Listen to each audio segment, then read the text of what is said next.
I don't know why I keep doing weird voices when I start stream. But good evening, people. How are you? How everyone doing? We are arriving at Kiava. So yes.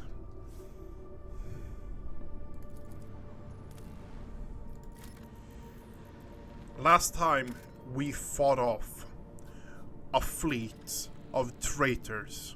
We got scrap code injected into the ship. We are here to beat Chaos back. We're not here to help them, we're here to beat the living shit out of them. Kiava Manufactorum. Hendrix is coming with us, that was already granted. We're taking Cassia. Pascal is granted as well. We want Pascal. There's a Mechanicus planet we're on. He's going to have interactions. We would love that. Albert, pretty much one of the MVPs of the team. Agatha. Agatha is honestly... That is actually a fair point. Have Agatha... Agatha has the heavy bolter, yeah.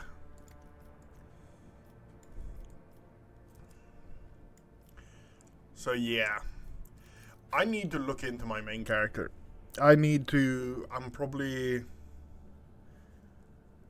going to redo the whole character. As in, like, look at all different ways, maybe respec it. I want to have a ranged character. I still want to have a ranged character. But, like, it sounds so fun going a grenade build, but it feels expensive. You can also go a debuff build, because the character actually has extra crit against, because I'm a Death World, or extra crit and stuff like that.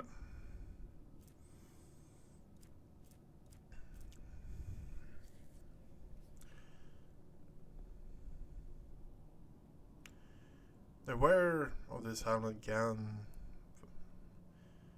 ×2 fellowship bonus.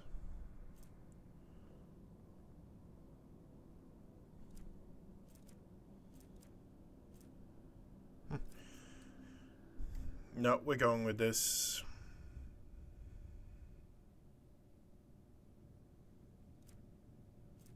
Do we actually have...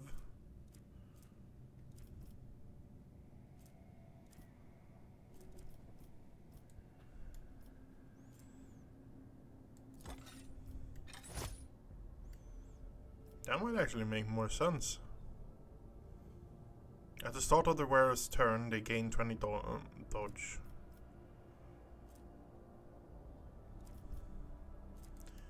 %. That means I should be sitting on 100% dodge when I'm actually... It's my turn. Anyway, like something with bleeding, burning, toxin effects and stuff like that. Would be fun to play around with, things like that.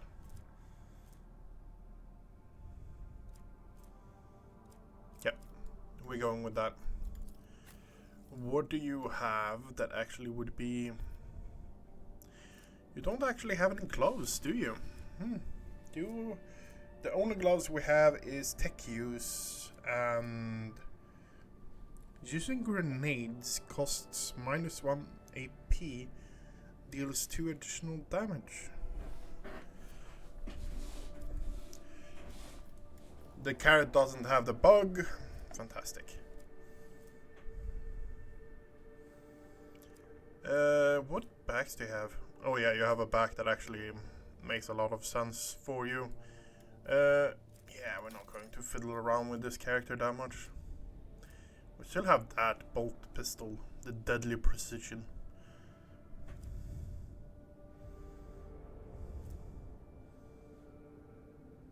It has less range.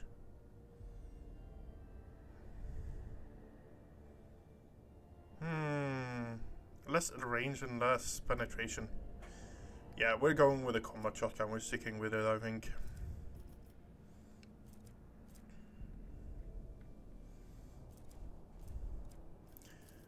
How is Pascal looking? You still don't have a...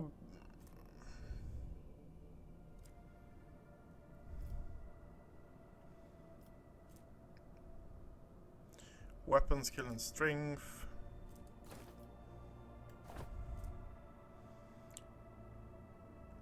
Microfiber bleed condensation where in the surroundings the chance to grant a wearer 10 plus dodge.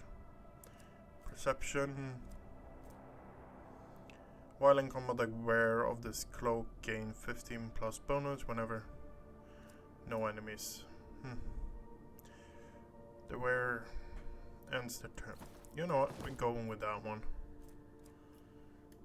And we still don't have a...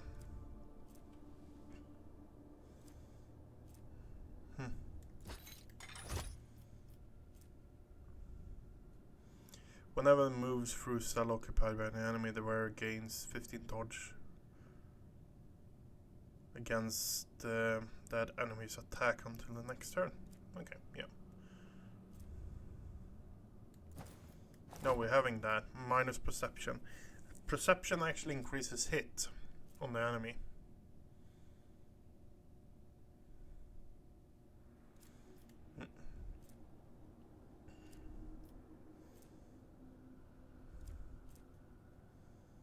Medicaid. We are going to add medkits, grenades, fill that up. I don't have any crack grenades.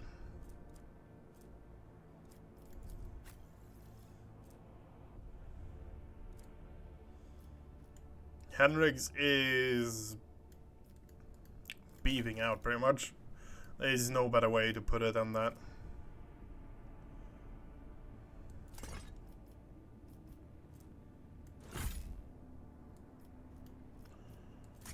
No, I actually want an axe in offhand for you.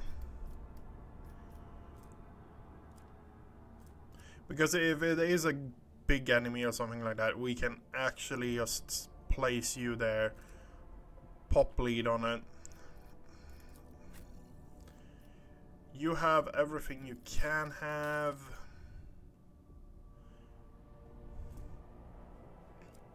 And yes, we're sitting here prepping because I have a feeling that it's going to be a tough fight this.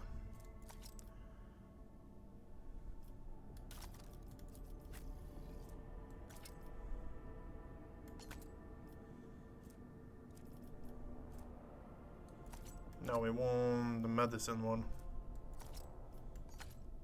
100 medicine. Great.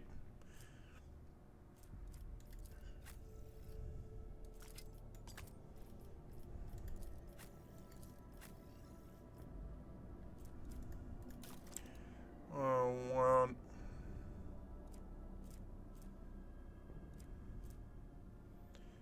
This server is designed to spread the glory of the owner, splendor in its might.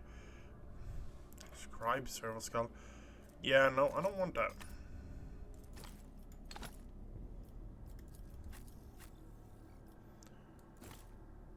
You can't use that? Okay.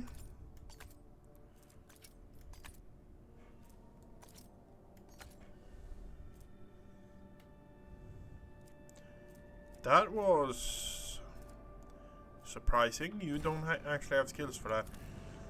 Okay, everyone's prepped and ready. We're landing. I have a bad feeling about this. I have a really bad feeling about this, honestly.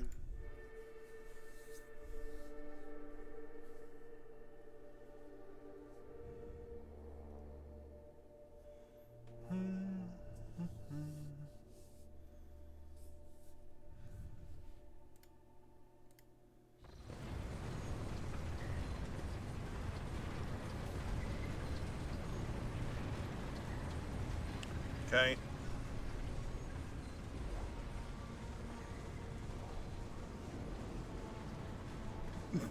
Henrik's looks so fucking weird. Henrik frowns, his eyes sweep over the Manufactorum's dark hall. No solemn ceremony, no personal meeting with the Magi.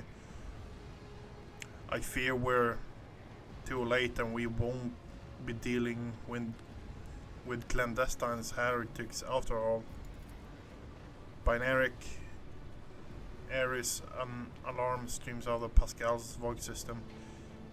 In their necronic broken ribbon, you sense the call to arms and warning for danger.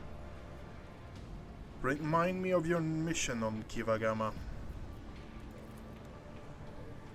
I assume I would be conducting an investigation and track down traces of cults of the Final Dawn. I believe I can discard that plan now. Both the incident with Scrap Code and the manner in which we were forced to land on Kiava incites that the situation has taken a turn for the worse.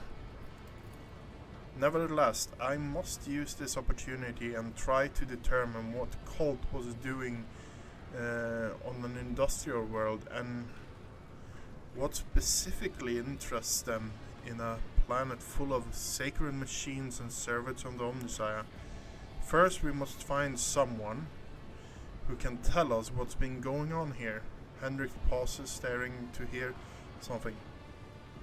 If there is anyone left here to speak to.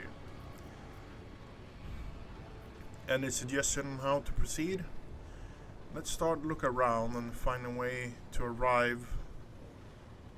find out why the arrival of a rogue trader did not elicit the unusual fuss. To speak plainly, I would not count for a warm welcome at this rate. Better keep any weapons ready. We're not learning standing here silently. Interrogator nods, continues to stare at the surrounding gloom. Okay. We have goods over here.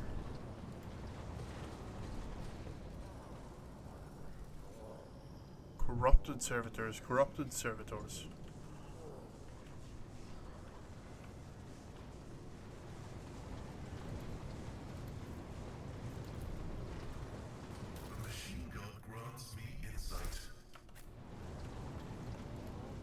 Okay.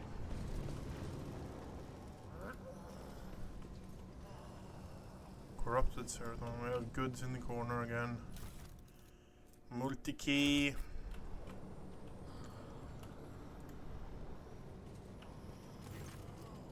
The servitor before you appears as if they were performing some elaborate confusing dance. Striking a pose, they rock back and forth with their arms bent in peculiar angles. Upon your approach, one of the servitors jerks and it tries to turn to your direction. Rest immediately repeat the motion. The strange scene is complemented by the grating sound, dull clicks just at the edge of your hearing, coming from an unknown source. Observe the servitor closest to you. Based on the cursory inspection, you conclude that the servitor were designed for precision work on the assembly line, possibly circuit products. The number of high-quality, expensive augments in their bodies greatly exceed the basic standard. The servitor hand moves. It reaches out to you. Freeze. Yeah, we're going to avoid its touch. Gently and swiftly, you step away from the servitor. It stretches out its hand as if trying to blindly touch you in the space that you have already left. And still once more, it seems its brain is incapable of quickly processing changes in its surrounding. Found the source of the repeating clicks. Soon enough, you locate the source of the clicking on the back of one of the servitors, a tumor oozing with murky ichor, it growing straight through the augments, the relay, coated in inflamed tissue and blocked, hence the reason for the persistent clicking.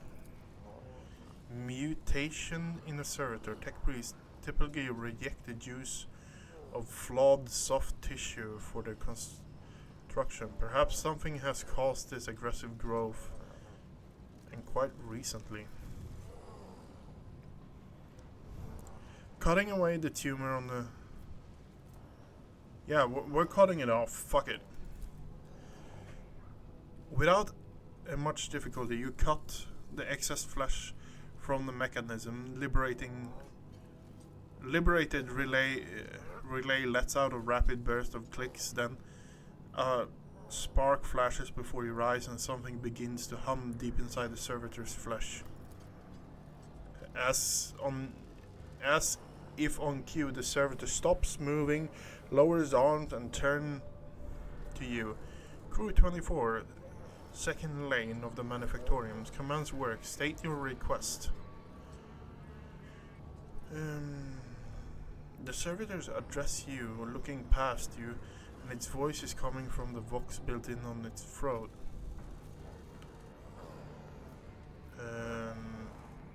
Follow your default programming.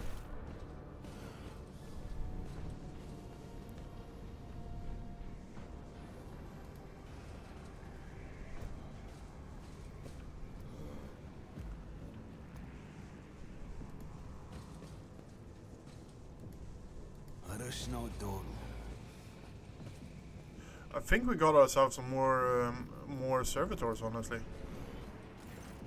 The cognitator panel has a dozen of breaker buttons and hand switches and other control mechanisms. View the log. You discovered a local data crypt with contents collected by either previous operators or machine spirit itself. Using your access, you study the archives stored in the cognitator. I don't know honestly what's going to happen. And yes, it is cold here. It's outside currently. I think it's 15 minus Celsius.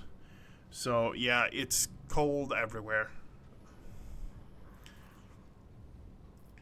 View deferred data, which is hidden by the protection of machine spirit. View the first log of data. Praise the Omnissiah whose might empowered Triform, the dead metal, to make manifestations of the holy visions of the God Emperor, or Machine God. The new protocol receives a synod from the great fabricated sensor have been executed, despite those who shuddered at the thought of changing standard protocol procedure. Embolden your hearts, those whose inner weakness breeds errors in the personal calculation, for the fabricated sensor is the conductor of the highest will and the wisest among us. Today the Supreme Assembly, the fabricated sensor, unsealed the vaults of the sacred designs and committed those deemed redundant or heretical to purifying disposal. Today a dozen standard procedures were lost to be replaced by new ones, which the fabricated sensor will deliver to those who demonstrated the greatest devotion to serving the truth. But the databank contains no notion of truth. Could there have been? May all knowing one, the gracious keeper, forgive me, an error in the fabricated senses calculations? And he meant to say, serving the quest for knowledge? Okay. To put it really simply, Chaos worshippers very often use the way to see the truth. I have seen the truth, and stuff like that, as a way of communicating that chaos is real. So the fact that he uses truth instead of quest for knowledge or something like that that is very common for Mechanicus, could be a really good sign he is one with chaos. Yeah, we're viewing the third one. Viewing the third data log, which hidden by the protection of the machine spirit. Your knowledge of the machine spirit is sufficient to trick the system, subduing it to your will. A false quarry and the crafty manipulations of the controls, and you get what you want. The instrumental terminal has been replaced and material delivered. Systems are being prepared for divine transportation. The execution of the new procedures have been delayed. For there are some in our ranks who doubt the words of the fabricated censor and his votaries. And there are some who are not susceptible to the enhanced protocol that carries our tech comrades to enlightenment. May the deliverers of fate be merciful to them. Inaction is death, and I must be returned to the great work. Praise be the truth that will reveal the path to the knowledge shrouded in darkness.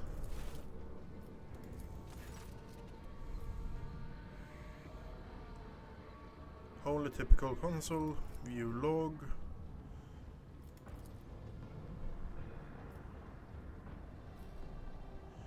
Vast data responsibly containing millions strings related, receiving raw material from processing, shipping. Wait. Before you is an ancient but wholly typical console intended to be used by people not trained in mysteries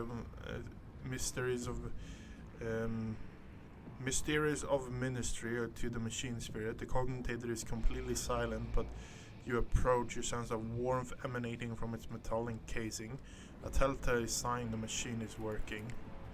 You discover a local data crypt with all contents collected by either previous operator or this machine spirit itself. Using your access, you can study the archives of the cogitator. The vast data repository contains millions of strings related to raw materials for processing, shipping, processing materials, schedule for sacred ritual to be performed over the machines coming off the production line. The manufactorum once operated in one gargantuan well-oiled mechanism. The last record is from 2 months ago. Oh, for fuck's sake. 2 months ago. Discovered a local data crypt contents collected by either previous... Okay, yeah. The vast data... Okay, so it's just a cycle. I always have a backup plan. We're at section... What does it say? Sector 1. Okay.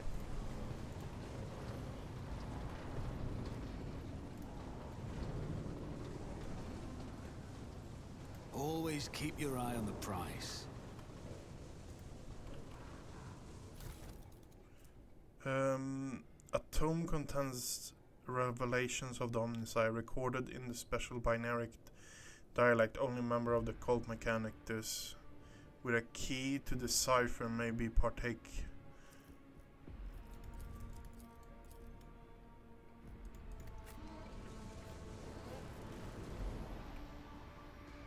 You are a dangerous person, Lady Aurelia. All navigators are, but your abilities place you in a special category.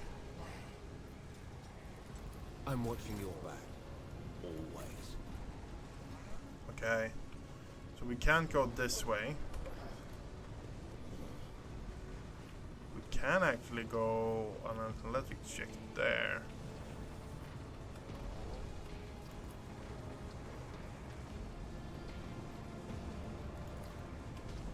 Okay.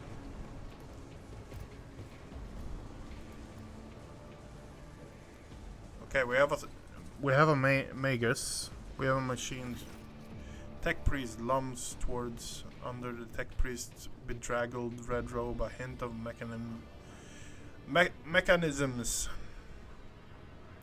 implanted in his body. You see a haggard and sickly face under the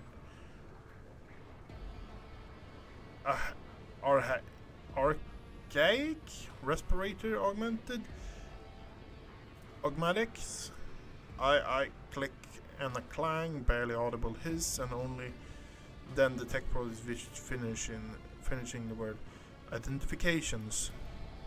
Request denied. Pascal turns to you, his visor gleaming crimson, registering anomalous behavior with the servant's organics, an invalid noosphere response. This unit is compromised. You carefully study the robe-clad figure. A black border of necrosis spreads out around the tech priest's implants. For some reason, his body is rejecting the true flesh. A moment later, you recognize the dominant smell in a bouquet of scents permeating the air around tech priest. The stench of rotten meat.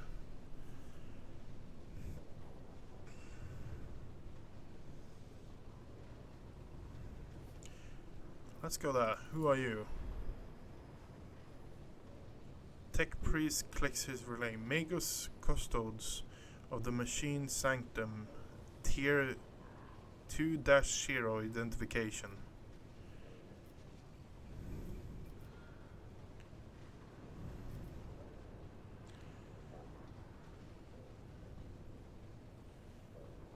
Sanctum identifications.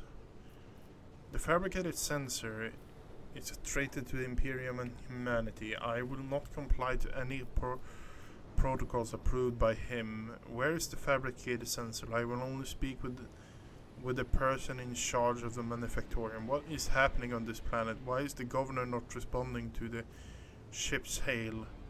What are the heretical ships doing in this system?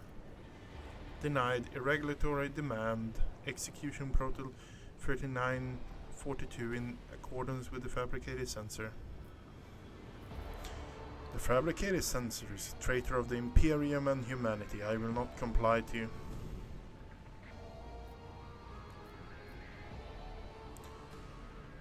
Any protocol approved by him? I will not be doing anything.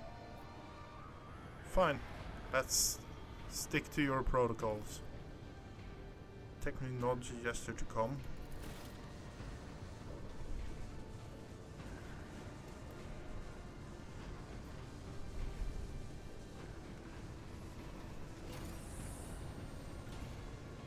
Oh, we have an elevator. Oh fuck.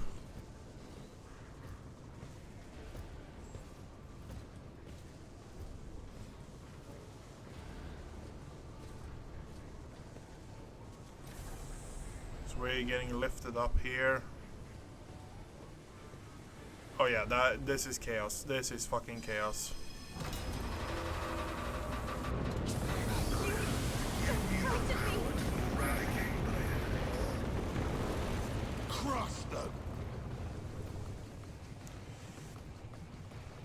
Okay, this is really getting annoying for me because it's stuff like this that keeps happening.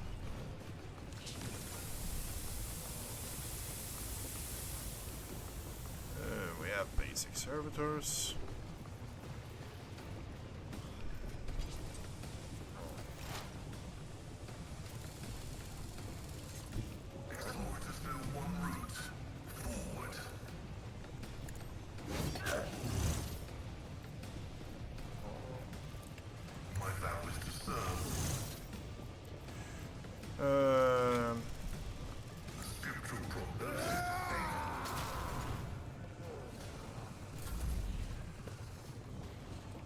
Yeah, I don't like the fact. Oh, they take damage every step they do.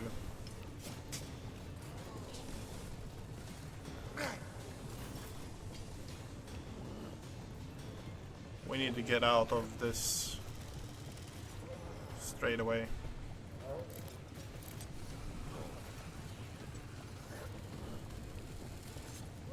I am ready for whatever comes.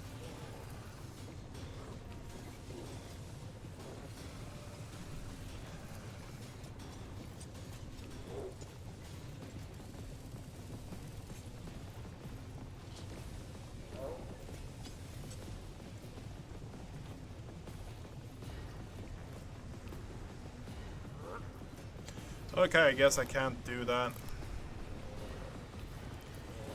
How will we... Why can't I shoot?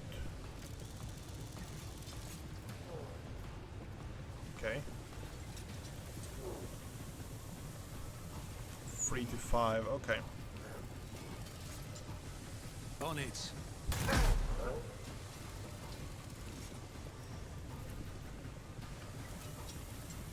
It's as good as done. Okay.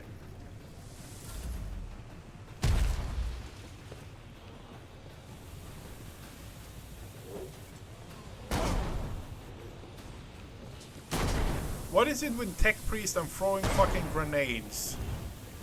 I don't know why, but every single one of the Tech Priests I've been fighting against have been throwing grenades like there's no tomorrow.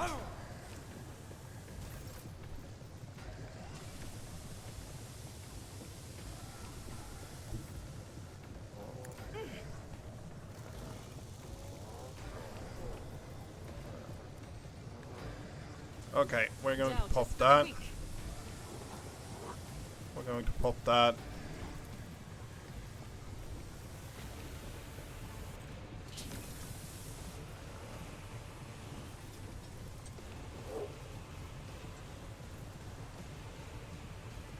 I'll do it.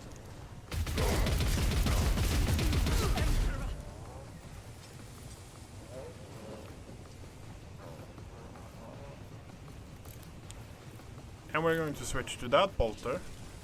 And Faith without deed. yeah.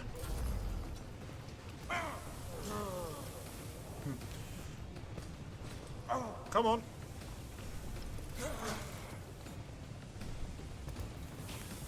The servitor, they're forming a band there, okay.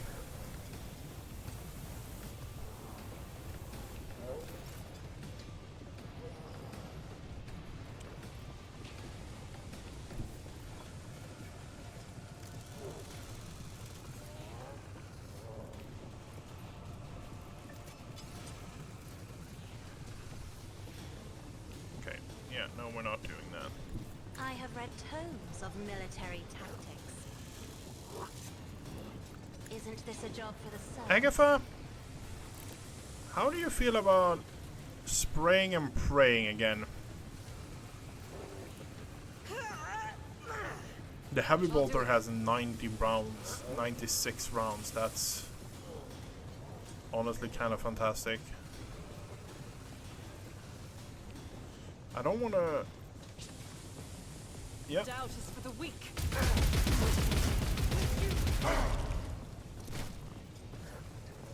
What happened there?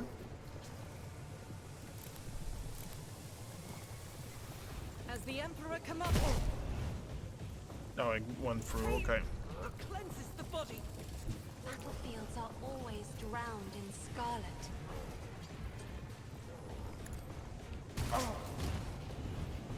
And he's now in the plate as well. Great.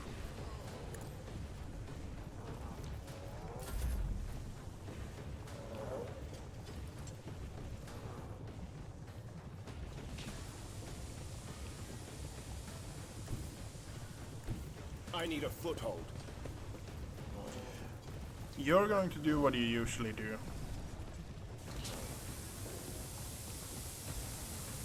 Target is too far. I'll put my Then we psychic move one abilities step to use. forward. Pop that. But There. of course, Lord Captain. And then we occupy him in melee. Okay, and a bomb went off. Fantastic. So we're going to apply regen on him. And strength.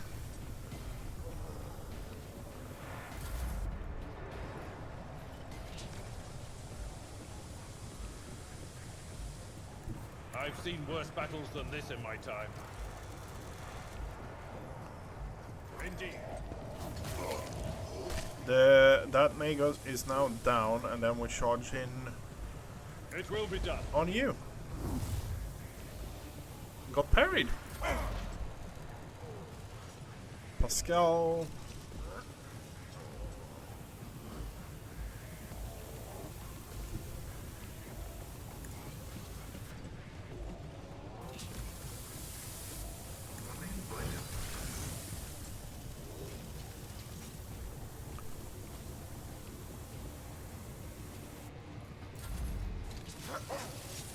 Okay. The servitors are doing a great job. Honestly, we got some nice support.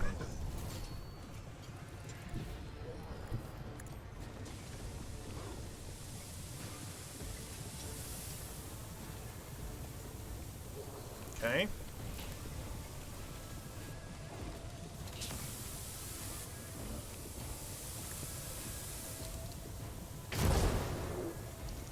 Missed the first one, shot the second one.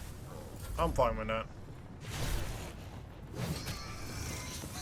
He's going to start throwing grenades now. Yep.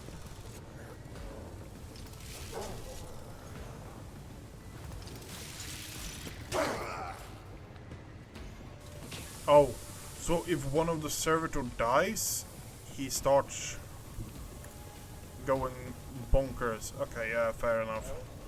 Faith without deeds is worthless. I'll do it.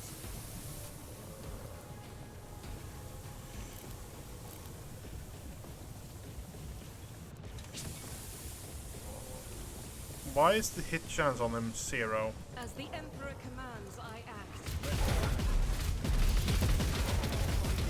Why I was chosen. Time to redouble our efforts.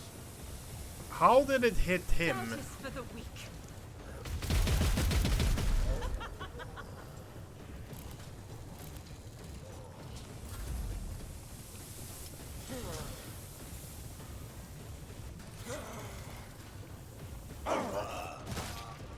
Injury is not an excuse to shirk one's duty. Step aside. The navigator is coming. How did Henriks get hit there? I am a navigator, not a servitor. As the Emperor commands, I act. I'll do it. As the Emperor commands, I act. Okay.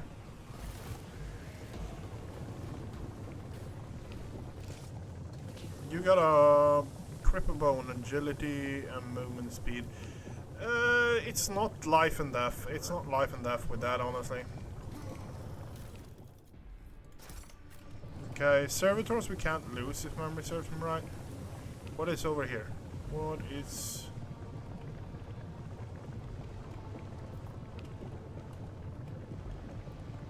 Okay, so we can't actually... Okay, so that has something to do with that, presumably.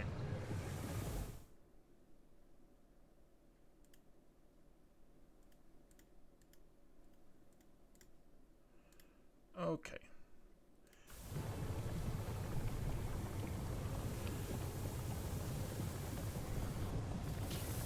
Magus Head Attack. Fitting name.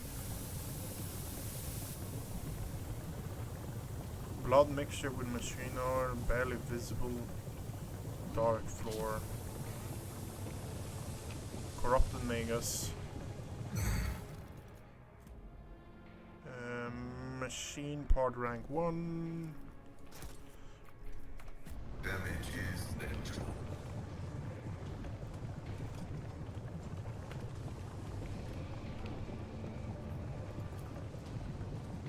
What do we have here? Control panel does not reach your touch. The systems is locked. Okay. The road take you. I always Help keep me, my Lord options Captain. open. Come on. down. Didn't flinch. Okay. It's nothing.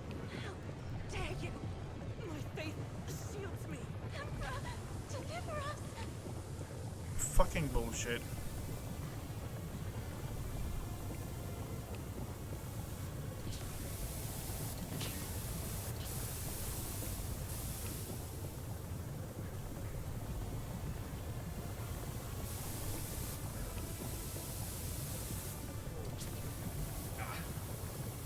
Keep your wits about you. Attention to detail is the key to success.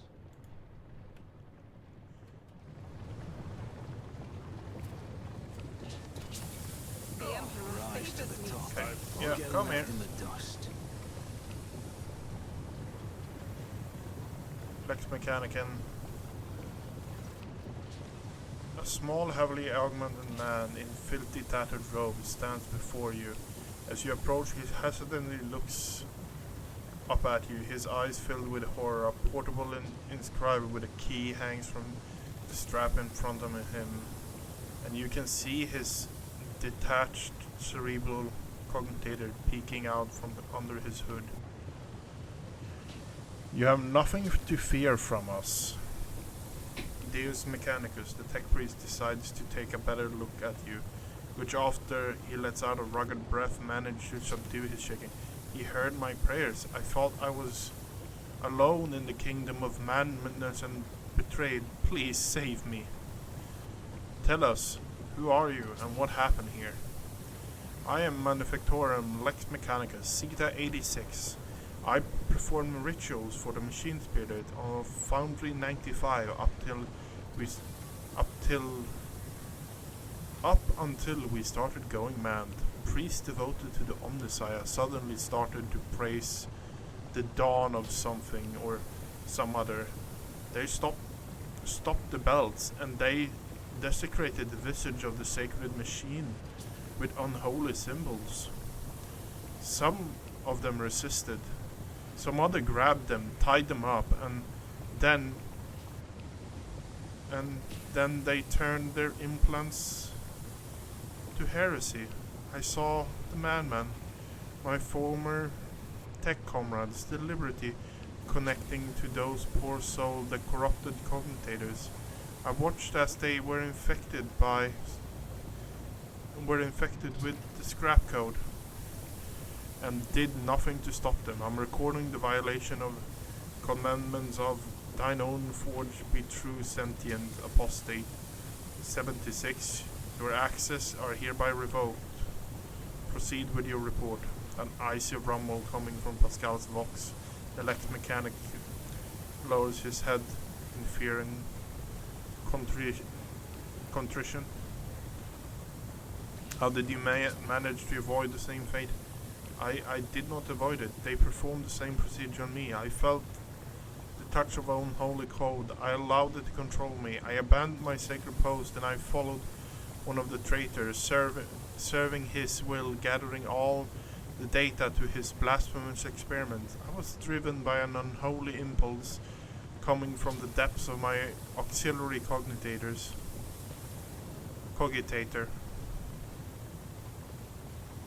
where the code had lodged itself.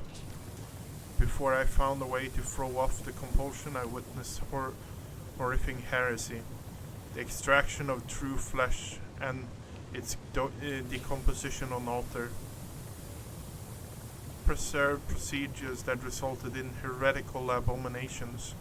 I even accompanied a fallen magus to fabricate the censor himself and attended the unholy mass he led personally. It was a wicked ritual full of willful devotions and blatant inaccuracies, all to create an unholy, ungodly monster in the name of the final dawn.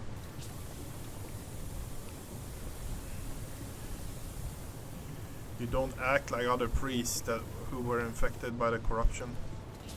Lex Mechanic gestures to the wire connected spilling out of his praise the gifts of the Omnissiah. I managed to disconnect my external commutator, which I use for primary data processing. The machine is corrupted. The scrap code is locked inside it, like a beast in a cage. But anyone who tries to look inside will fall victim to heretical programming. My primitive brain has been marked by corruption. I see their silhouettes, hear their interference. I sense the malfunction in my augments, but I was still saved from the great sacrifice. Oh, blessed are workings of the Omniscient, and his benediction that shelter me, the weak, from evil. Henrik tense, ever so slightly as a mechanic. You see his hand casually straying to the handle of his weapon. The interrogator is in no hurry to act. You mentioned a monster. What kind of... is that kind of a weapon? No. What? Not those constructs that are melted down in the furnace and sent into the depths of the manufactoriums. It's some kind of semblance of cognate, a nightmarish parody of the sacred machine, powered not by the Omniscient's grace, but by the unholy spirit and life force of the unfortunate imprisoned on the lower levels. Oh. I don't know much except that the fabricated sensors saw that the machine as a was special to him and to the craziest who defiled the Omniscient's abode with their obscene blasphemy. For the final ritual, he even called upon one of the Astartes heretics who arrived on the manufactoriums after the start of the uprising. He did something terrible, and only after that were they able to switch the machine on. The true abomination, even standing near is unbearable. Even standing near it is unbearable. I believe that even those who have been deprived by the Omniscient's grace still feel its influence on them. It's a monstrous power.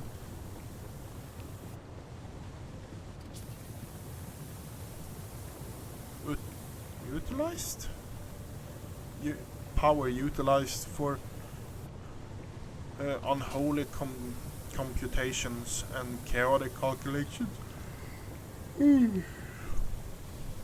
Whatever the cognitators might spew out, at the end of the cycle, no righteous soul should accept its heinous offers. How did your crazed comrades behave? Like the grace of the Omniscient had left them entirely, replacing a free thought and process with blackest corruption. I witnessed them desecrating structures blessed by the fabricated sensor himself. Though what do the blessings of a rotten traitor count for now? Like men possessed, they set upon the sacred instruments and assembled shells and nodes that did not match any diagram or blueprints I'd ever seen. Sacrilege. You mentioned someone imprisoned on the lower levels. The lay servants. Fuck, I'm tired today, I guess. The lay servants of the main unit. They live in isolated segments under the sacred machine halls. I heard they were locked in there after the takeover. Then my crazed brethren changed the system for disposing of slag waste and covered the machines in curse symbol, Lex Mechanicum has it. After they started the cognitators, they dragged the survivors out of the segments under the machine halls. Well, what the survivors had turned into. You're demonstrating exceptional power of observation and recall for someone who just happened to survive. I'm a Lex Mechanic. Gathering data is the purpose of my existence. that even what they used to be trails off. Gathering data is the purpose of my existence. That even what they used me for. He trails off, blatantly understanding the subtext of the interrogator's words. They used me against my will. The scrap cone turned everyone into their slave. Before I rid myself from the coordinator, I was forced to serve alongside those who perpetrated these atrocities. And I witnessed the obscenities. What do you make of this, Henrix? The interrogator tilts his head. Servants of the Omnisci, I must know more about the final law, the fabricated sensory. His mass. About this machine as well. I could give you the coordinates, but drops off. Lex Mechanics drops his head, even though I was present in many of the blasphemies committed by those heretics. All the details that were captured and processed by the true flesh are in the augmatics that was corrupted by the scrap code. I'm convinced that if I hadn't fought off the foreign compulsion in time, I would have been doomed. The corruption would have spread to my biological cogitator as well. Lex Mechanicus taps his finger on the device hanging from his ear on several lines. I swear no devoted tech priest should come into contact with what's hidden in that one sacred device. Henrik's expression shifts as he stares intently at the disconnected implant and the still intact connector protruding from under it. The Lex Mechanicus collar. The corner of his mouth twitches involuntarily. Albert notices the look on Henrik's face, and once he does, he sighs heavily and looks away. Can the cogitator be disconnected and reconnected by another machine? What are you thinking, Henrix? Henrix does not speak for several seconds, gritting his teeth, then minuted tone though he is musing aloud, he addresses the Lex Mechanicus. There may be a way to retrieve the cogitator's content via another device. Lex Mechanicus shakes his head in reapproach. Even if the very idea of exposing a holy machine to scrap code wasn't profane in itself, my augmatics are not universal compatible. They cannot be connected to another machine spirit. They were created to interact with the system of true flesh. To the innovative, my compulsory unit and output via the inscriber. Once I'm safe, I swear that I will immediately perform the cleansing rite and destroy. In other words, there only is one way to extract the data stored in the cogitators. Henrix, no, don't. What are you talking about? If we were to connect the cogitator to the augmatic system, then Lex Mechanical will serve as a conduit for transmitting the data. We will learn the details, even if they are incomplete, of the things he saw and heard, but is now unable to recall. The Lex Mechanicus, who has been listening to your discussion, impossible to finally understand what's going to happen to him. He begins to back away. No, anything with that. I'll die. No, it'd be worse than that. I'll succumb to the corruption. I'm begging you, please. I'd rather be burned as a heretic than have the scrap code in my biological cogitator. At these words, Henrix pauses for a fraction of a second, almost as he's reconsidering. In failing to offer any resistance against the enemies of the Omnisci, Unit 76 lost the grace of his machine rank and was recategorized as a resource of the manufactorium. Defilement and torment of said resources, if committed to advance the struggle against the heresy, will not be deemed as an apostasy or malefaction against a living soul. Upon expiry of the unit's utility, disposal is recommended.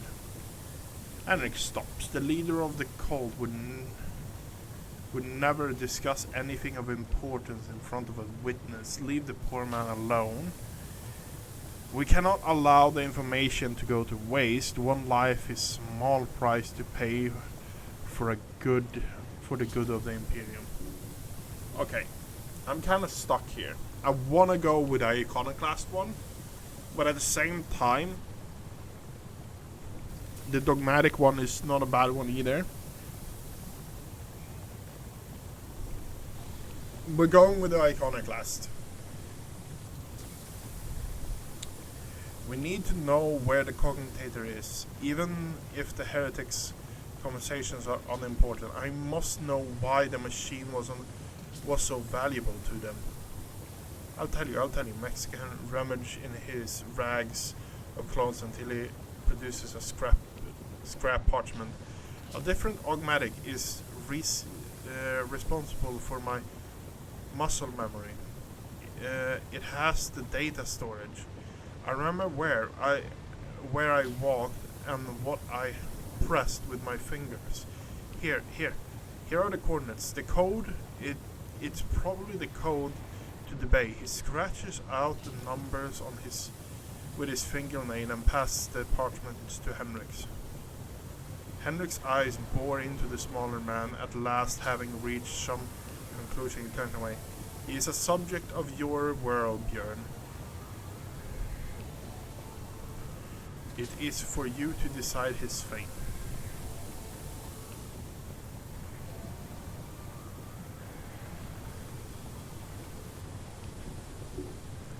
You will be taken to my ship after the cleansing rites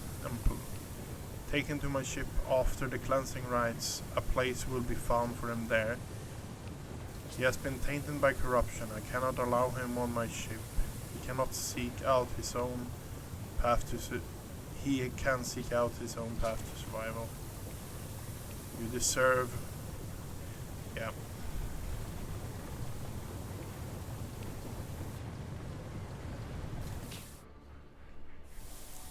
Lex Mechanus is giving the shuttle coordinates and turns away. Heinrich watches him go, and excessive kinding Björn gets good people into trouble. Let's hope that the corruption only affects disconnected augmatics and not his soul. Come on, we need to find the commentator.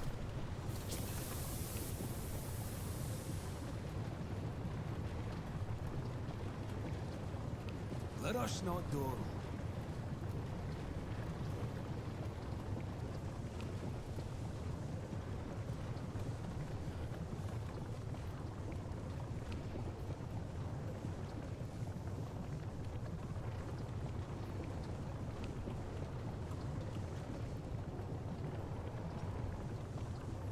What happened is we would go there. Experience. Nothing matters more. Okay, we unlocked the path there. Okay, great. I always have a backup plan. Goods.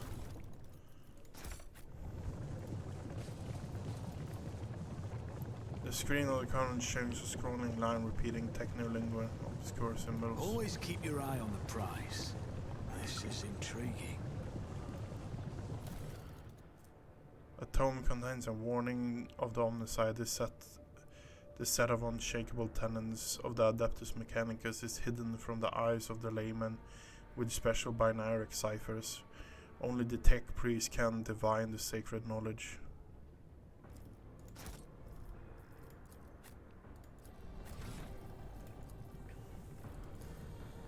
Okay. Albert. Until the Vanguard's next turn, each attack made by Vanguard make them palatable moment for each.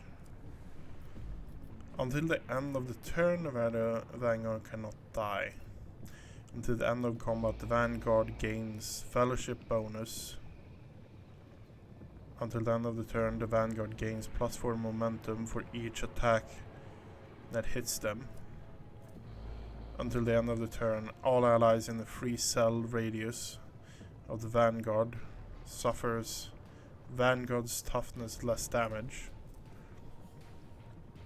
Until the end of the turn, until the Vanguard's next turn, each attack made by the Vanguard makes them priority target for the hit enemy.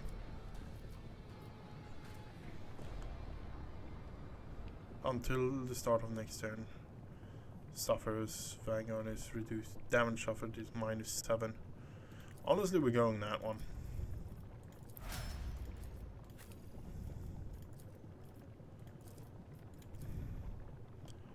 Whenever the bounty attacks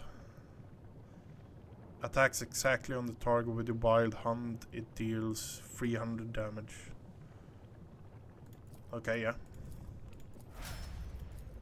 Albert, you're pretty much going that one as well.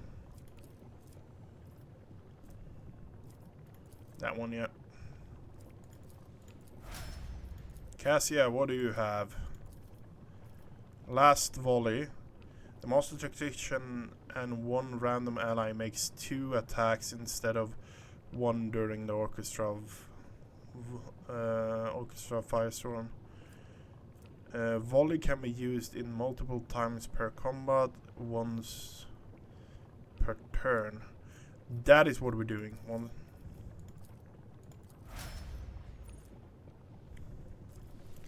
That sounds really good.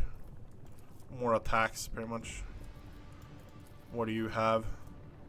All allies in the selected area against dodge, parry, and armor. All allies ballistic and weapon skill.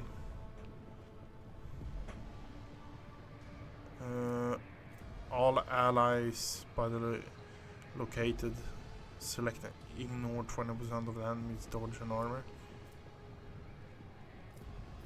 Increase the maximum number of action points. Okay, yep.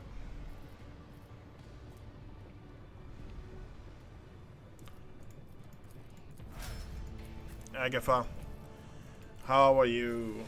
Okay. Every attack grants stacking 2% bonus to critical chance.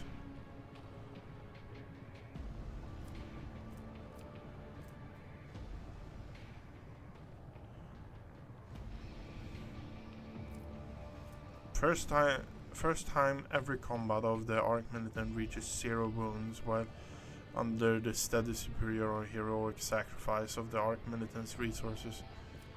Okay. I think we're going that one or that one. I think we're going that one.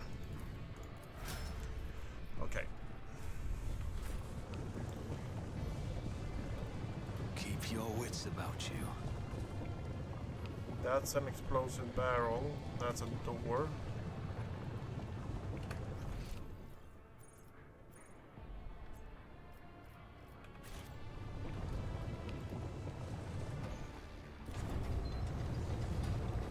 It's rotating. Another Magos. Oh my god, that is...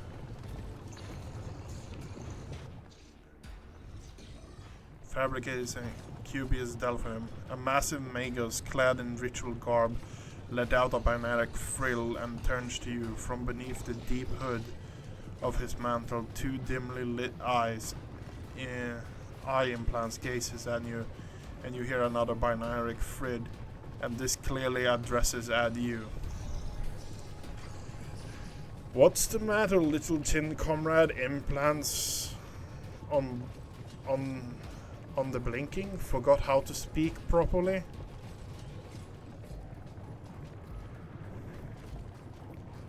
Fabricated sense.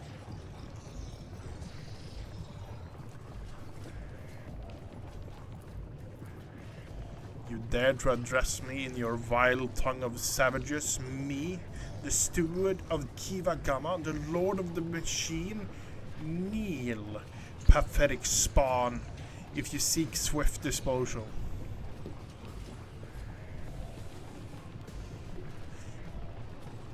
You propose, I, a rogue trader of von Valencia's line, kneel before you.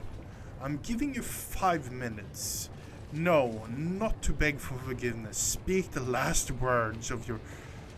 to offer your final confession. What are we doing? Are we... You know what? We're being...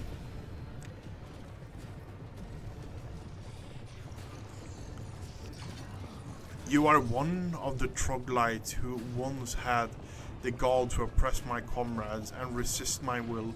A messenger from the barbarian who drank the sacred unguents bestowed upon her through others' toils. Very well. Then your appearance is perfect opportunity to teach your ilk a lesson. Fabricator sends him. My name is Cubius Delphin. I once held the title of the Fabricator Censor of Kiava's manufactorums, but I rejected, along with the other fetters that hindered progress. Once my faith was flawed, and I led naive fools from the cult of the machine into the darkness of ignorance. Now I am the master, and I serve the true gods. Yep, he's a fucking chaos worshipper. You tread upon the territory, and you do not number amongst their legion servants. Therefore you must be subjects of immediate disposal. As a senior factorium member of the priesthood of Maud, I, Amagus Explorator Pascal Humanen, declared this temple to the machine god compromise. Forthwith I forbid all services within it. I dethrone the Fabricator Censor, the ignorant heretic who has betrayed the Omnissiah and condemned as the anathema and any and all standard procedure implements by him. Let the cycle of the blasphemous operation he has put in motion be discontinued. Pascal switches binary key as you hear dissonance burgeon in the depths of the Forge Cathedral. Some of the giant mechanism heeds his order and go still, while others obey the Factorium sensors will continue their work. Crashes, explosion, and clanging of crumbling metal signify that the distance amongst the machine has interrupted the Manufactorium's production cycle. Human? Liar. You are not him. The Mentus human obeys me. His mind is open to voices of the void, and the scrap code he created protects my world. And I will not have you rusted refuse from the misfits cast explorators. Call me ignorant. This statement is false. Your regalia have been revoked. You have been deemed defective and will be eliminated. Pascal turns to you and says dryly, initiate heretic search designated Dements human. I wish to execute the retribution procedures. So you traded one master for another. I would have expected the fabricated sensor to be smarter.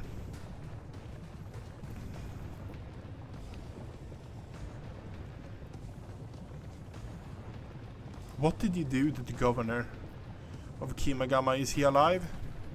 The removal of unserviceable artifacts was the first step towards retooling this world. Only my tech comrades heed the call of the truth.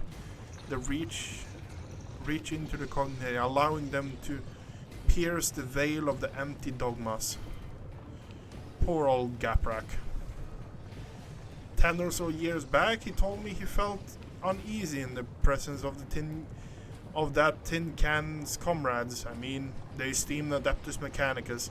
He casually complained about not having been dealt a normal planet I have to honor his memory with a prayer.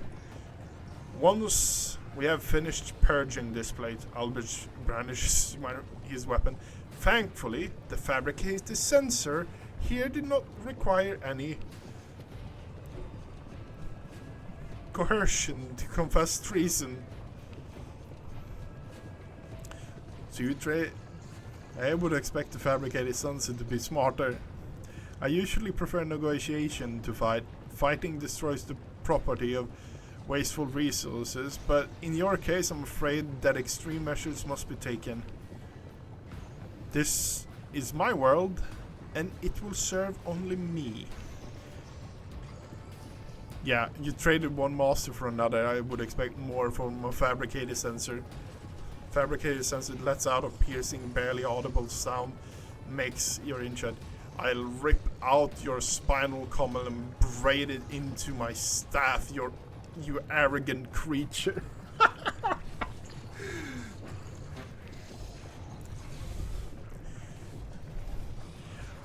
I have seen what you have done to this world and its poor people, and I will not allow it to continue.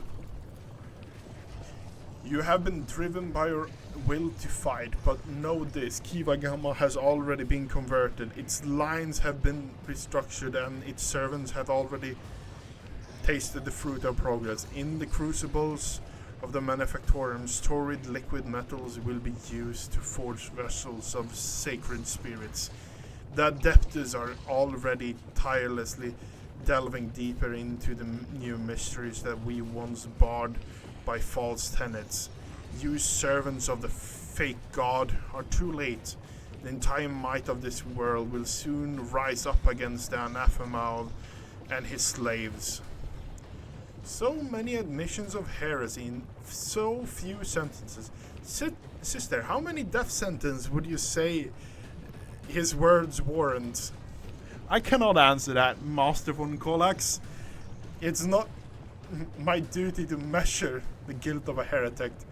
When Adeptus Sororitas appear before enemies of the Imperium, it is time to fire, not count.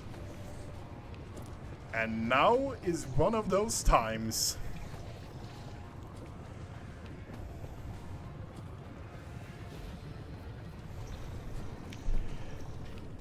Okay. You deserve pain and death wrought upon you. You know why, like the Chinkans like you, when you're killed you can leave behind plenty of useful spare parts. Check chronometer. 5 minutes have passed. I hereby sentence you to death. And I will be the one to carry it out. Comrades, purge the manufacturers of any random variables. I must prepare the communication in our great work.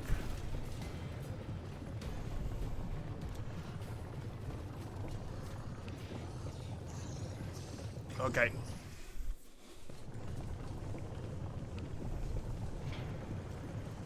Okay, so we... Oh, they broke that. Fuck. Combat. Combat. Combat. Combat.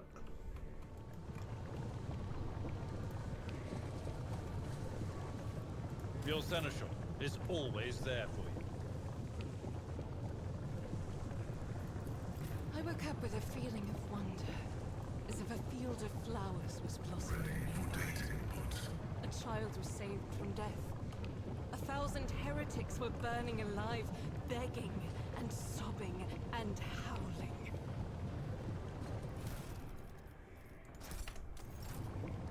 Litany of reconnaissance recited.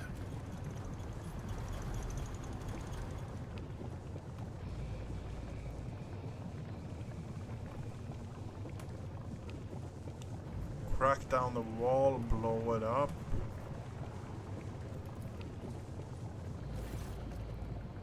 As you approach the corner, you notice a number of deep scratches left on the huge claw metal surface. Despite the apparent damage, the machine seems to be working condition. Activate emergency protocol. Bridge lowering protocol. lever reels and control points disturb the slumber of the spirits residing in the machine dwells as a drowsy but nevertheless performs the assigned function.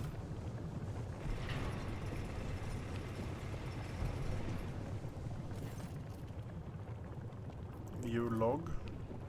The cognitor contains nothing of maintenance ritual schedule for sacred machines that move, the bridge, activation logs, a few notes of religious nature entered by the tech priest. Step away from the cognitor. When the faithful are idle, heresy grows.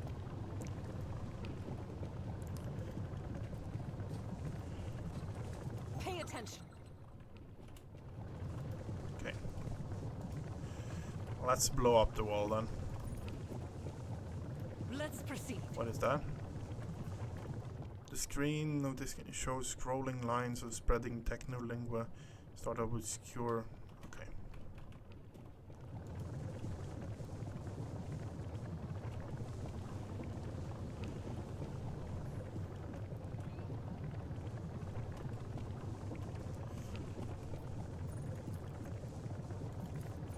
I better myself through my service.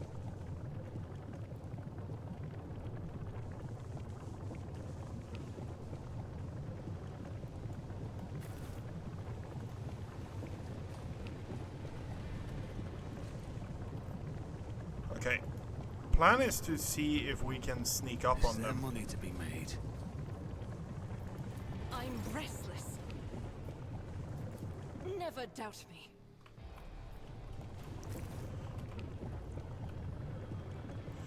There's a door there. That means we can actually catch them by surprise, I think. What do we have here?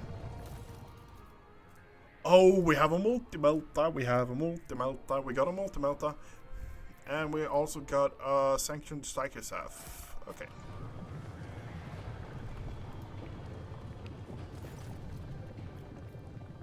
Something is howling within the metal housing of the machine spirit of this continent. A lament of irreparable loss.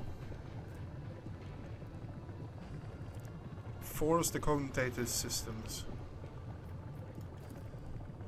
Your knowledge of the machine spirit is sufficient to trick the system into subdue at your will. A false inquiry. Okay, yeah. You gain access to a community. A devoted machine spirit can do nothing towards you. Subdued by its defeat, it hides in the depths of its lair. Awaken the cognitor's machine spirit. You touch the levers and reel on the control panel and disturb the slumber of the machine spirit residing in the machine dwells as if it's drowsy, but nevertheless it performs assigned functions.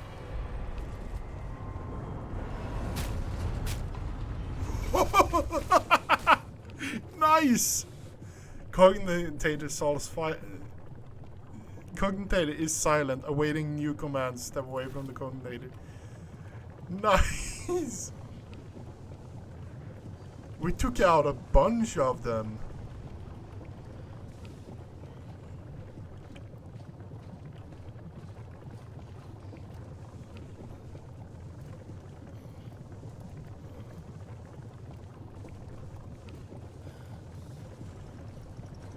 Okay, yep.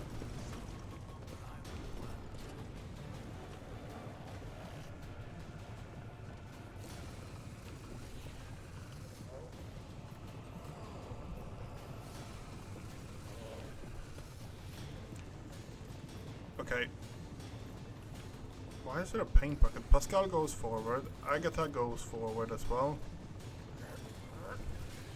And Albert goes forward. That's going to be our front, like, charge group. Cassia stays hidden, you stay hidden, and you stay hidden. Oh, the corrupted. Okay, they might actually give them a chance to do something. Okay.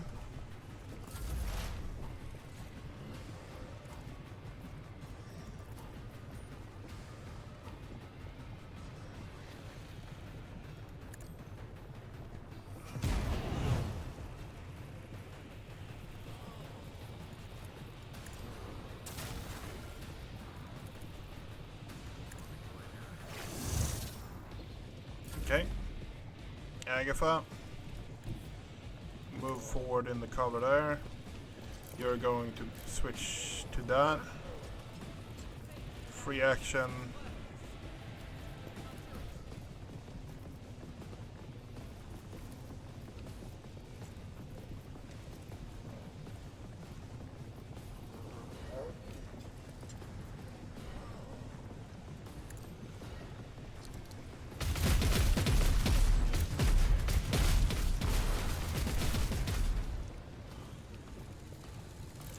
Switch to normal bolter and shoot him in the back.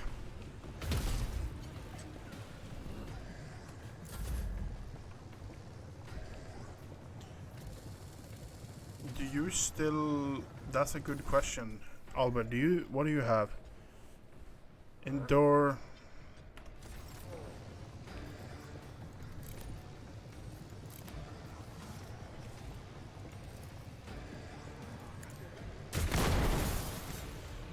Okay.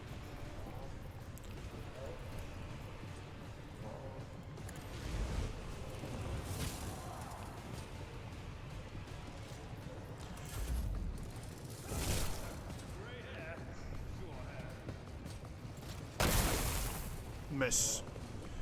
Okay.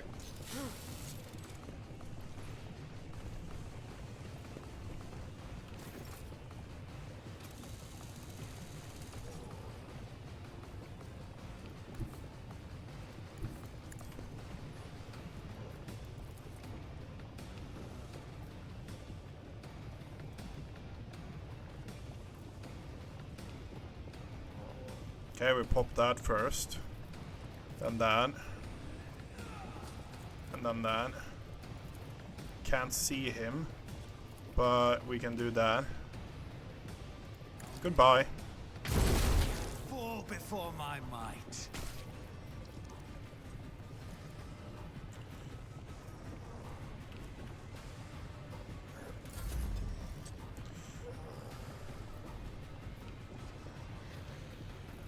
Okay. How do we want to do this now? You know what? We're going to do this. Buff her. Buff her. And then we're going to make it so Agatha gets a second turn. Because I feel like a bit of heretic killing.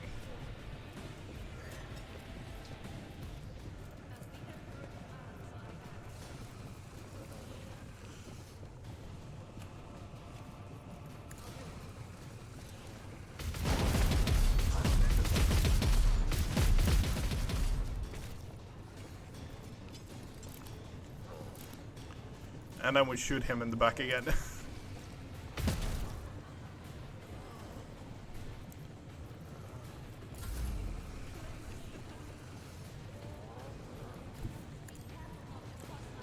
.40 health.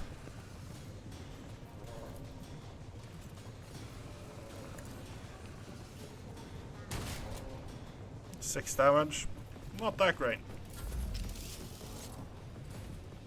Oh.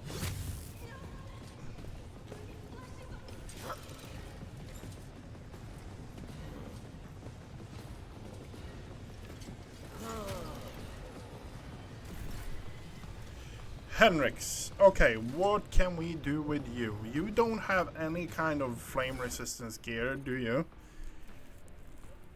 Wearer can't suffer burning effect by walking on burning cells. The wearer inflicts additional 3 stacks. Okay.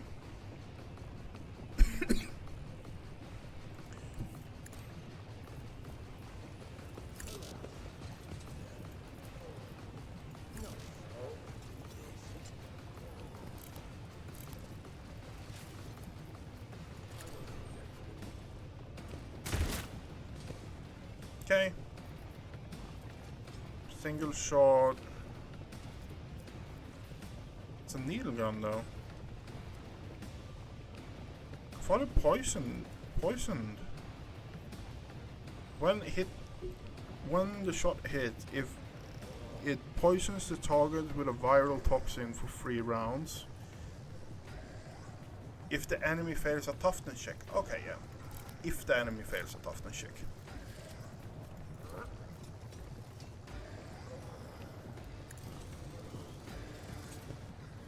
Okay.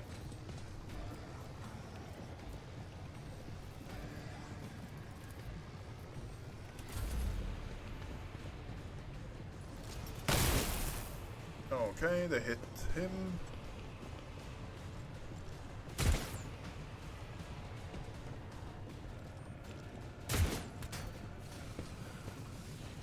Come on. Save Cassia. Great job, servitors. Fucking awesome. Servitor MVPs.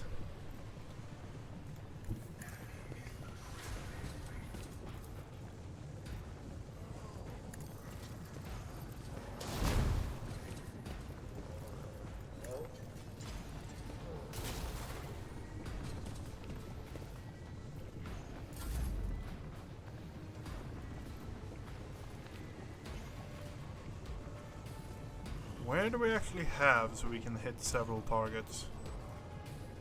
We can Skitari Alpha, Logic Heretic. Those are the only one left, honestly. Okay, Henrix is going to charge in there. Pascal is going. I think we're going to have Pascal move in there.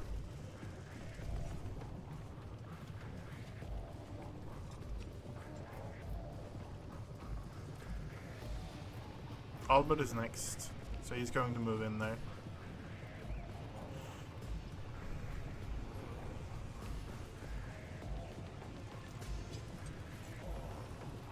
Yeah, you're going to move here.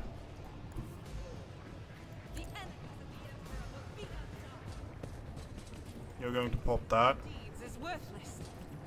You're going to pop that. Pick up the heavy bolter. And you're going to let rip. I'll do it. Oh.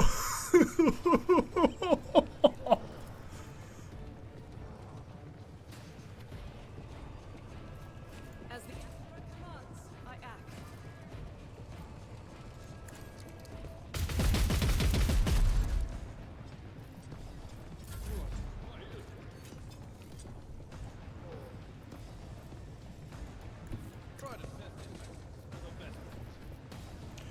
You know what? You're going to have a fight on your hands. You are now in a corner and getting beaten up by Albert. He has a weird fascination over Thunderhammers. The corrupted servitors. Fucking MVPs, honestly. I don't want them to get burned, so we need to finish this.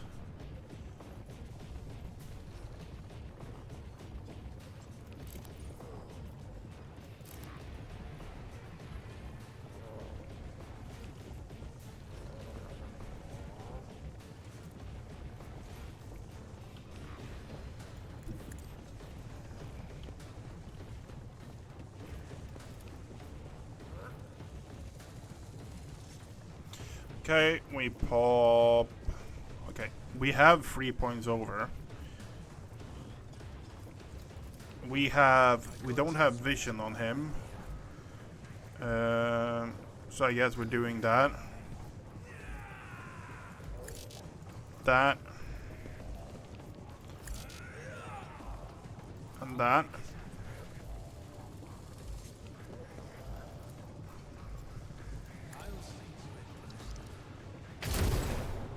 And it missed. It fucking missed.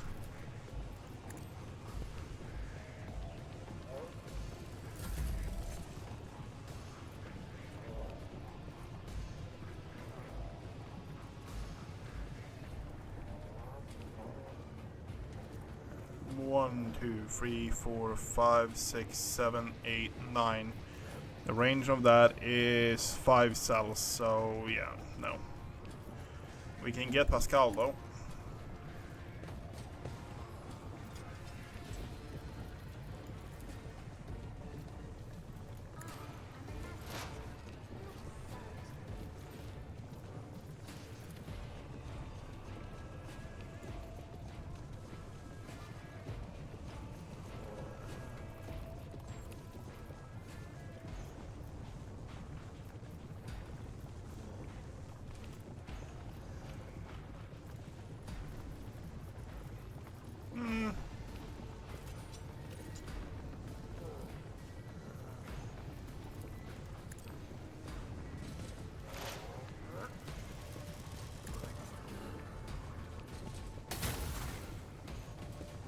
Chain Spirit Banishment. You know what? Missed. I kinda expected that, but honestly, that's life.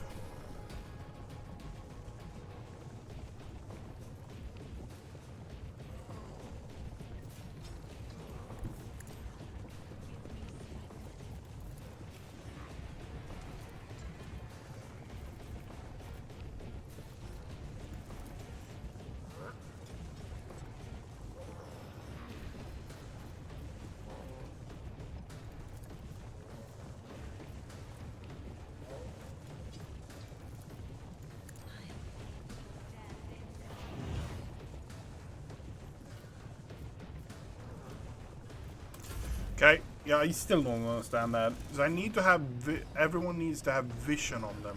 Okay, yeah.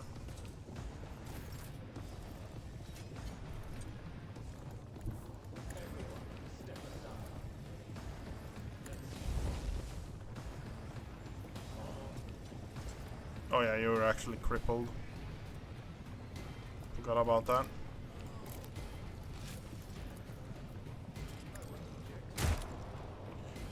How the fuck did you miss that?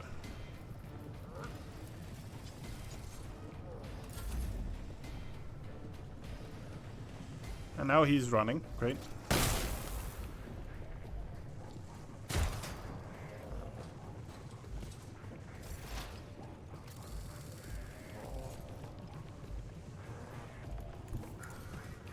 Pascal's at it again, huh?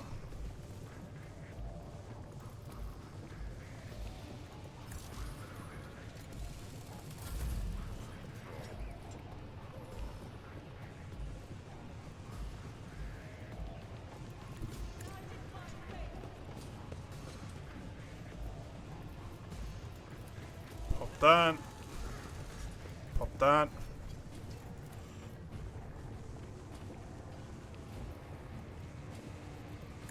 And fire away, Agatha.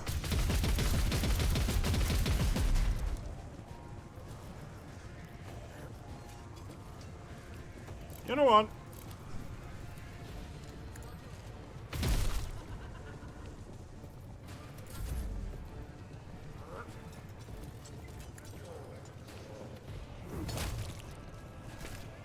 One taken care of. High momentum.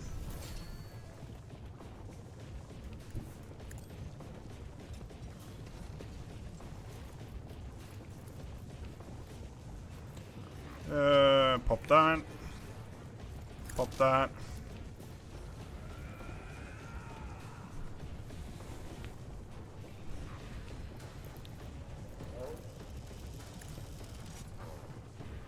I can pop one more thing.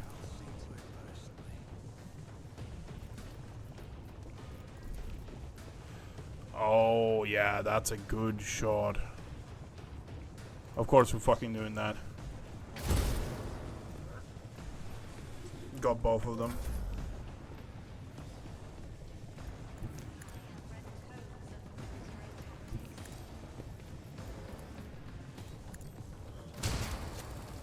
You missed?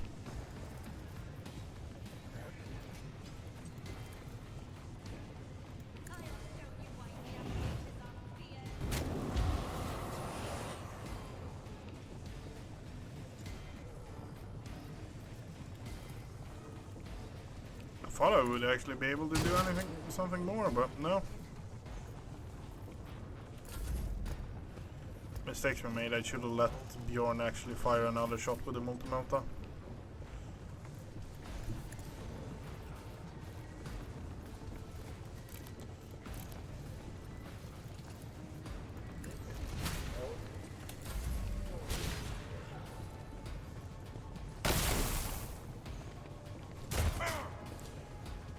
What's going on? Why is it so sped up? Okay.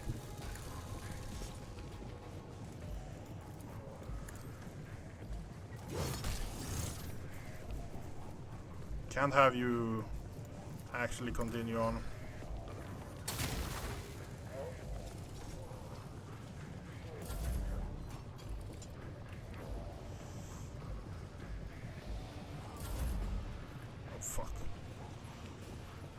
mistakes were made. I couldn't have ended it, or ended it fairly reasonable at least.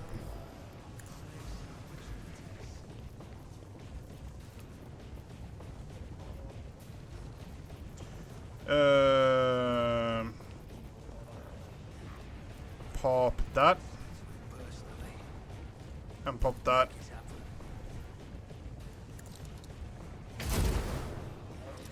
And I missed.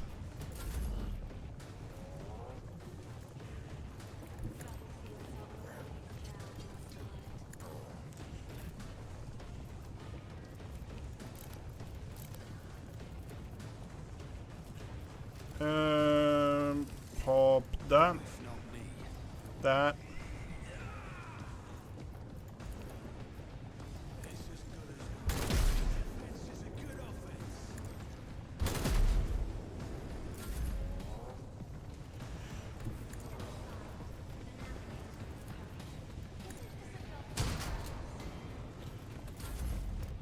What?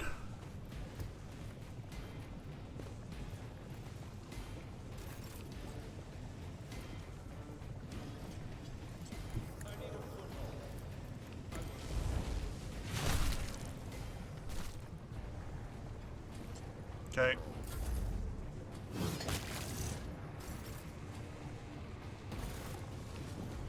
Servitors. Those servitors are actually fucking MVP. They saved Cassia and stuff like that.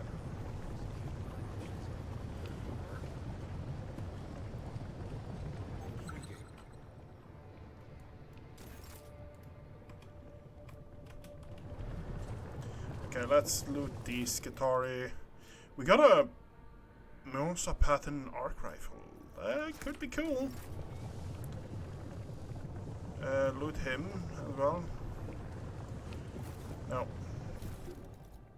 That's another arc rifle.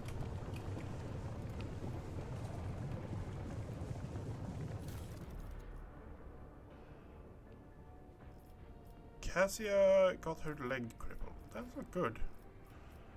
That's another power sword. Heap that is up here. Collect all. Disarm that.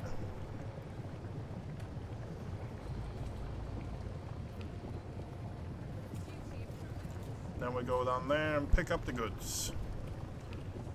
Do we have any more goods or something like that?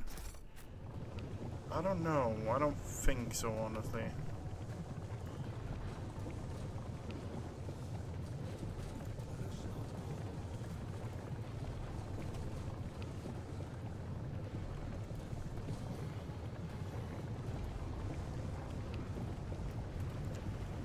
Tech use. The device now evidently is used to chop bodies into pieces. Officer, an ordnance cooling fan. Yeah, they're doing some really heretical stuff, that's for sure. Dying tech priest. The pile of remains carelessly tossed together emits a suffocating stench. The torn, gutted bodies once belonged to tech priests, but you cannot spot even a glint of metal anywhere. All the implants are gone. Suddenly one of the ravaged body makes the tiniest movement. The tortured man's lips moves ever so slightly.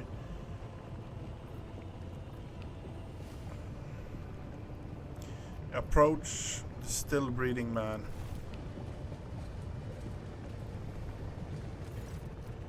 The man can barely breathe without his respiratory implant. It is a miracle he survived the horrific vivisection, but it takes you a single look at the gaping wounds where the augments was ripped out to realize the death is only a matter of time, as if sense your presence. Half-dead man looks at you, sharp inhales, machine spirit, deliver me. binary requiem coming from Pascal's vox stands solemn and grim. Upon hearing it, the mutilated man twists his face into a weak semblance of a smile.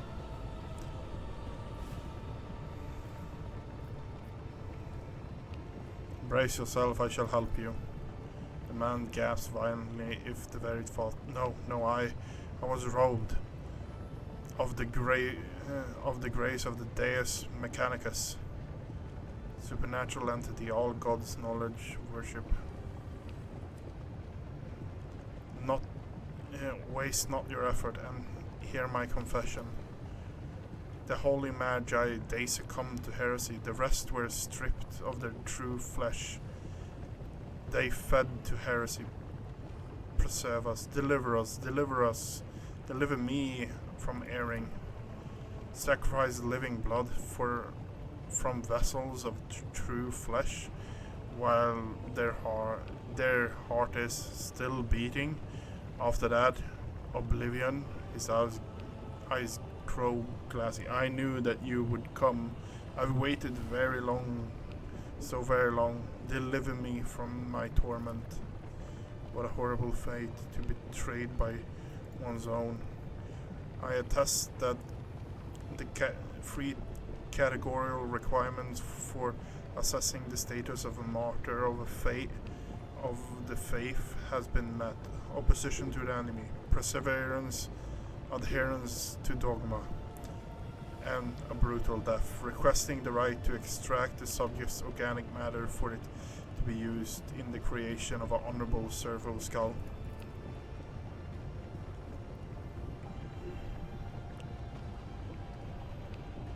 The man who is Minotaur wheezing, it's an honor. I'm thankful for the right to serve.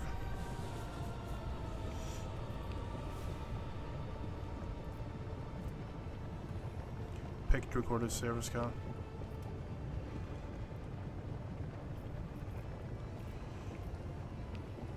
Pascal, your request is granted. Yep.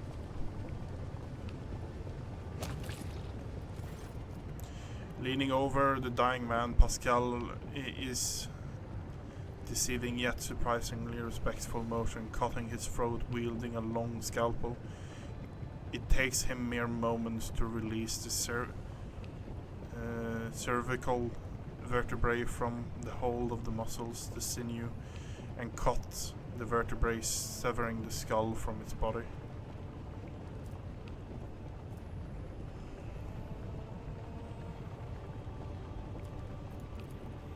Let your service continue, tech comrade.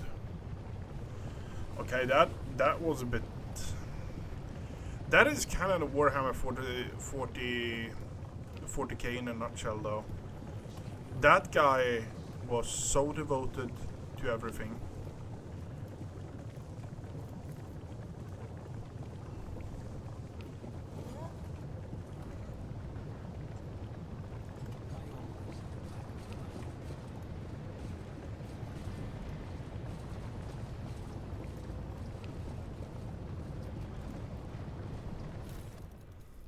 Another multi-key.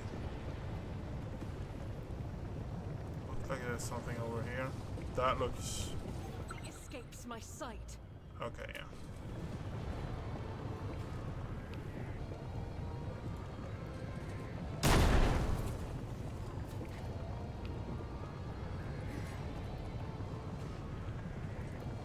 Cast your eye there.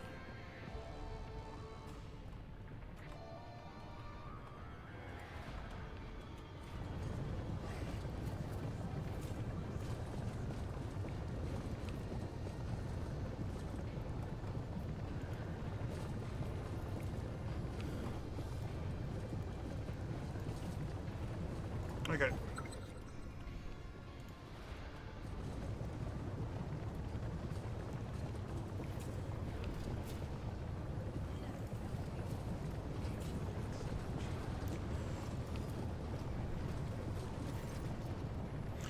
Cognitive panel has dozens of breakers, buttons, handles, switches, and other control mechanisms.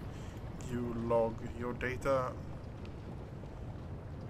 who discovered that local data crypt is contents collected by either the previous operator or the machine spirit itself. Using your access, you study the archives stored in the cognitive. You review the supply protocol.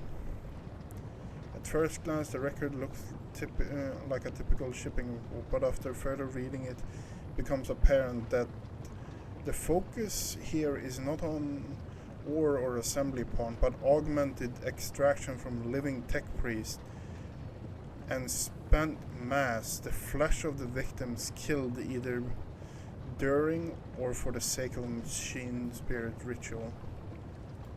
Production. The log look damaged, lines are uneven, and some of the values seem impossible. After a few minutes of studying the record, you feel your head begin to swim. The stored data can only be comprehended by a twisted mind of chaos corruption. Reviewing Ascension Protocol. This record looks like a sermon to some mad chaos worshipper. The log clearly written from someone else's word, mentioning the heart that exudes virtue and the cradle that rocks the child's truth. Okay, yeah.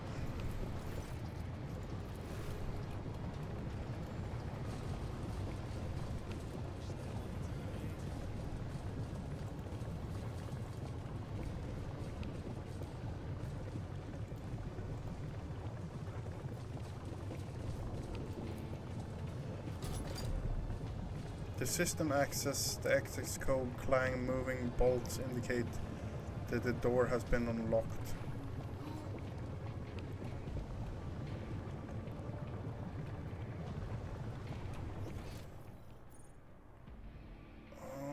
Okay.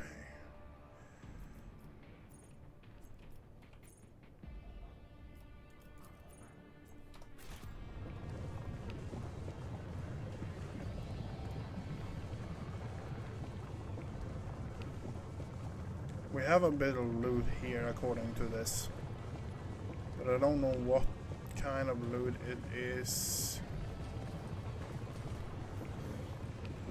We have goods in the corner, okay. Mag Impale, okay.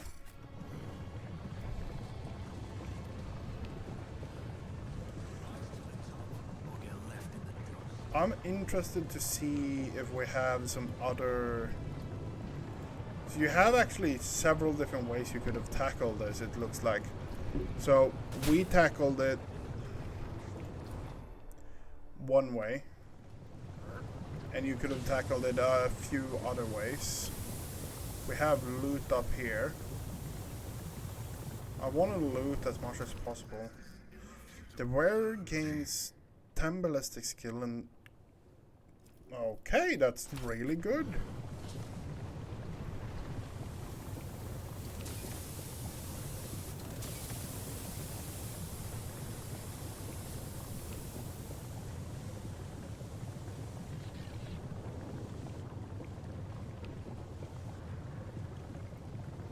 That is Tech Priest.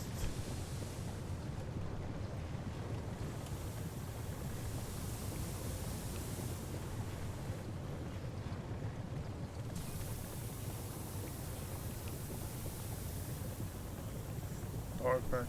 Okay, so we can't really do anything more up here, can we? No, so this was a dead end, pretty much. Okay. Fair enough. Unexpected result.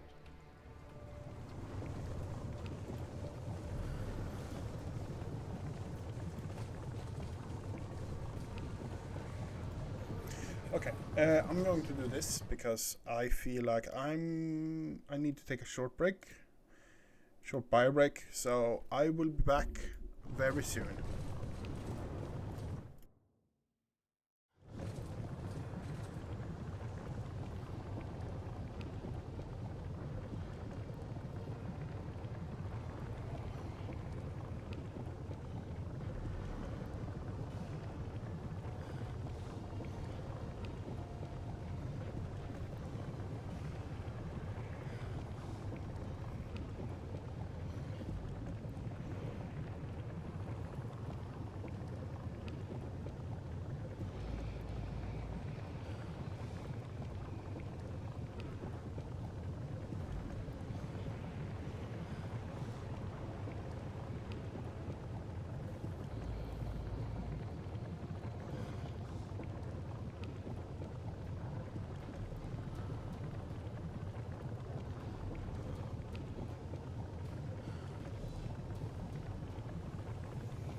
So, I'm back.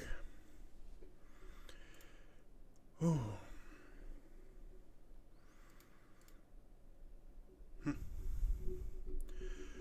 Okay. Color the uncolored. Colored, uncolored. Okay, yeah. Fair enough.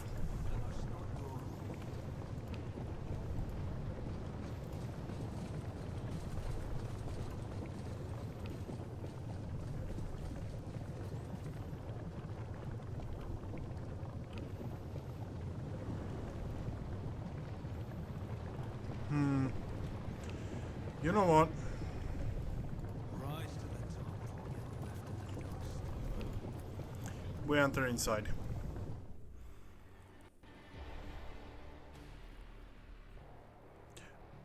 I presumably the boss is here, and I kind of want to fight him. We've been going for 2 hours, and we landed, and yeah.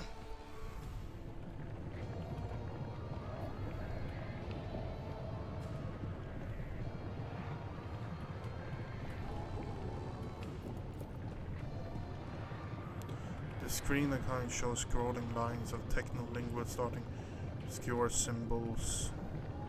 Keep you.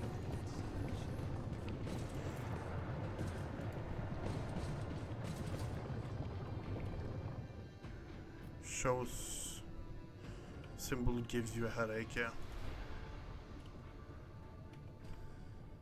I always have a...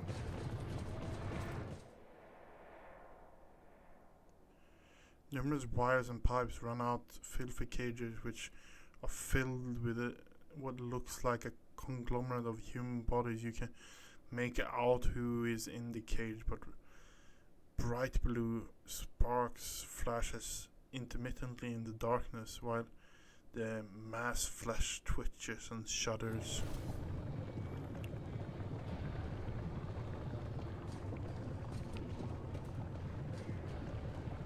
There's more than just one, but yeah. Henrik's casts scrutinying eye on the cage before withdrawing his weapon and approaching to examine the inside. Look at your cage closest to you. The metal bars you see is... Through the metal bars you see is truly a pile of human bodies, or something that used to be.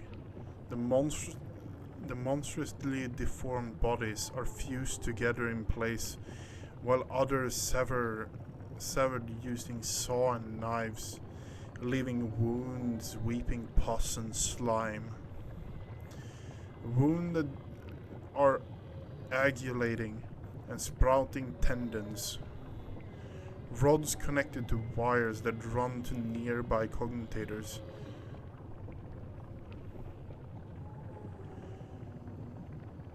Cognitators bristle across the flesh. One of the humans' head turns to you. Mercy.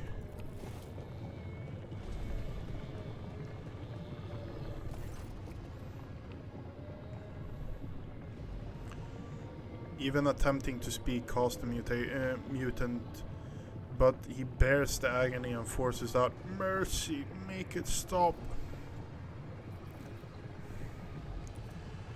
Study the mutation closely. You examine the pulsating mass of flesh. The creature is in the cage seems to be compressed of several bodies joined together. You study the structure on... You see no structure or any other means by which the separate parts could have been connected. Among the layers of meat you discern a large knot of muscles, various limbs, exposed bones, parts of faces, and even their heads. Only warp sorcery is capable of creating such an abomination while preserving the ability to live on. Yep, that's disturbing. What is this? Henrik takes in his surrounding and once again fixes his attention on the contents. I'm beginning to have an idea. The Lex Mechanican mentioned the inhabitants on the lower level have been imprisoned in their homes. He said some of them were brought here. The cultists did something to the poor people in their own homes, and now they're studying the result. Lex Mechanicus talked about slag waste disposal and chaos symbolism on machines. What are the arch enemy's mission doing to the people on the lower levels? To know the workings of dark sorcery means allowing corruption into oneself. Henrik scowls.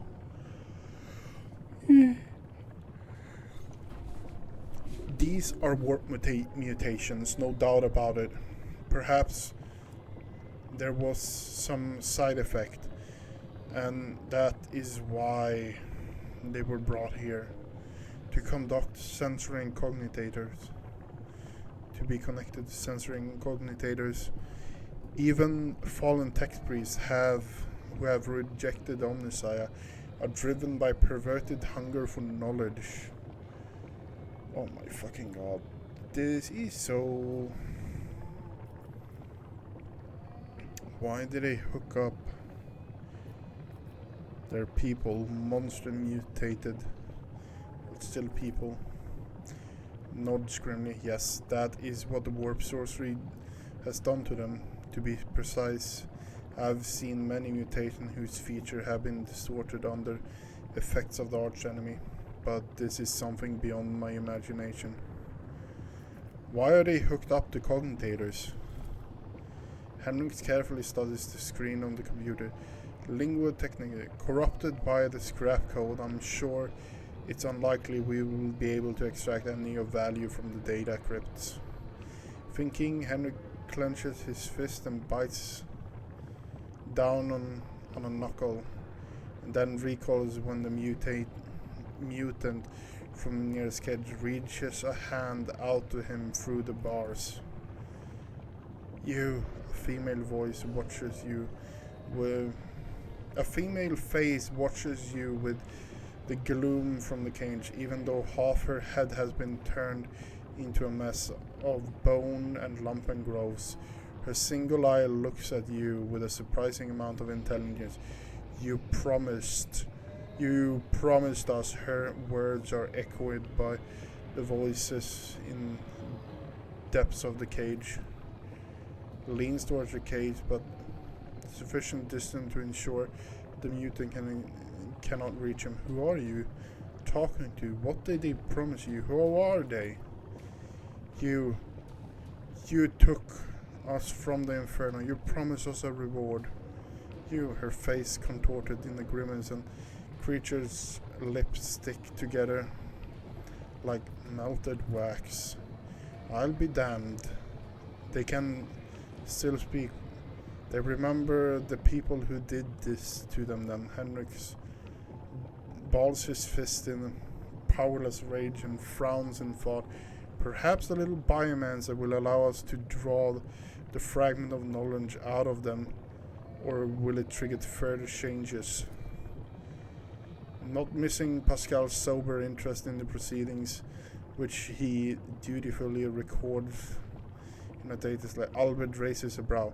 Esteemed Magos, these are your comrades. If I may ask, do you feel any compassion for them, or at very least regret?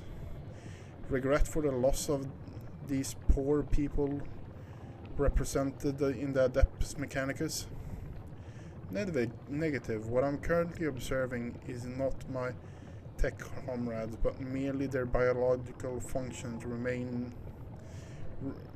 functioning remains fashioned into species of an unnatural perversion of technology. I am under no directives to feel any affinity for such species.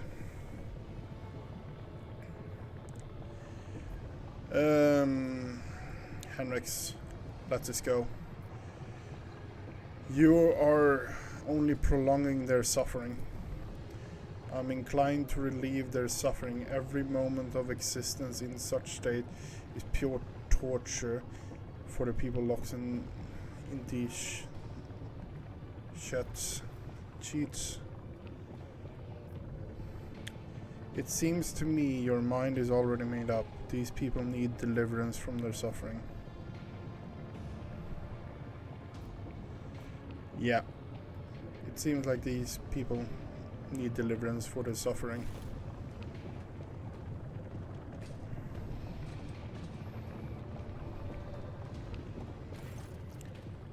Each mutant has a cable attached. I may not know the nature of these machines, but it isn't too difficult to increase the voltage and switch here.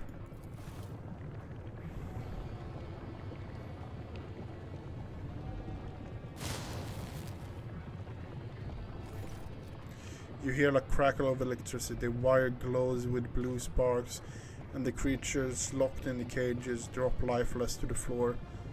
The sharp tang of burnt meat hangs in the air. That's that then. But do you know what's bothering me, Rogue Trader? The number of people here are too few. The lower levels are similar manufactoriums are inhabited by million. What happened to the rest of them? Henrik shakes his head. I know I won't like the answer. Let's go. We still haven't done what we came here for.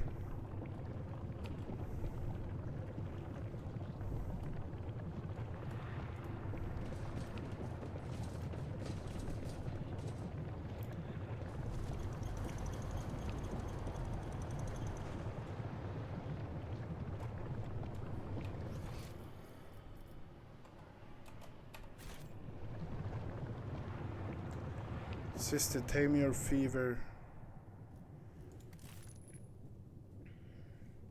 This place is stepping into the corruption, which means that it must be cleansed with the fire.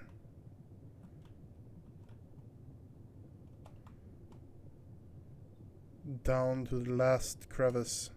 Sister, tame your fever. Your zeal is laughable, but first I must assert the intention of the archenemy to crush his manifestation.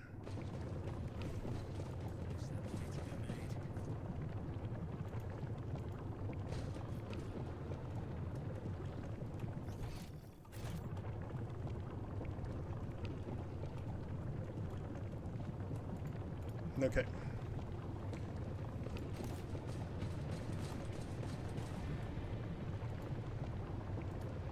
Always keep your eye on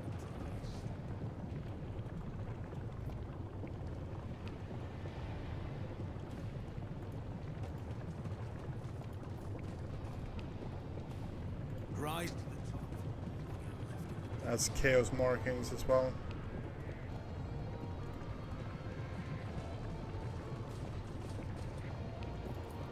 Data vault. The massive cone grows out of the metal bulkhead like a grotesque tumor. A hollow roar sounds from deep within the metal housing. Whatever spurred the computer into action, it has had enough power to supply a small command center. As soon as your eyes fall upon it, the cognitive As soon as your eyes fall upon the cognitator, you feel a tingle in your temple.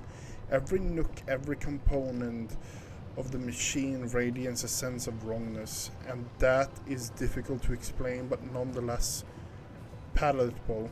For that, it is as though the structure itself defies the laws of physics and perspective. Henrik makes a warning gesture. His voice rings slightly with tension. His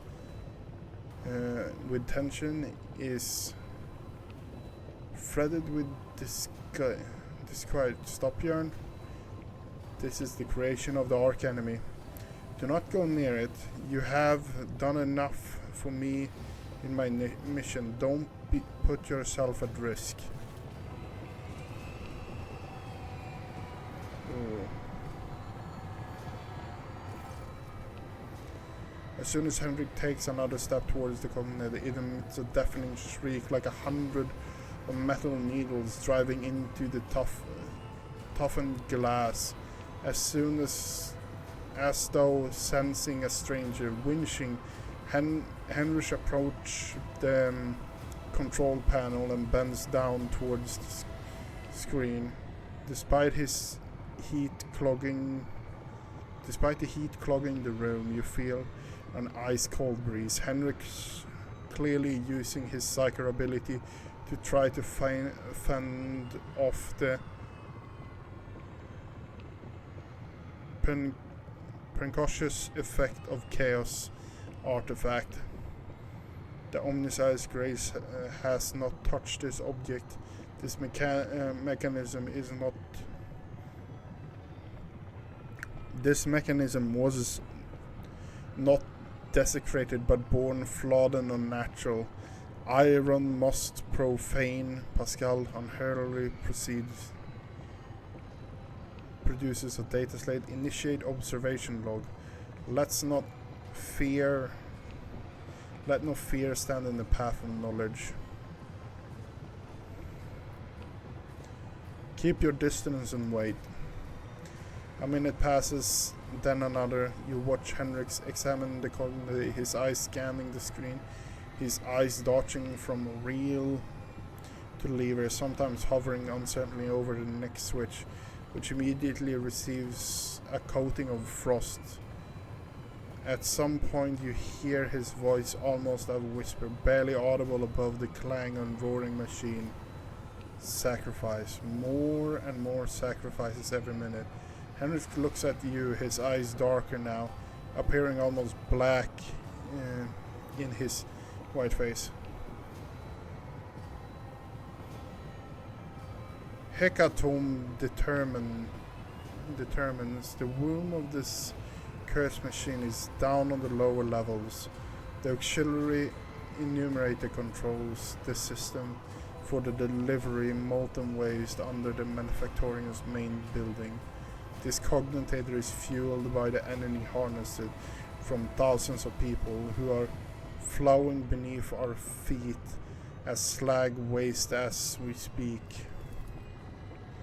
But I cannot even imagine the reason for sacrificing all the people. It's inconceivable. Now we know why the fabricated sensor priced this monster so highly.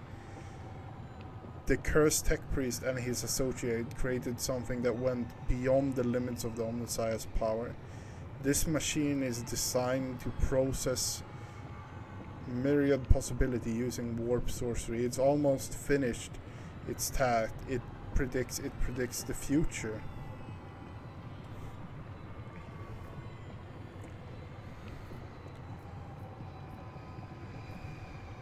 Henrik, are you all right? Henrik tries to muster a reassuring smile, but out looking more like a grimace. I'll be fine. Cut off the power supply? It predicts the future. How is that even possible? Do not attempt to gain any insight in the essence of the machine, of the machines corrupted by the archenemy. At least not if you value your soul. I encountered the heretic mechanical abomination before. To truly fathom their nature is to allow a particle of death into your heart. Henrik's silent for a moment, but the fruit they bear, no matter how abhorrent their instruments, the fruit they bear could be useful. You need to stop the colonitator for the sake of the Henrik's clouded gaze suddenly clears and he glances. No. The cult's filthy ravaging are not worth that. What we can extract from its storage drive will be enough. We need to stop the cogitator for the sake of the people still alive down there. Henrik's Vasilidis facilitates for a second. Facilitates? Vacillates? I don't know. For a second and shakes his head as though clearing away mental fog. I'm almost succumbed to the Arch's enemy's old trick. The lure, the unattainable. The primary of all traps of chaos sets for unwary souls. Henrik's moves to exact purposeful, unlike his earlier operation of the one after another, the contated screams begin to fade to black, and the roar coming from the inside machine quiets to a barely perceptible howl, in which you imagine you hear notes of dejection.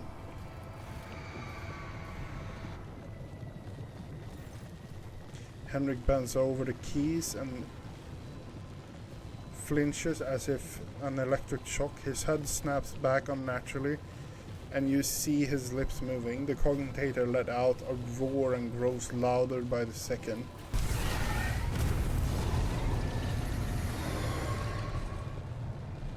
Okay, I guess we're killing that.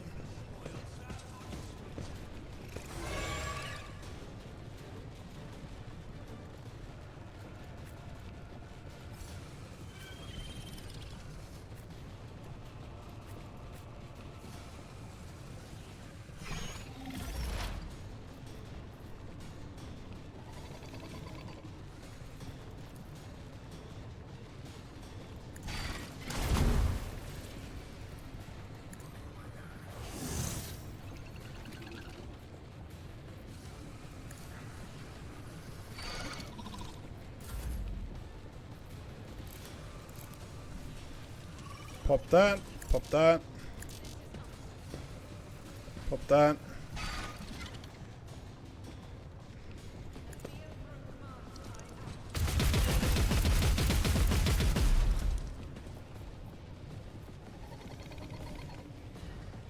Half the health of it.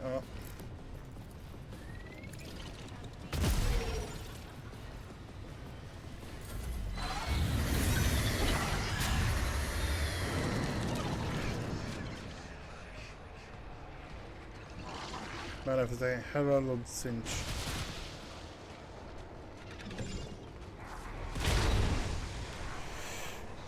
Okay.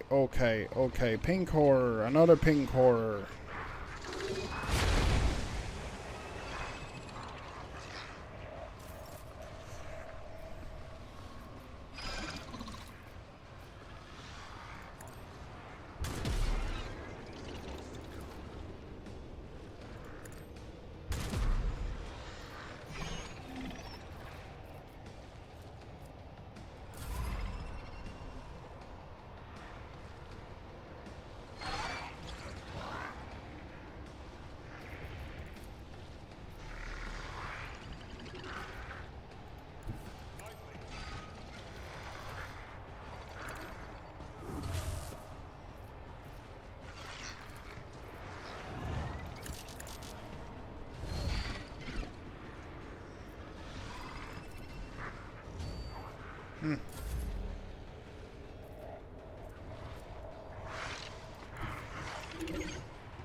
Pump you, and then we're going to, and you're going to move back one there. You're going to switch over to your bolt gun again, and you're going to let it rip yet again.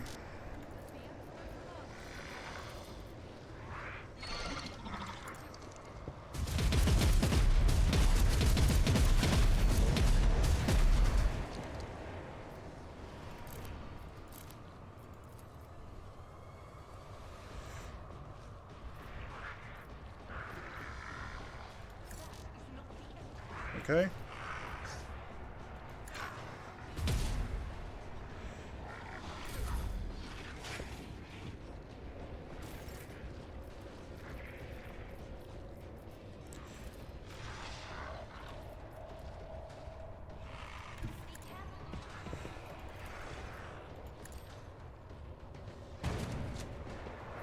Yep.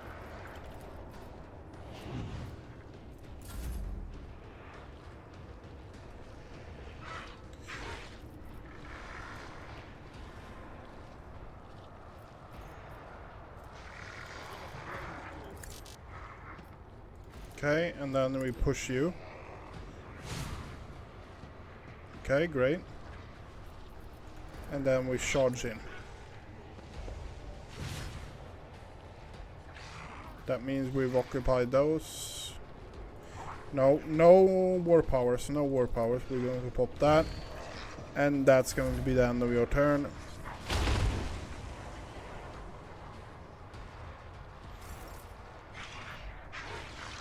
And we have Pascal.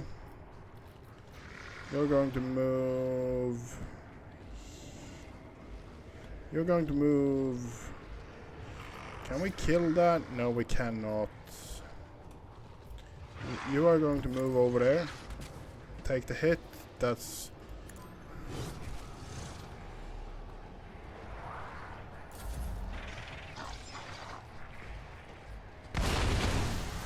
Okay. Well, hello there.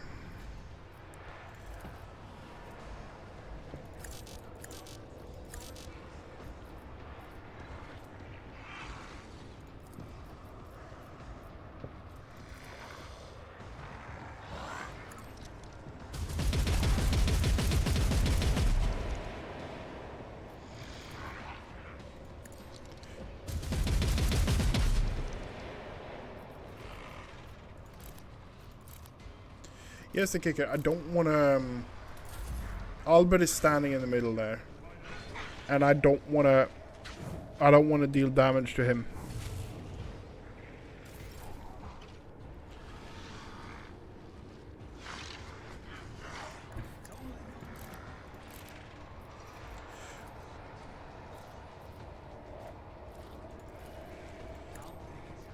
Mark that. 115, we don't really need to do that.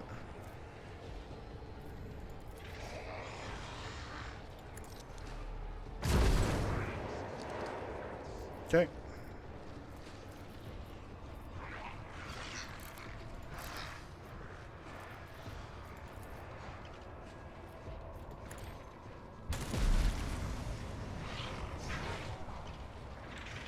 Okay, great. We actually got points back, huh? Can't really do anything now, sadly enough. Because your attack has already been gone through.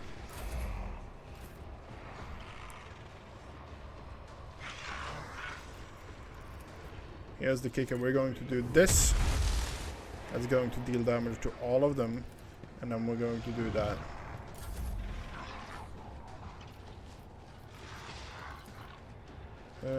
Pop you again.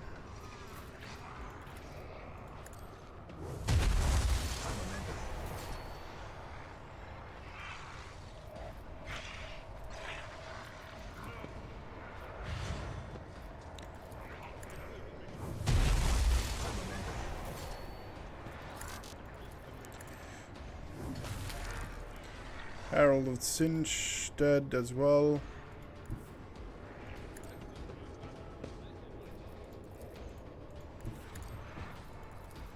We're going to have a beating party on him now and then, I guess.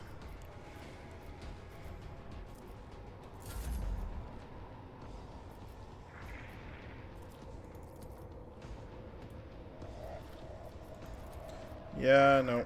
Pascal, you're getting that buff.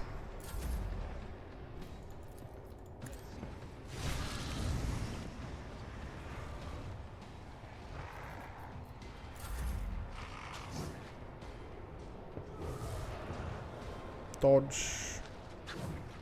Parry.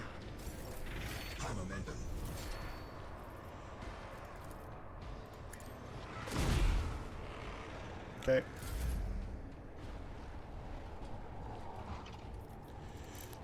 Pop that. Move over here. Pop that. Pop that.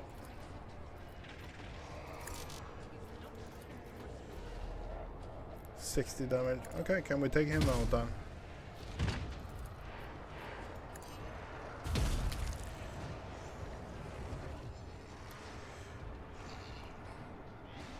I gotta love a good bolter weapon.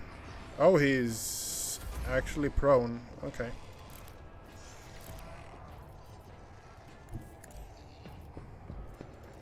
Goodbye, little guy. That sounded almost revelatory. Henrik stares at the smoldering ashes of the demon and then at the destroyed container and furrows his brow, slowly smooths out. His face looks almost content. The creation of chaos is no more. I hope the fabricated senses did not have time to pass on the secrets of this creature to his associates. And I hope that the survivors down on the lower floors can hold out until we liberate Kiava Gamma. I saw something happen to you. What happened to you when you touched the machine?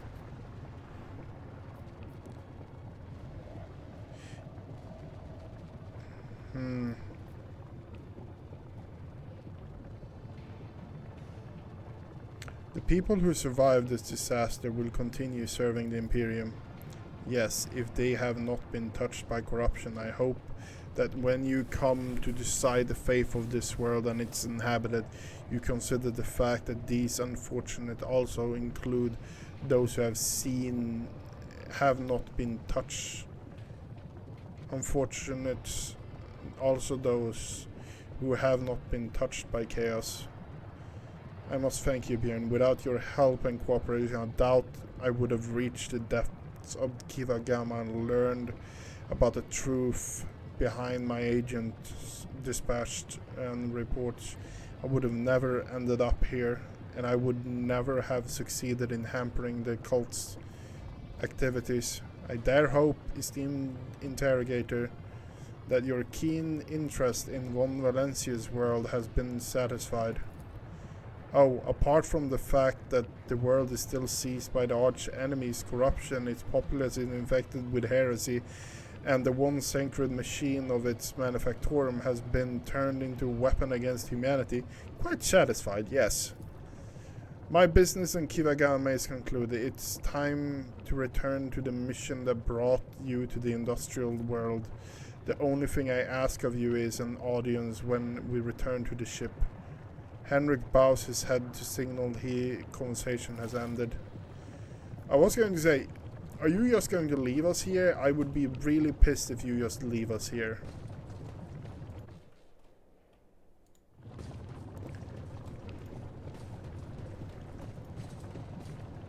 Stick to the area. Okay.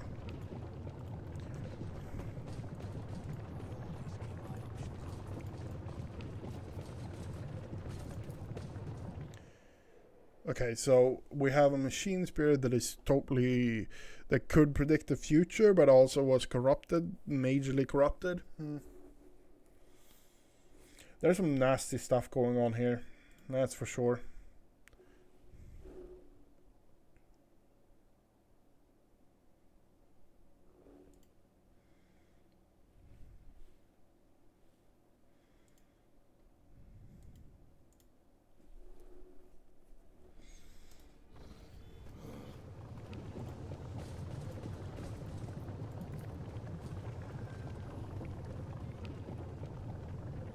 You have 2 servitors left. Anything going to happen? Okay, yeah.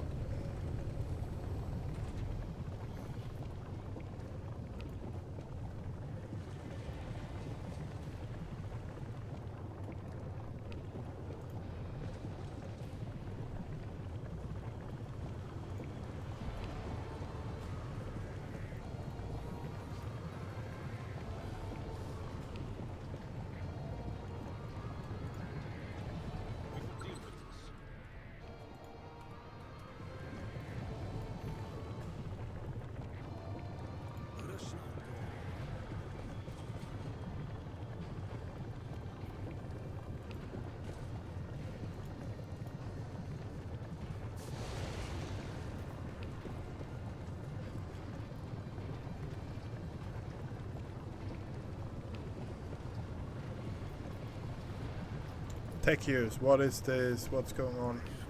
Large divide that lifts cargo for transporting parts. CyberGuard is asking for access code. I do not have those.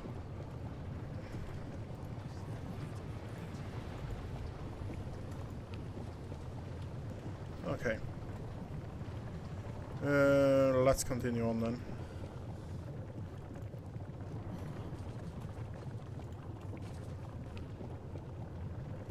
That looks like that might actually be the boss area. Rise to the top or get left in the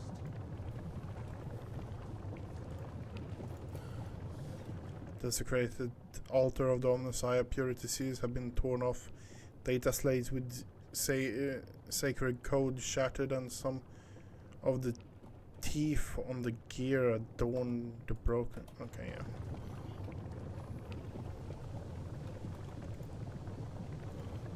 We have goods there. Okay.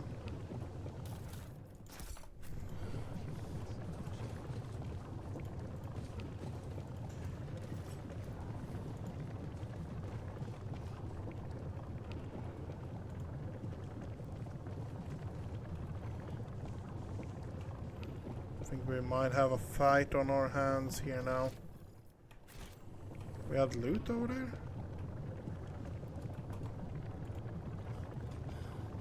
Yep, more goods. Don't mind if I do. Don't mind if I do.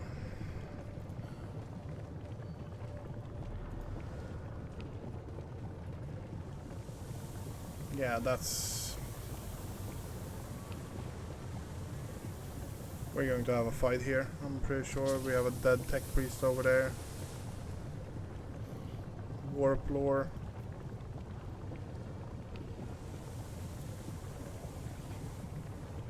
An eerie looking makeshift structure adorned with revolting totems and symbols. The dim lighting look it took on it. Okay, yeah.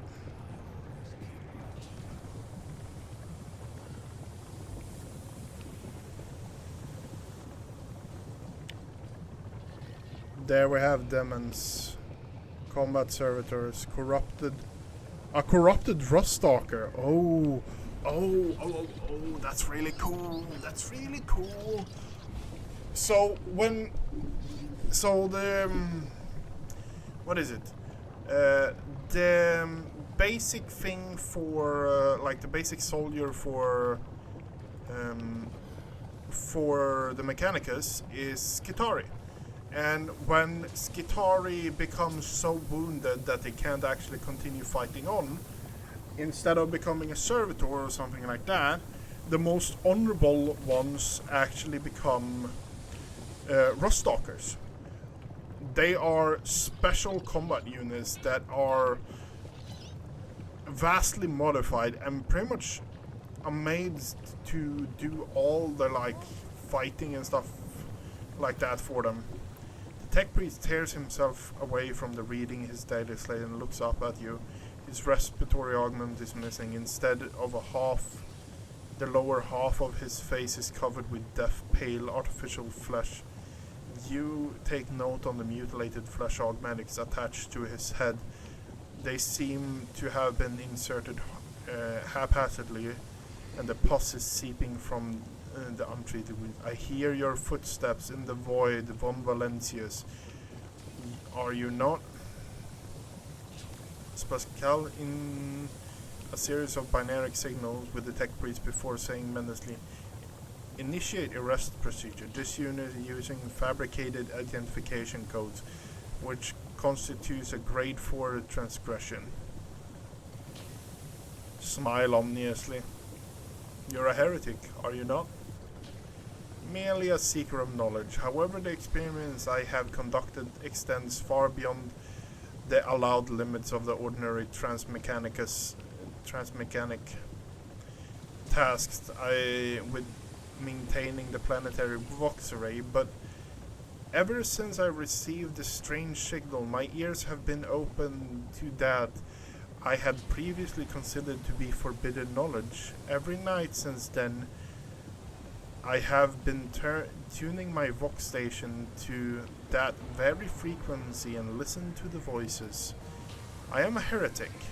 The fabricated senses don't think so. He conducts inspections, but he did not prohibit my research. Later, when a mysterious visitor revealed the truth of to his optics, he came to me once more and nurtured the scrap code for him in the depths of my mind. I live there still, eating through my synapses and building a new connections that are open to new knowledge and changes. Is freedom heresy? If so, then I'm a heretic. The reason for your failure of this unit's operations has been established. You have fallen victim to cognitive corruption of chaos. Your computing process have been disrupted. You are defective. Defective? I have revealed the truth. I comprehend just Omnissiah's command. Meanwhile, your mind trashes about within a cage of data vows. So which one of us is defective? Do you have any preference regarding the killing of your former tech comrade? Pascal switches technolingual vox erupting in a series of binary signals. There is no need for secrecy. Let him understand. The heretic nods in your direction and smiles. Pascal glances at you with worry and says in Gothic, his voice doubtful, follow a voluntary surrender and I will commute the punishment for immediate destruction to arrest and isolate for the purpose of conductive exhaustive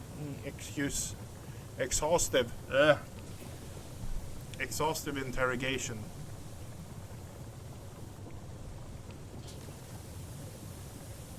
If you think it's best. The heretic deranged smile remains on his deadly request. My tech comrade, you will have to pull what you know out of my head. Corrupt the Restalker, Combat Servitor, Vox Skull, Pascal, Björn, and Agatha. Okay. So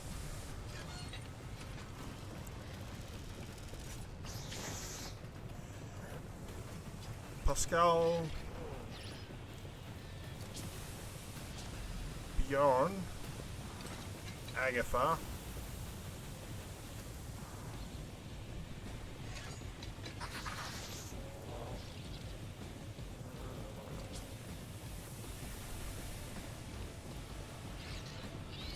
Albert is going to stand there, so the Voxoc, that one down. The Combat Servitor might actually be a bit problematic.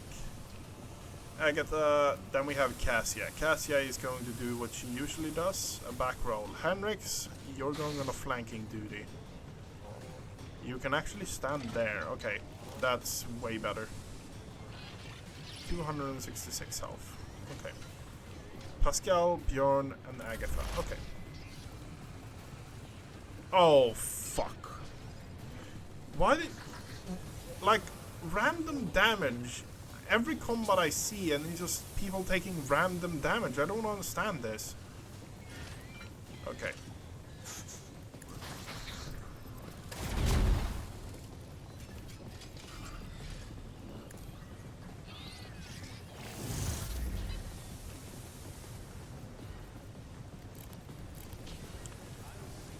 Pop that. Pop that. Servo skull.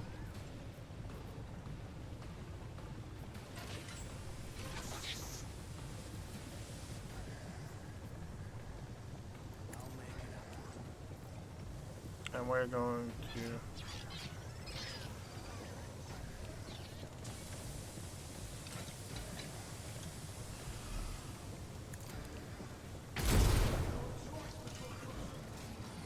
Okay. Move forward. Switch to heavy bolter. Pop that. Pop that.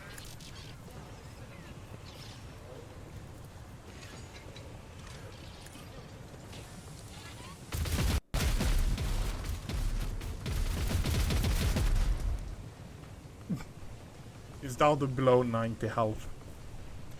Okay. And then we're going to switch to the other one and shove one in his face, I guess.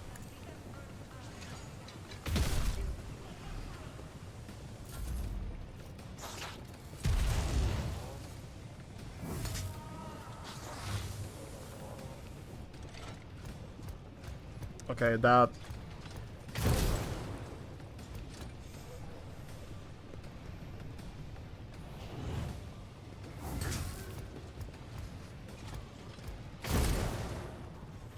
You're dealing with Albert.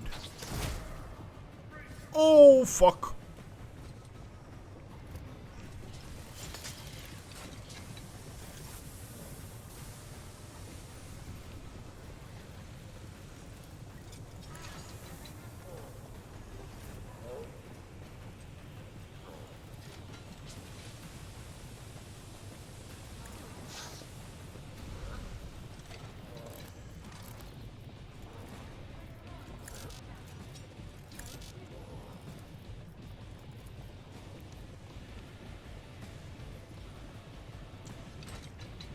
Okay.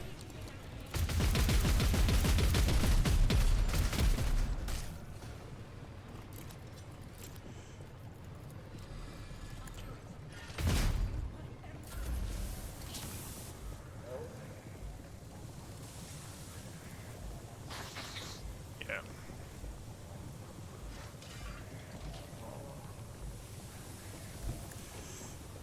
I'm sorry, my servitors. Yeah, can't really do anything.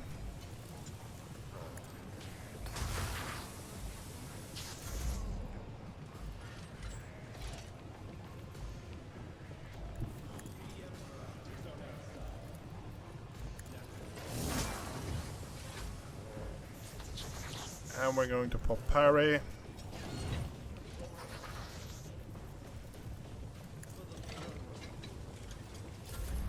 High momentum.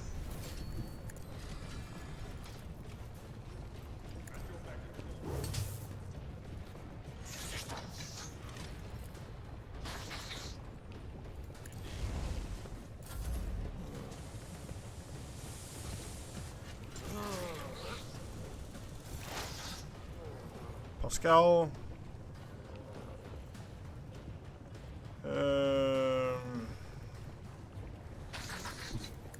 Rust Stalker is main priority, I guess.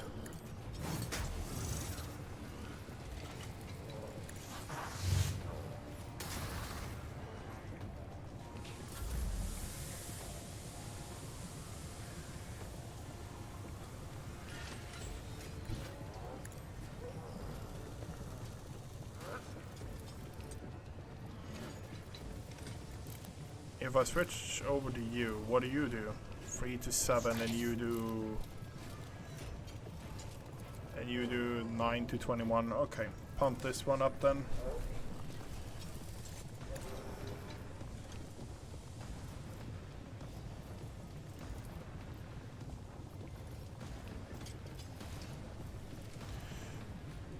The...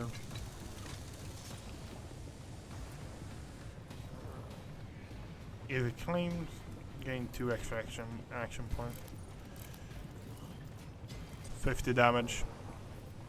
Can pop that. 82 damage. 92 damage at cap. 30 was all I did.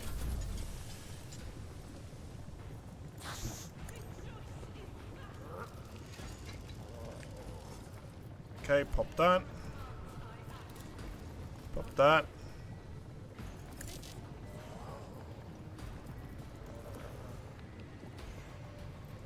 And you'll start unloading like there's no tomorrow. Oh fuck. He took the wrong weapon. That's annoying.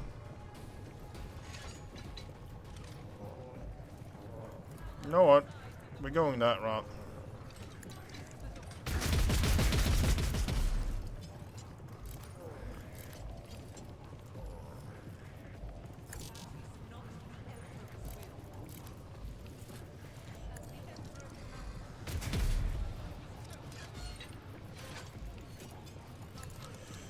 Come on.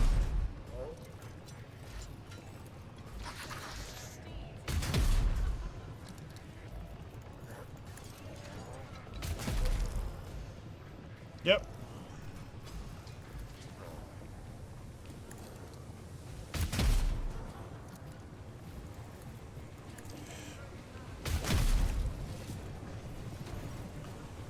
Pascal stands motionless and stares at the heretic's corpse. After a long silence, he finally says in a hollow voice, "I'm taking his neural commutator. The data obtained within must be analyzed to supplement the catechism of the maintenance of operations." "Do you intend to pull it out of its head?" Revolting. What if it is his incognitus? "I would advise against it. It may be dangerous." Request denied. Value of data justifies the risk. Pascal leans over, activates the sampling tool, and one of his mechadendrites plunges into the augmented covering of the heretic's skin. Okay, what happened? What happened?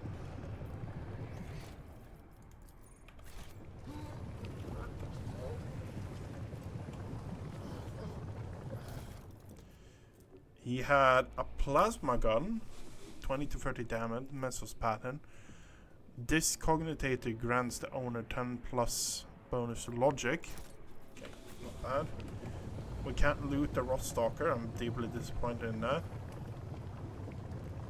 Is there more to the Goods.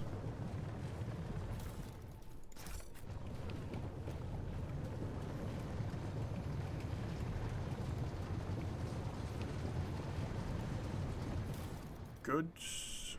The wearer's melee attack made against an enemy under the effects of exposed weakening grants decreases the enemy. Okay. Set up the ladder.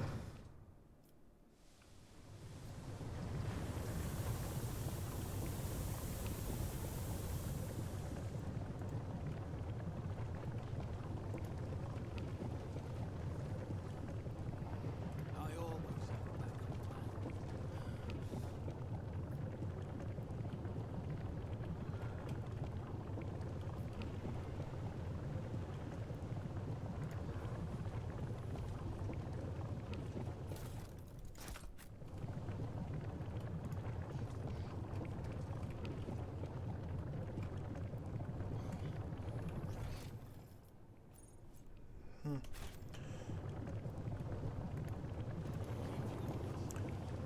Remove obstacle. Yeah. Compared to naval service, that was barely a challenge.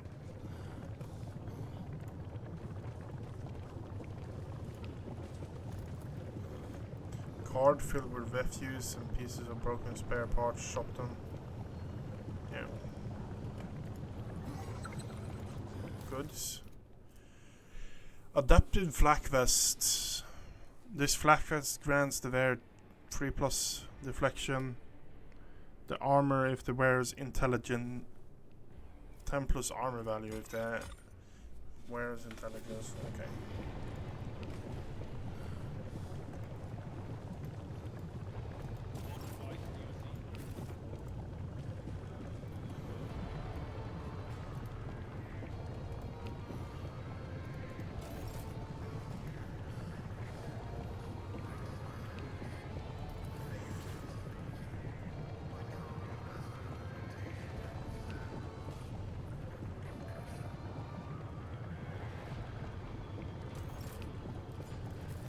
What did that do?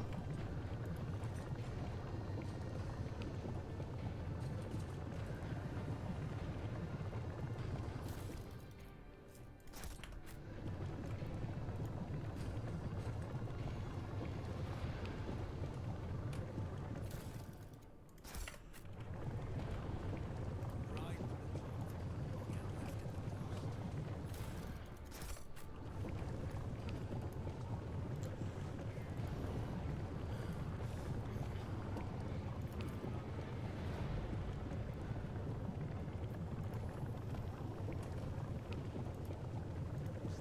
dust. That's a door. Saving. Okay, that's... I don't know if that's a good or a bad sign, honestly. Cultists. What? Yeah, that's a space marine. The Chaos Space Marine towers over the tech priest, bowing their heads like the dark cliff. He recites his sermon slowly and almost chantingly. The mere sound of his deep voice lowers you. You break into a cold sweat. Listen to my words. Reveal your path from the darkness unto the primordial truth, which has thrown open its gate to the wayward souls seeking deliverance from the shroud of lies and torment of enslavement. Your minds have shed the bonds of the dogma that has guided you into the abyss. Accept now the hope granted you by the greatest of the word bearers. Sacrilege. Here on Imperial soil? Henrik hisses through it. I knew our meeting with Rika and Menoras wouldn't be the last, but to run into the anathema here? Kiva Gamma did not merely succumb to heresy. Shadowbelt, your world is clutched of the greatest evil known to Imperium. No spare signatures of the defective units have been archived. In accordance to sacred commandments, I will not tolerate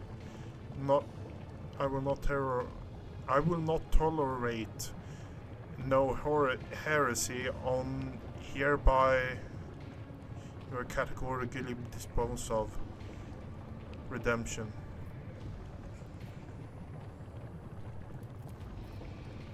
Attack it. The Chaos Space Marine roars in fury as the tech priest turns and charges you as if a cue.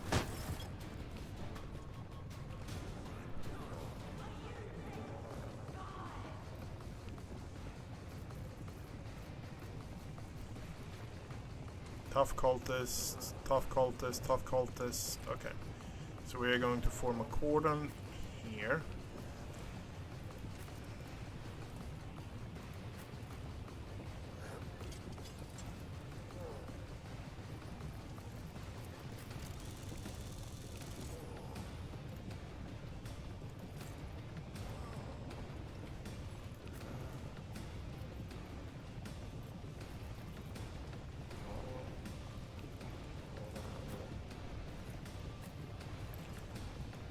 No, Agatha here. What? He has a bolter, 400 health. Okay, yeah.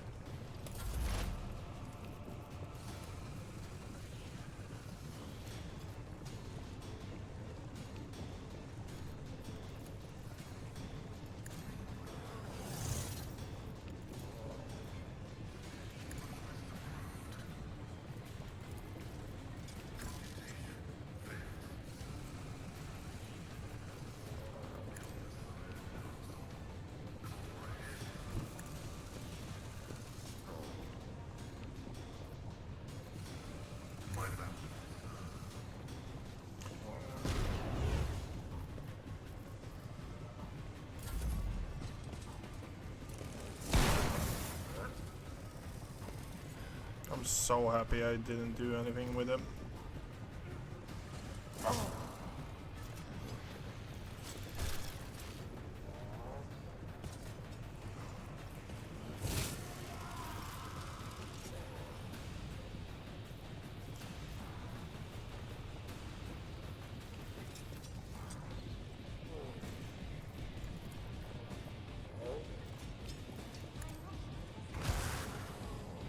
Okay. And now, okay, so we need hit chance on their next attack. Okay, so we are going to buff her now. And yeah, we're not going to do anything more than just buffing the living shit out of her. Okay. We can get loose one volley now.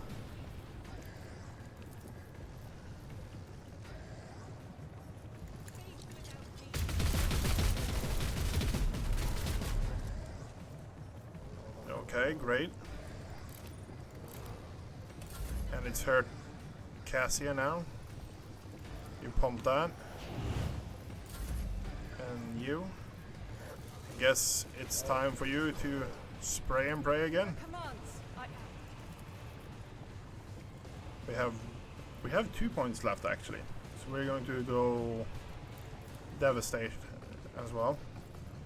And then just spray and pray again.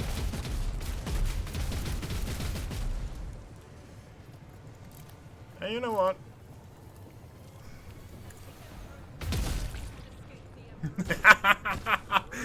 Okay, Agatha with a heavy bolter is fucking OP.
Okay.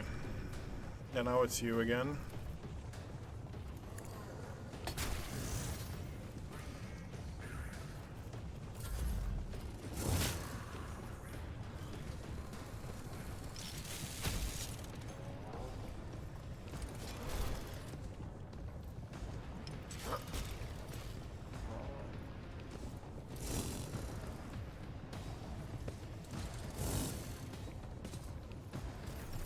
High momentum.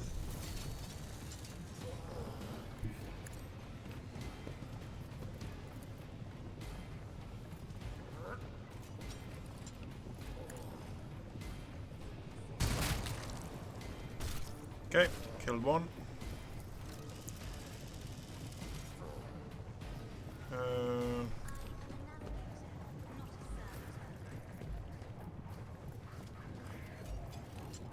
Faith without deeds is worthless.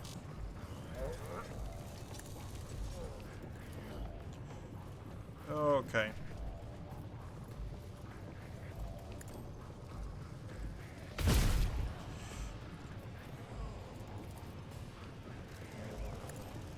Come on, crit. Yeah, too bad.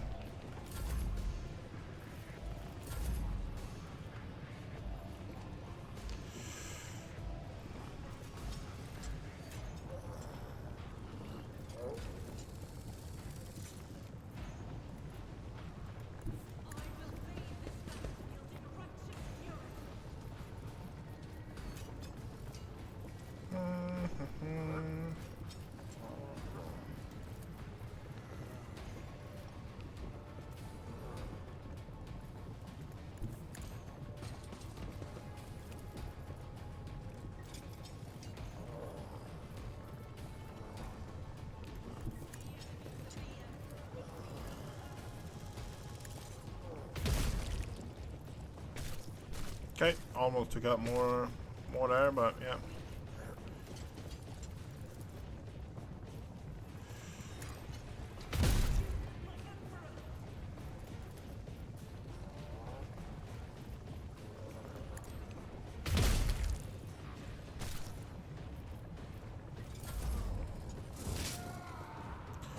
I lost a few servitors, my bad, but you go down as well.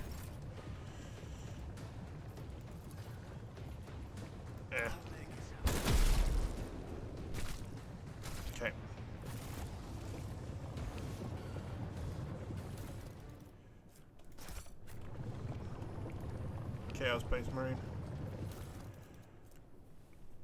All bonus from the various combat tactic areas are increased by 5% for one round after using a stratagem different from the different one from before.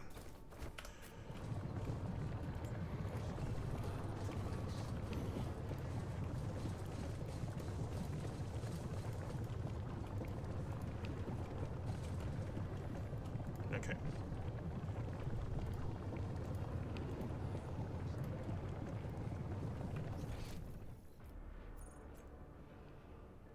Yep, that is the place we need to go to. Because we can't actually get over to that place over there.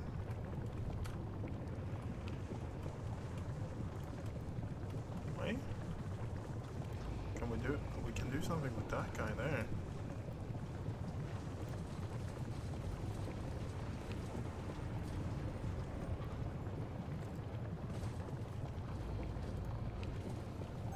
Still new to the art of exploring. Duty prevails. Join me in prayer. I always keep my options I better myself through my service.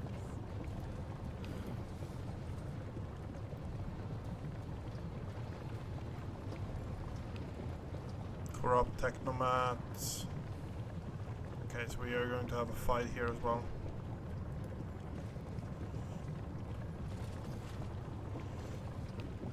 That's the fabricated sensorum. Okay. So we are going to ignore this. Go back here. Open the door here. Let's see what we have behind this door.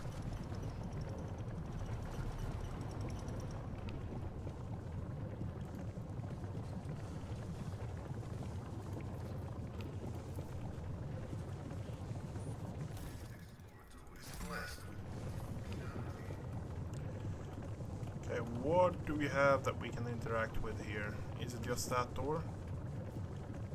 We have that as well.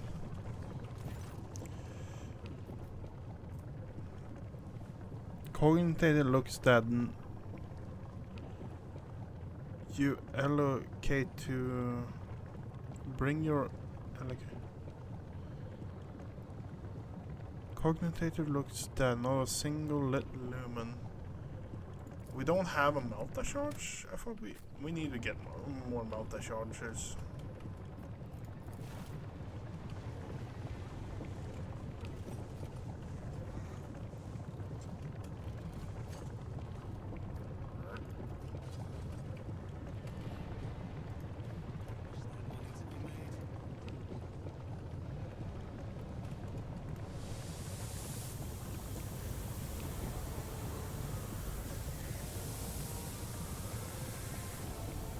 I'm going to be really fucking cheesy right now.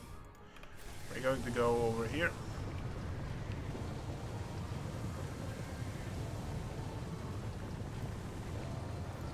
Climb the ladder. Nothing matters. Go all the way over here.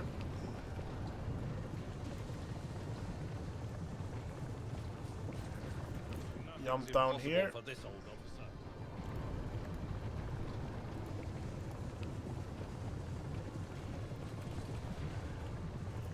And then we're going to return to the void ship.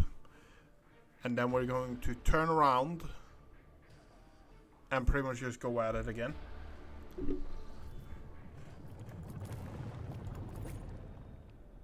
With the same crew, absolutely. Because now we have Agatha, which is probably the person who has the most damage in the group, is currently, or was currently, down for the count because she got -2 ballistic. She was still killing people, killing stuff, but I want to be really cheesy and see if I can try to actually kill this sucker fairly quickly. Also means that most of the place here is already cleared.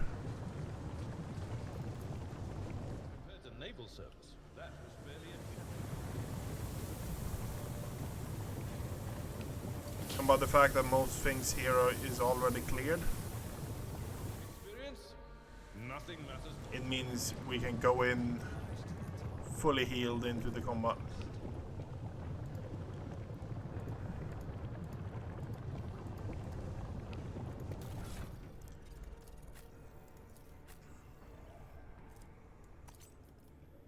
You know what? We're going to have a few of those on you.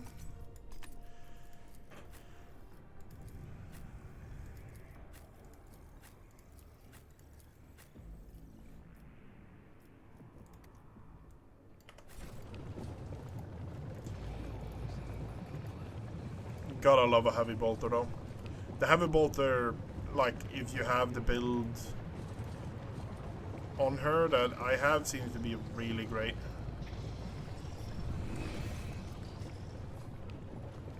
Upon noticing you, Cubis Delphin straightens. You hear a clang and groaning of metal as if the pistons are bearing into fabricated Sensen's augmented body have fused together. Repellent scrapes that screech punctuate his scream, his speech.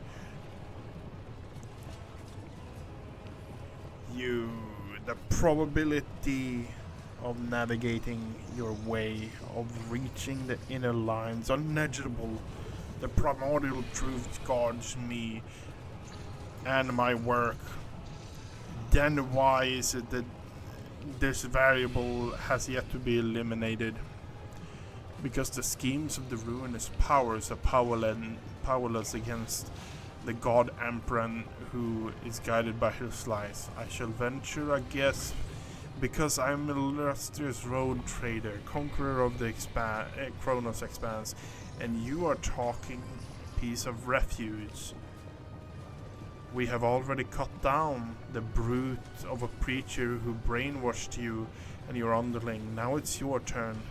Your minions are dead. Both you and your host will likewise fail to stop me. It appears that your masters have turned their backs on you, and now you're on your own. We already cut down the brute of a preacher who brainwashed you, and now your underlings. Now it's your turn. Emits a sound distorted, semblance of a spiteful laughter. The garter of the troop who opens my eyes is far from this world. His sons have fallen, but his work will be completed. I saw the strange constructs on the lines of the manufactorium. Why don't I just kill you along with your minions and be done with it?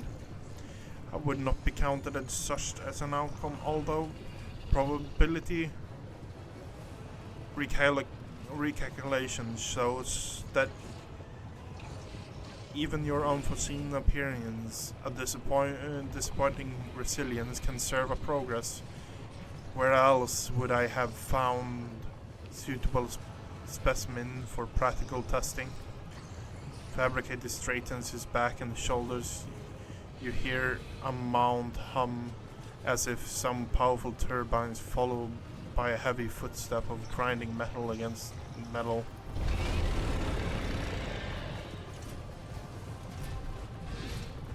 That's a second one. There's two of them? I had enough problem with one of them.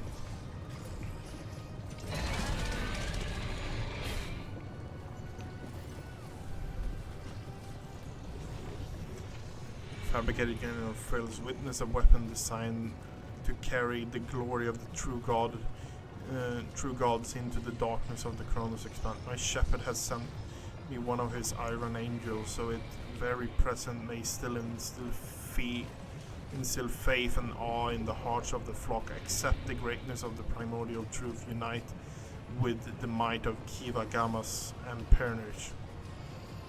For the Imperium, for the God Emperor, shall purge Kiava Gamma of your corruption. Accept this new sacred truth. Okay, what do we have here? Okay, we have Agatha, Pascal.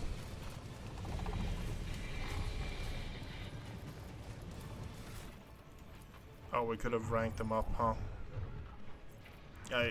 It's not going to make them that big of a difference.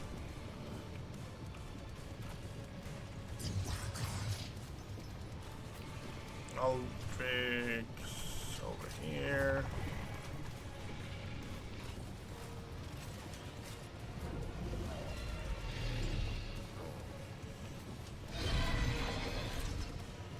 Turn over here.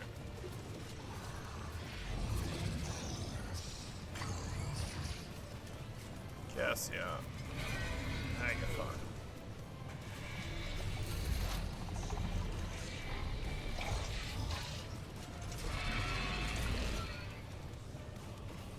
How much health do these bastards have? 200.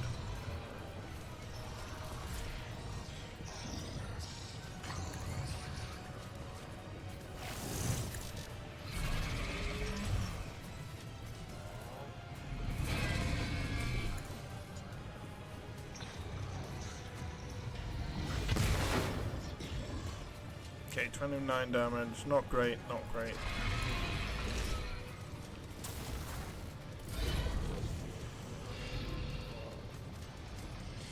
Okay, pop that. Pop that.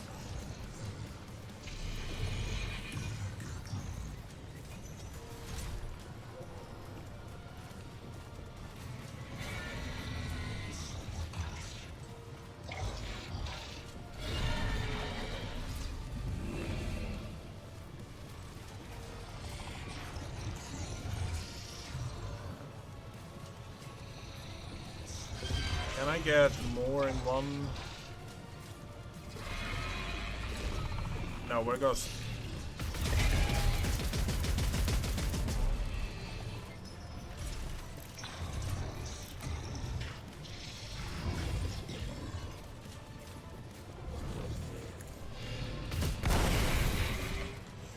Okay. Well, hello, Cassia. It seems like you have a really good task ahead of you. You are going to buff Agatha to the point where she can do everything she wants and a bit more.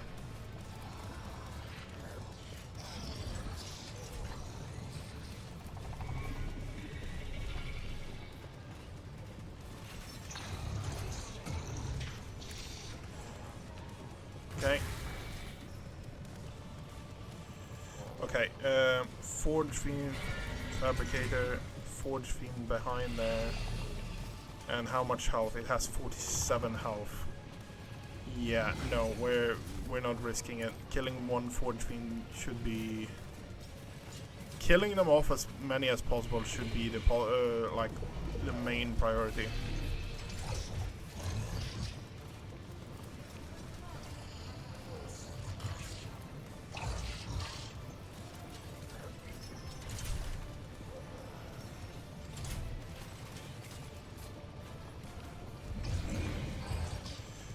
Yeah.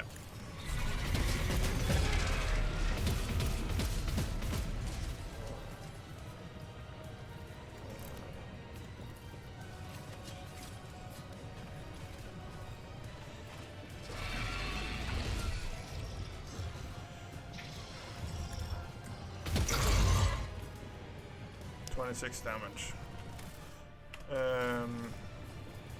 No. I want to remove that. We're going to go back to you.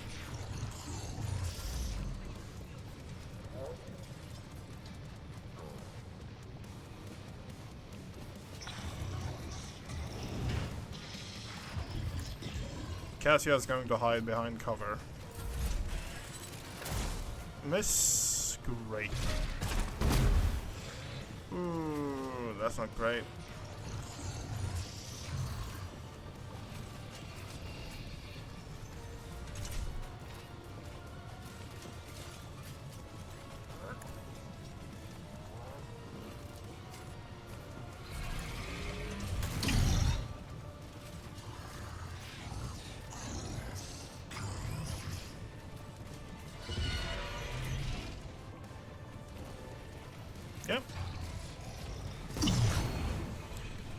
Gonna burn the heretics.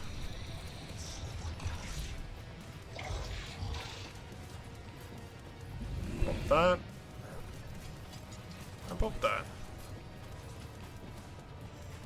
Then we scan that guy. And then we crit away.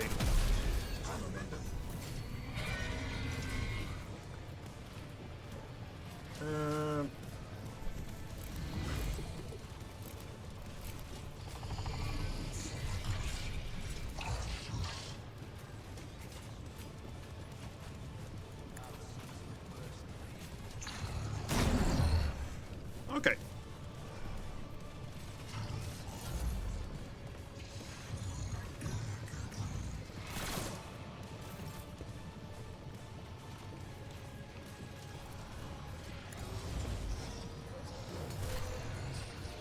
Okay. And that means another one is down. Henrik's. Crack. Pulse. Blind. You know what?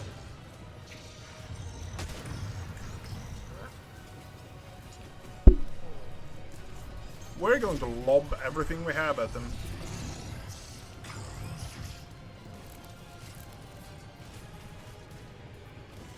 Okay.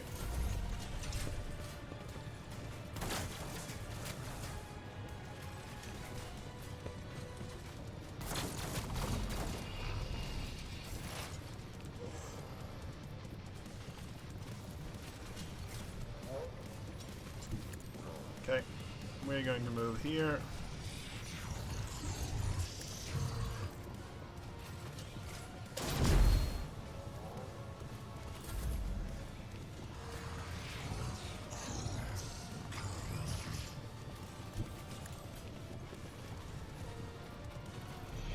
Pop that. Pop that. And we have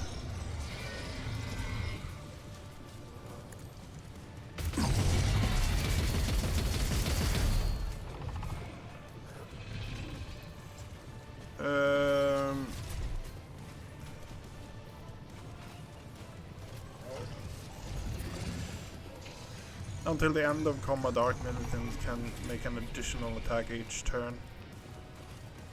You know what? We're going to put that. And we're going to unload the rest of it.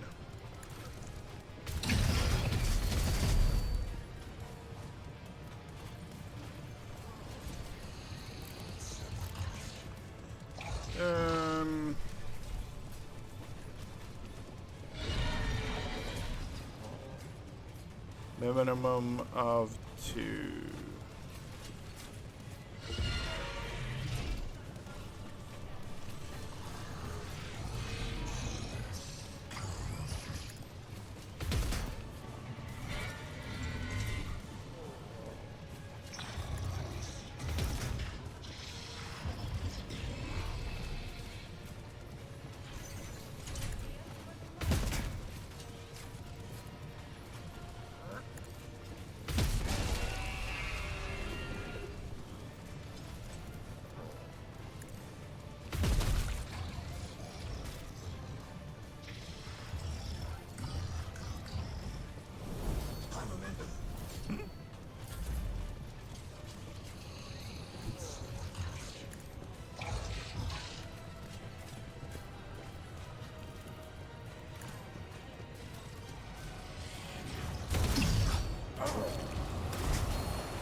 Okay. Cassia.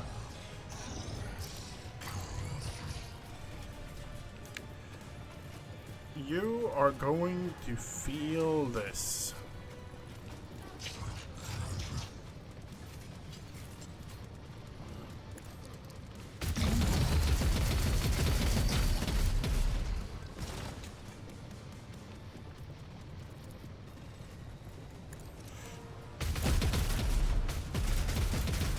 Oh my god. The body.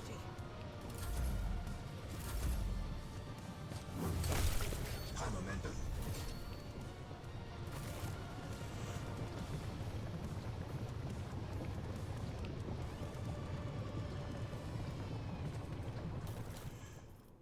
They just had the last pattern. Okay, fair enough.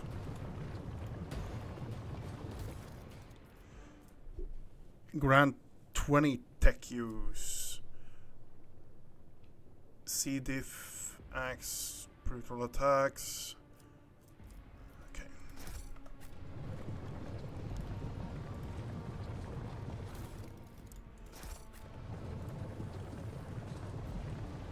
Return to the void ship. Do we have anything more here? I don't think so. I think we cleaned up most of it here. Okay. So let's see what we could have picked before the combat that would have... Honestly...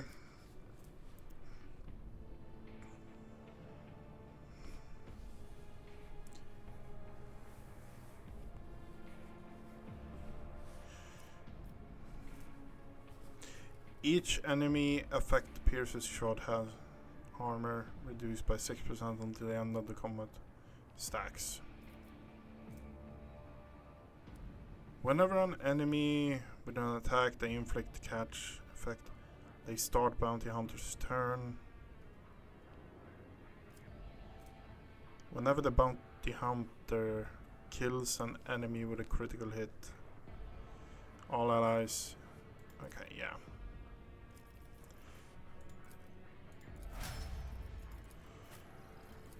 You, what do we have for you? Taunting.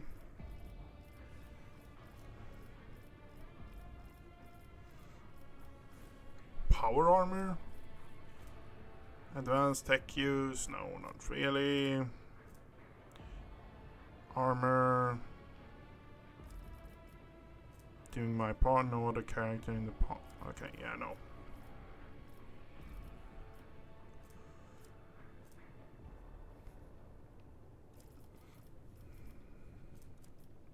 Sacred ritual. Okay, yeah, that is what we're going for. Force melee attack deals 1+ psi rating damage. Use of a heroic act by the psyche decreases the veil degradation by 3. Whenever the psyche uses damaging psychic power on the target, 6 cells further 3+ damage. Psychic power have a range of 2 cells or more. Have their range increased by 3.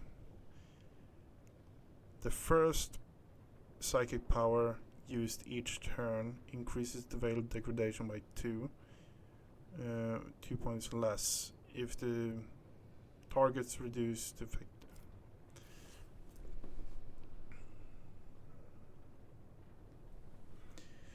Okay, we are going, honestly, psi rating 3, I think? Yep. Cassia, what do we have for you? Offensive, salvation, ally coordination. All allies have 20... made by allies... All allies have 25% dodge against attacks made by allies. Deal 25% less damage to allies and deal 50% less damage with critical hit. Press advantage ignores cover and dodges. The first ability of them uses after the first heroic. Whenever the master tactician or master tactician's ally uses consumable items, grenade, or reload a weapon, the master tactician gains... Okay, yeah, that's genuinely good. Okay, what do we have for you? Crossfire zone. Using a stratagem on the front line area grants allies increased dodge. Allies' ability gain the ability to reposition the combat tactic areas they're currently in at the cost of 1 AP. I can't get past it. Like a lot of the things, perception, prediction protocol, dodge parry reduction with melee weapons. If the enemy dodges parries his attack, the bonus is doubled for the next melee attack. Okay, that sounds good. Machine spirit. Yeah. Fellowship, ballistic skill, strength, perception, willpower. Fellowship. You know what? We're going ballistic skill. Yep. What do we have for you, Albert? Each unyielding beacon additional parry. Okay, yeah. Agatha, what do we have here then? Awareness, medicine, awareness, athletics. I think we're going with 30, 40, 60. We're going with that one, honestly. Exploit weakness. Arc militants attack have their armor reduced by any if. Okay, we are adaptability, arms master. Killing an enemy with a melee attack makes all militants' ranged attack this turn cost -1 AP, minimum 1, and vice versa. Does not stack. Okay, no, not interested. We are running this character as something of a like spray and pray character. Close quarters training. The arch militant can use a two-handed range weapon within melee range, but -10 ballistic. Heavy gunner. Okay. Focal point. The arch militant deals 15% to a target they have priority target, regardless of whatever the target is. Arch militant, someone else. Every round for the first single target ability used by an ally of the Arc Metallic grants 1 action points to that ally. Arch Militant deals 20% critical damage to target that are stunned, bleed, or prone. Arch Militant gain 1+ stack for versatility whenever an ally grants the Arch Militant an extra turn. Any ranged weapon area burst attacks of the Arch Militant reduce the weapon skill of the all enemies hit by 10. Does not stack. Any Arch Militant's area of attack, both melee and range, reduce the deflection of the enemy hit and armor by 7% until the end of the round. Any burst and area of effect reduces the dodge chance of enemies hit. Whenever the Arch Militant or their ally uses Heroic Act, Arch Militant gains 2+ damage for all attacks until the end of the turn. That seems like a really good one. Wildfire is reduced by -1 AP for every 3 stacks of versatility instead of 4.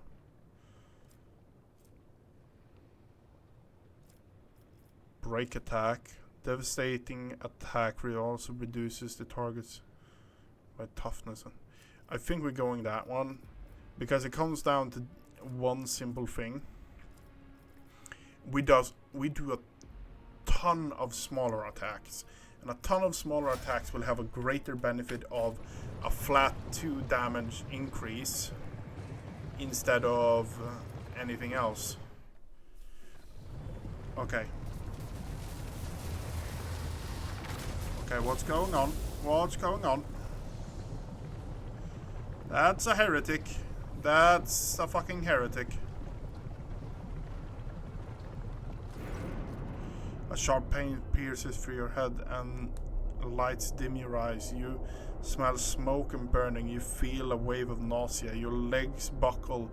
Your knees hit the metal floor. In that same moment, the manufacturing surrounding you disappear in a whirl of mist and ash and grey shadow. Struggle against the elements. You can barely raise your head.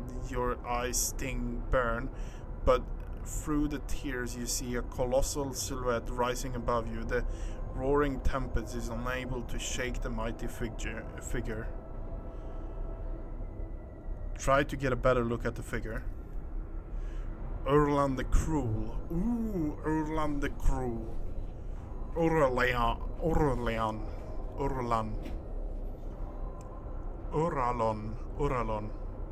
You squint and wipe away the tears for a moment. Your vision clears. Before you stands a mighty giant clad in dark power armor, lavishly adored with bas reliefs of snarled demonic silhouettes and punctured with prayer scrolls. Two bracers are mounted behind his shoulders, burning with an unnatural blue flames, and emit a thick black smoke that curls and twists upward like a funnel.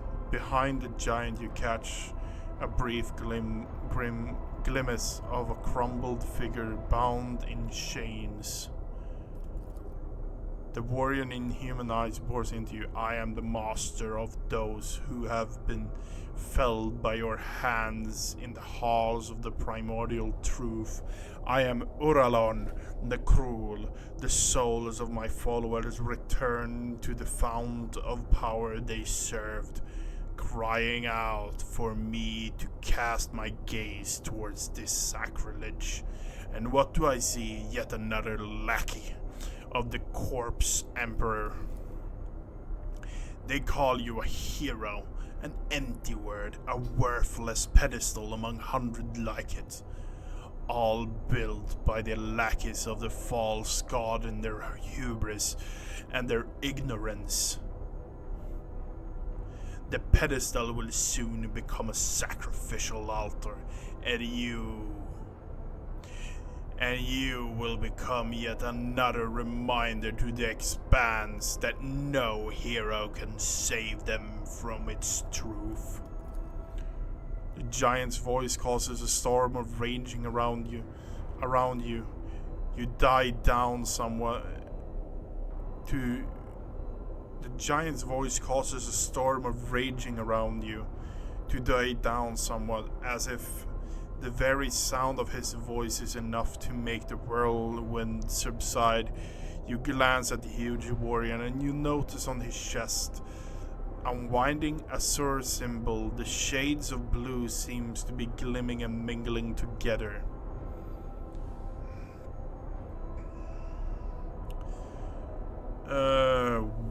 Where are we? Where have you taken me? I am the sovereign of Kiava. This is my world, not domain of chaos. What do you want with me? Yeah, we're going down. Oh, clinging to the illusion will do you no good. The ritual has already been performed. The mortals have already singing the litanies of primordial truth, decorating the sacrificial altars with their flesh. Kiava, as you call it, is already saturated with the nectar of truth. A fate that awaits all worlds that would stand in our way. What do you want with me? Where are we? Where have you taken me? This is the bridge that connects our minds, created by the will of my slave, whose fate you should be envying. This psyker is useful enough to me to be left alive, you less so. What do you want with me? I wanted to look upon The one who has disgraced my flock's duties and my master's plan. The warrior from my legion, the fabricated censor. You think of their death as triumph, however. It is but a minor hindrance on the path. There are other worlds to serve our goals. There are other sources of plasteel and adamantite. Revel in your victory. It will change nothing. Nevertheless, the blood in your veins whispered to the spirit that you warrant a closer look. Yes, you are a descendant of a rogue trader whose warrant Conrad Vickers sought to obtain. By defiling the relic and binding it to himself with the tether of the Imperium, he was meant to become my servant, a rogue trader who would do the work of truth. But then you interfered. Could it be that you wish to gain the true God's favor instead? Do you wish to present their corpse relic to me and serve the truth? Hear your very blood calling, begging you to submit to me. What would be the point of futile defiance?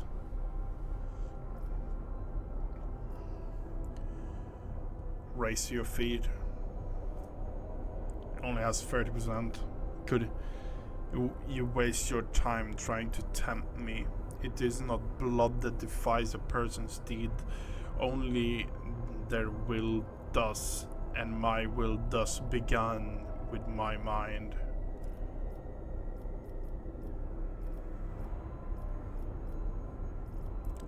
We try that. You strain every muscle in your body, but you cannot move an inch. The dark will press upon your shoulders, forbidding you from straightening your back. Yeah, we're going with you waste your time trying to tempt me. It is not blood that defies a person's deed, only their will, and my will is thus begun from my mind. His expression twists in pain as he stares at you in rage and bafflement. Pitiful insect, you dare?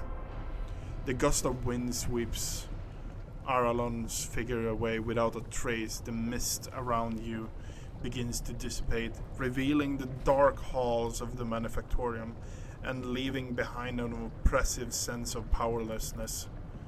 Albert looks you over warily, the signs of cantankerous relief. That was a close call. For the sake of Holy Terra, if I had lost a second road trader in such a paltry span of time, my only option would have been to shoot myself out of unending shame. I sensed the presence of another psychic. Someone made contact with you mentally, then tried to harm you with sorcery. I did what I could. You at least appear unharmed. Can you remember what you saw? It was a Chaos Space Marine. He said something about Theodora, about how the blood in my veins would lead me to serve Chaos. It was a Chaos Space Marine. One of the traitors to the Imperium. I don't think it was he who touched your mind. I would have had the strength to go up against a psyker from the ranks of the... I wouldn't have had the strength to go up against a psyker from the ranks of those monsters. He might have forced some mortal to do his bidding. Perhaps it was through this same helpless medium he sensed the death of his henchmen. Henrik looks away and frowns. Such indescribable power to have reached out to your mind at such a distance. He said something about Theodora, about how blood in my veins will lead me to chaos, lead me to serve chaos. Sister Attica, who has been watching all of this intently, grows pale and makes a sign of the Aquila and wards off evil.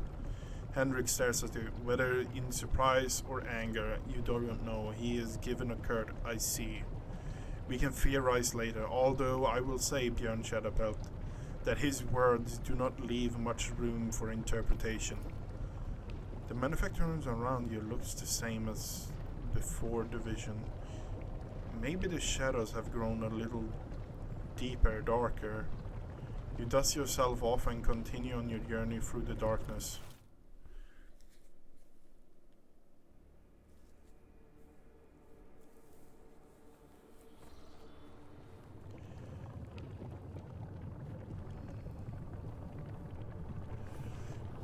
Okay. Here is the problem. Iconoclast, you will gain.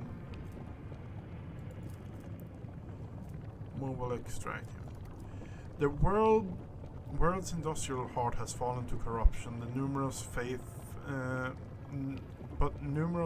vox signals from the propriety indicated that the planet's small manufacturing clusters survive without succumbing to heretics.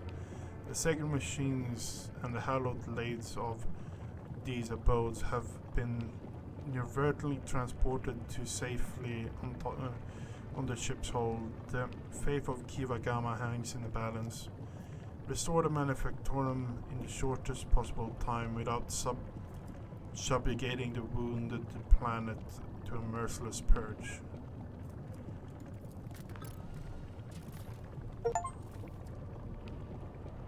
You reclaimed all your colonies, one relentless dynasty. Okay. The blast furnaces are lit again. Machines once again fill the air with screech and squeals. The mag train and wagons stretch in lines from one workshop to the next, but the cognitators' binary sands carry alarming rumors of a malevolent, foul trace of corruption still lurking in the deepest chamber of the manufactorum.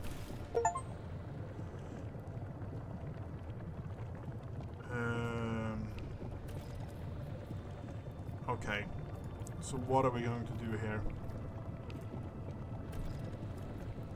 Restoration, blessed weaponsmiths, holy calculations.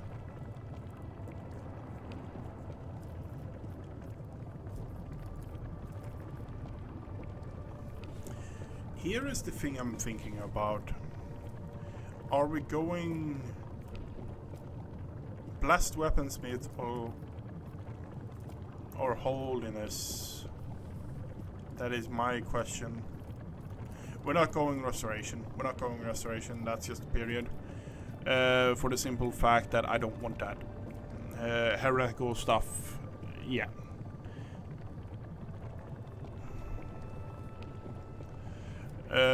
This is blessed are the weapons. Great trials ahead. We must steel ourselves to face them. Rogue Trader will sign a mutual aid agreement with the questors of Department Minitorum. These outstanding Furutcans of warfare will supervise, repurpose the planet's manufactoriums for production of weapons, military equipment in the jaws of the lathe machines and the wombs of the alloy vats. Soulless plasteel will take on its highest, most perfect form. Okay, what do we have here? We have a plasma weapon. It's a two-handed plasma weapon. It's a single-shot plasma weapon. Overcharge. Plasma overcharge. Okay. It does 15 to 12 damage. This, on the other hand, is do more damage to Xenos. we get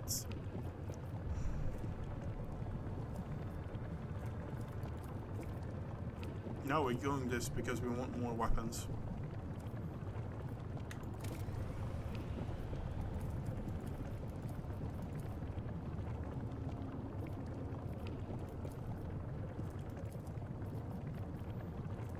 The servitors have no feeling, but they serve, attempting to pay the rogue trader back his merciful for his merciful god. Hold integrity. Unstable detonator grants the users 5+ tech use. Once per battle can be used, immediately removing all bleeding and toxin effect from enemies within a 10. These enemies receive the wearer's tech use divided by 10-5, stacking burning toxin effect. Explosive damage with 20% armor penetration. In ship's encounter, have rogue trader squad in support by friendly combat servitors. Oh, I want that. Yes, I want that.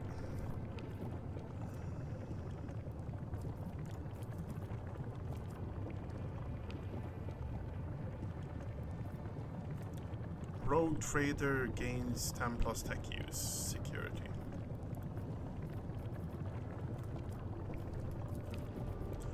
Okay.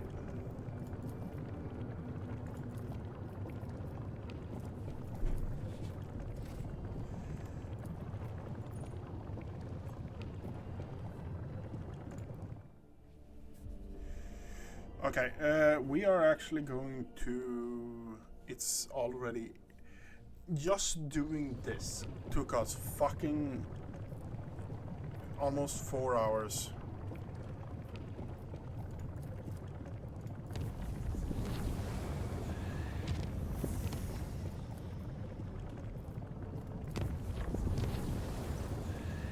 The warp yard wasn't usually hectic. The recent attack of the scrap code disabled many of the sacred machines whose malfunctioning algorithm showed no signs of failure until the vessel departed for real space and surrendered itself to the Sea of Souls. Only the navigator's talent and the tireless vigil of the tech priest saved the void ship from ruin.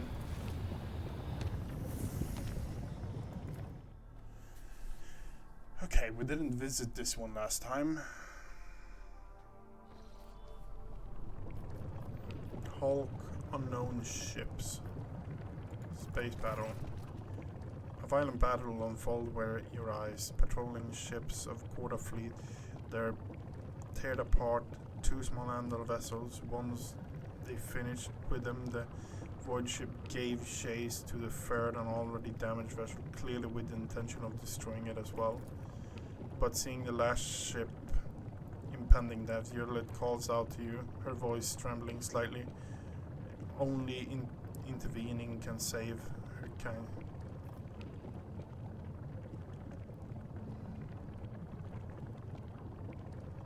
Send a message to Shorda, ordering them to stop the battle.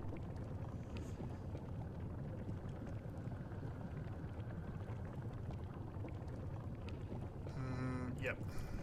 The Vox Monster relays your demand to stop the battle and soon returns with a reply. According to Korda's ships, the group of Xenos before you are malicious criminals. They are guilty of raiding the system's planet and robbing merchant vessels. Void ships are intended on performing their duty before the Emperor exterminating the Xenos. Gerald suddenly watches the unfold chases through the... Gerald Solony watches the unfolding chase through the stained glass window of the captain's bridge. She grimly condescends that no criminal go unpunished, except her kin were flying transport ship. It would have been impossible for them to rob a ship, let alone launch a planetary raid. A vessel such as they're simply lacking firepower. Do not. The Monkai are lying.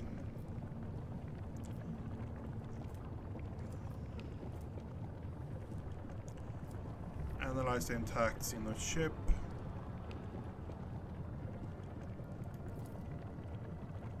Most likely most Eldari vessels. This one seems quick, maneuverable, well armed. The Xenos are entirely capable of plundering a small vessel.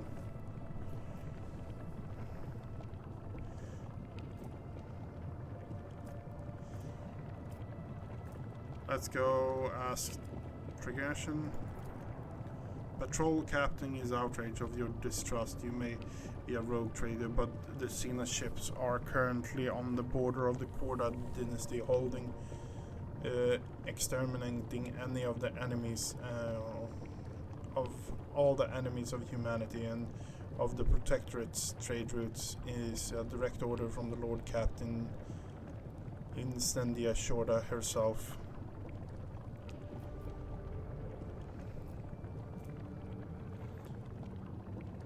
And retreat. Yeah, fuck it. Unwillingly to engage in open battle against the flagship of a foreign dynasty, the patrol reluctantly leaves its prey and retreat to the edge of the system. Meanwhile, the wounded Xenoship is rapidly distancing itself from the recent battle, attempting to hide in the shadows of the nearest world. Every attempt to contact it met with frustration, and the Voxmaster reports that the vessel is deplorable condition. Who would have known? Who knows how much more about the Xeno technology can endure before its the irreparable happens? The Eldari are too scared and resentful of the Monkai for the recent death of their kin to answer incoming hails. Despite this, Yurlet is certain that she can convince them to cooperate with Elentach if she allows them. Yep. Let Yurlet speak with her kind. Yurlet appeals to her kin's wisdom, but words of an outcast cannot make them trust the Monkai. The pain of loss fills the Eldari's heart. Only recently did the humans destroy 2 vessels of the children of Asurai. And now they offer aid. Worse, they offer aid through the mouth of their captive sister. No Eldari will fall for their tricks. Trying to outpace the pursuit, the next Monkai vessel, the Eldari overloads their void ship's drives. One of the damaged engines is unable to bear the strain. Before the eyes of hundreds of officers, the Xeno ship flashes in a fiery blue light through this stained glass window. Through thousands of tiny shards disappear across the system. The bridge officers openly rejoice, offering prayers to the Emperor. Today the expanse is cleaned of filth once more. The enemy of humanity. What is this if not his providence?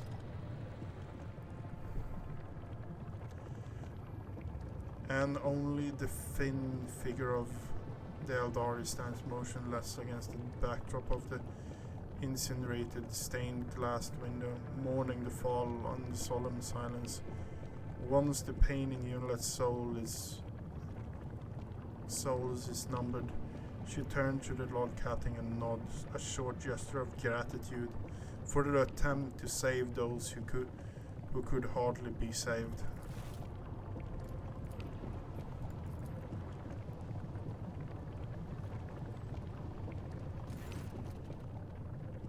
A vigilant member of the Augur crew has detected a small Xenos vessel drifting through the void. Still, the ship is still unpowered and shows no signs of being crewed.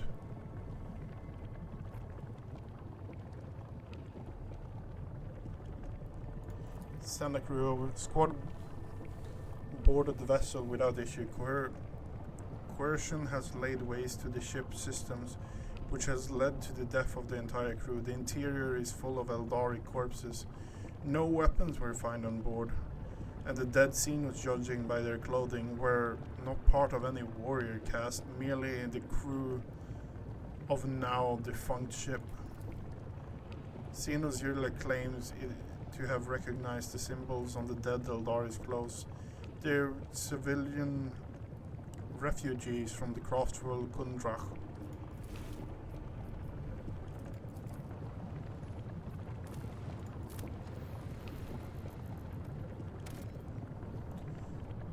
This mining world has been catalogued as normal. No rare valuable deposits have been detected.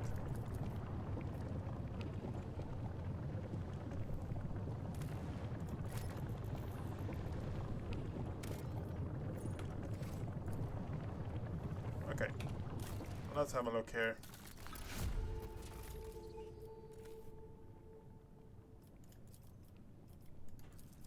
Winter scale.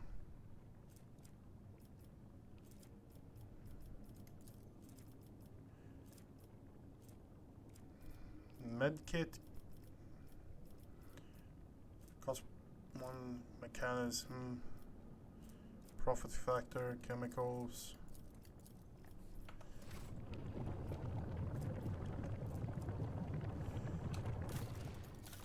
Webos, Kiava. What do we have here? We needed reputation with those to actually get up. So Imperial Navy or okay, yeah. Cargo manager. Where was it? Contracts. Do we have anything new? Small Forn. Complete contract. 5 provisions. We have 12. Shadowy, profit factor, Xeno. No, we're not interested. You know what? Free, we have 7. I think we're going this one though. No. That's food for profit. We don't want food for profit. Those we don't want.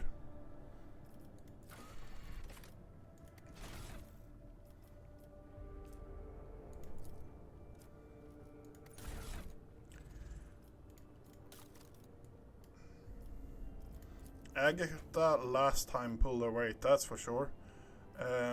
I think we can remove that. We're not running anything with like that. What can we actually put on her to increase? Gunner.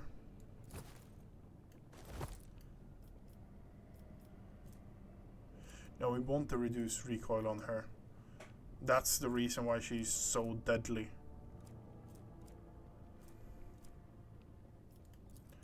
Sorting type. Okay. We're missing a ton of those, huh?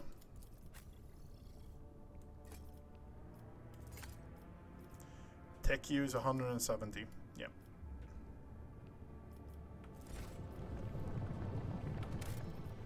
We're going to save. For a simple reason is we've fought against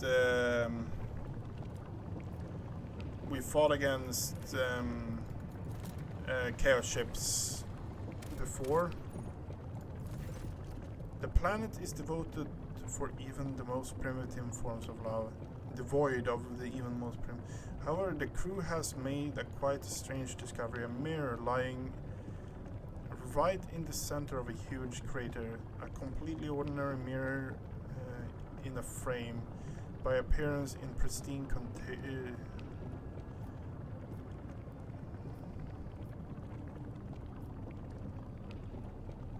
yeah, destroy it. The crew blasts the crater, raising a cloud of dust, and blocks the agar array from confirming the mirror's destruction. It's impossible for the time being, but it could not have survived such a powerful explosion. Definitely not.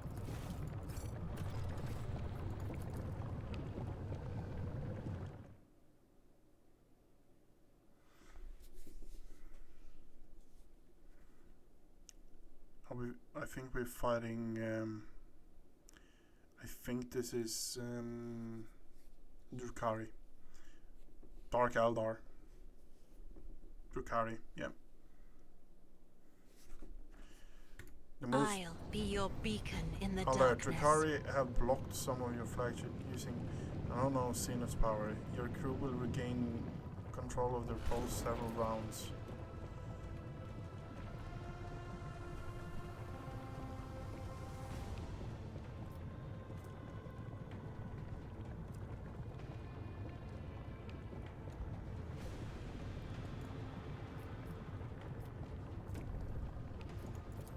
Let the void sort them out.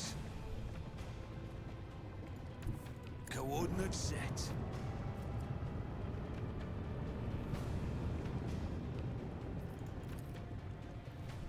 Macro cannons, open fire!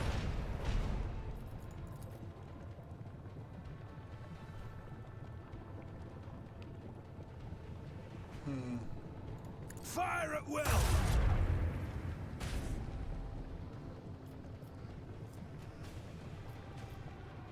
Sigil destroyer. Okay, it's just a frigate. Okay.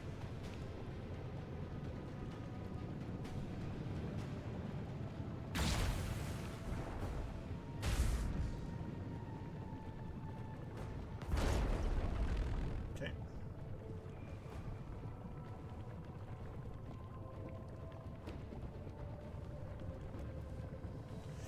Okay, we are going to do that one. Then we're going to place ourselves Engage the engines. there.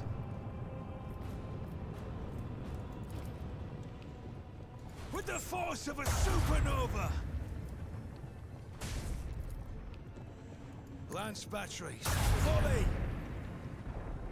We actually hit it. Okay. Helmsman, take us in. Make every shot count. Okay, we missed. Too bad, too bad, too bad. So the trick is we need to catch them when they don't have the veil up.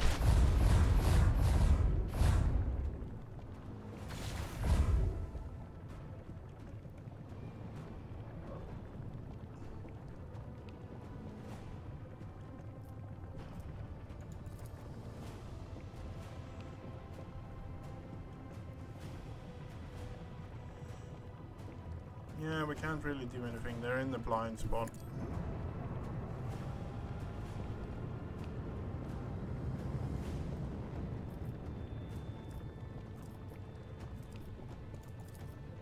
With the force of a supernova! We hit it. Okay, great. I guess we're taking a hit at you then. Wait.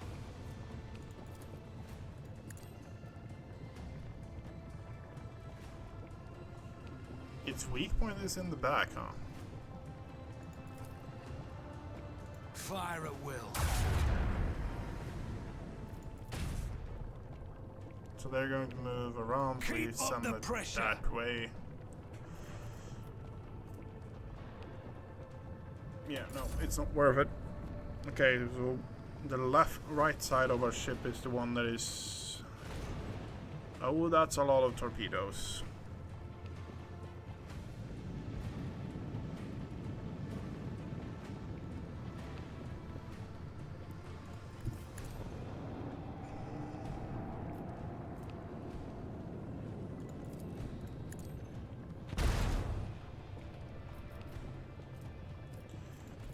Increase the range. Macro cannons, open fire.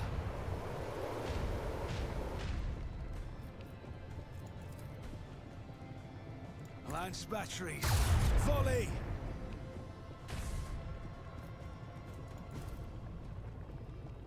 With the force of a supernova.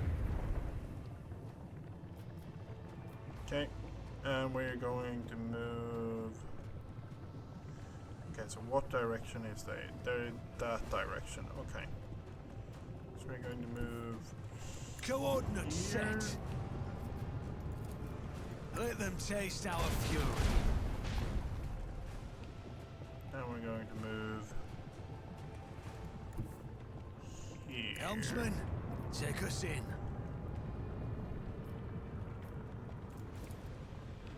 load it, and then we're going to Make every shot count! okay. Not fantastic, but yeah. And we're going to move one side there. That moves around to our side, okay.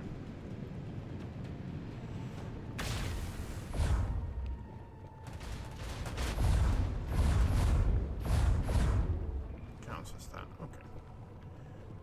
That can't hit us there. That might actually be able to hit us though. But yeah, it's just out of the range for it. Is that going to go for a fucking run again? I had a problem like with this game where it just ship just decided, no, we're going to go off to Narnia.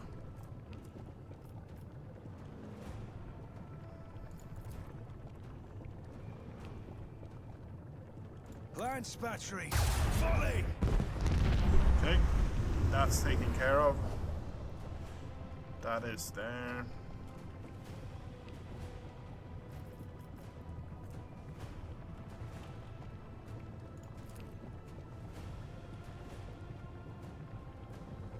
There. All hands, prepare for acceleration.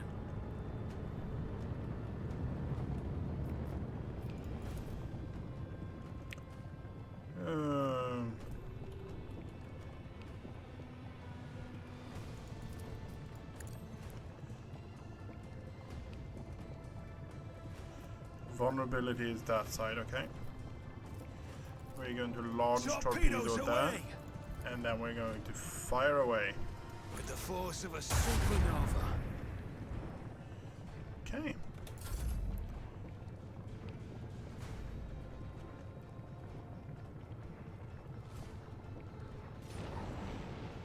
Leech torpedoes. Okay, and it goes the opposite. Okay. We might actually be able to hit it with the torpedoes, yeah. Where we tread, the unfaithful fall.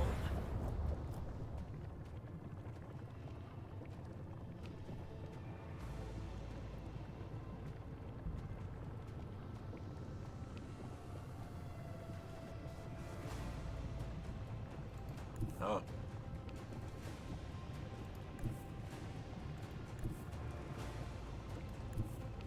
Coordinates set.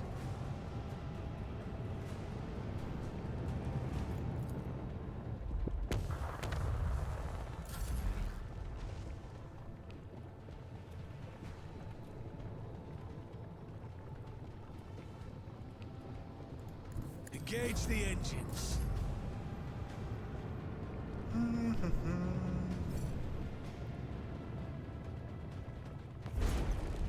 Took a hit. A barbaric display. I'm surprised we survived. I was hoping that I could dodge that one, but yeah.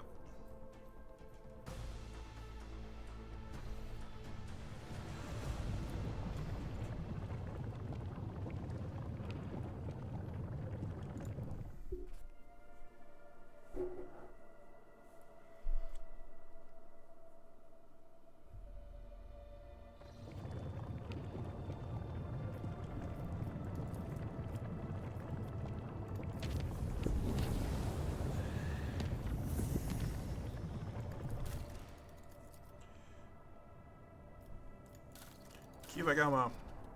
Lord Captain, the tech priests have made a sinister discovery in Kiava. A blasphemous machine built at the behest of the wicked Cubius Delphim.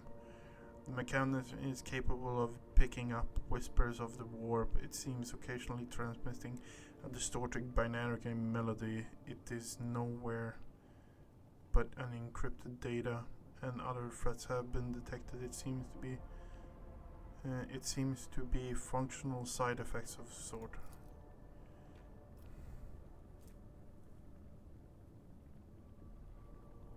Assign the transmitter to listen to the voices of the warp and have them report.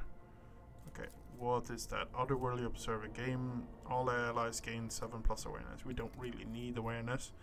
Of course, the idea of using machine instead of astropathic to contact the voices of the warp may seem tempting, but this machine is teeming with corruption. Its fuel tanks are stained with liquefied souls of the subjects.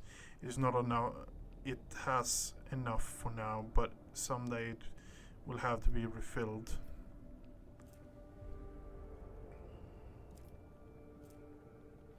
Switch the machine from receiving transmission. We will use it in place of an astropathic choir. Oh fuck no. No. Efficiency Imperial transmission. What is that? The wearer is targeted by allies' ability. The ability gains allies' fellowship bonus as temporary wounds. Whenever the wearer is targeted by allies' ability, the wearer gains temporary wounds. Okay. I think we're going with that. Honestly, trying to listen to the voices of the warp, have them report anything they hear, destroy it. Destroy this heresy. I want to go for that, honestly. That makes most sense. It's a warp thing. It is put in there by someone who actually created demon machines and stuff like that. We're destroying it. Destroy this heresy. Your command shall be relayed to the manufactorium's attendants. The device has been mercilessly but carefully destroyed. During its death throes, the device emitted noises causing the other mechanisms to lose control and break, but it was finished, and the faith in the triumph of the Omnissiah has been filled with the heart of the righteous. We got ourselves a plasma weapon.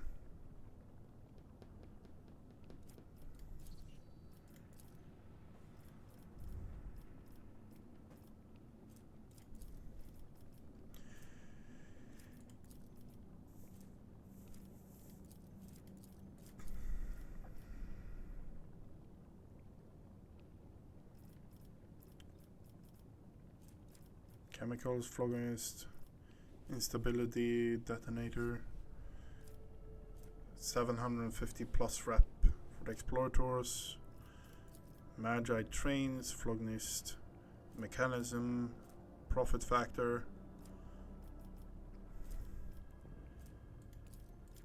giants,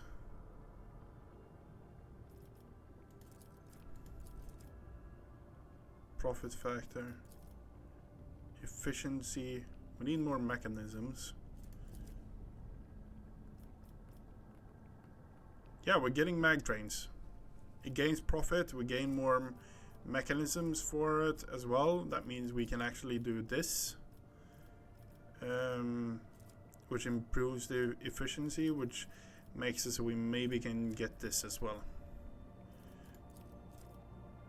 The Lord Captain's retinue gain the wisdom of the tech guard's future. I don't know if I need more tech use.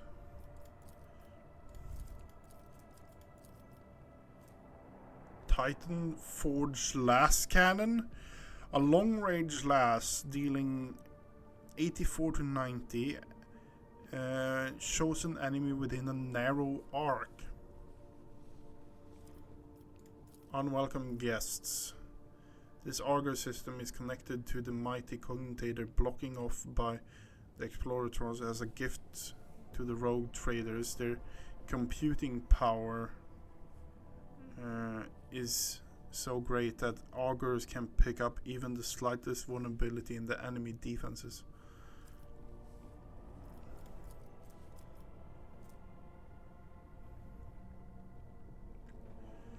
Okay.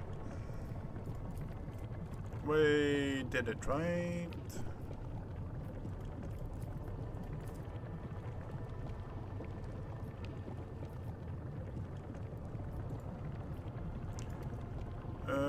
We did that. We did the event in Kiava. Yeah, we did.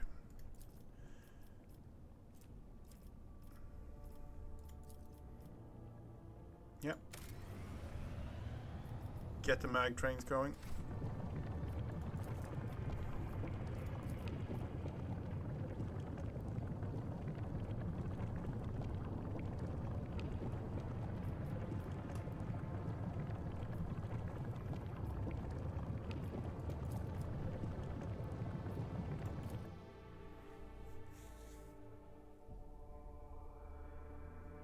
I pressed visit.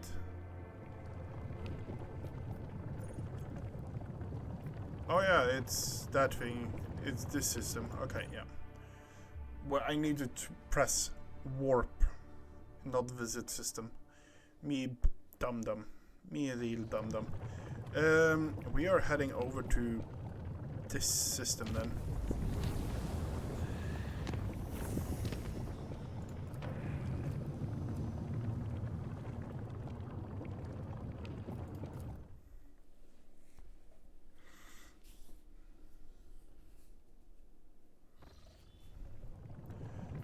Enemies of Humanity, Warp Gate. Okay, seems like an interesting system. Begin scan. Nothing.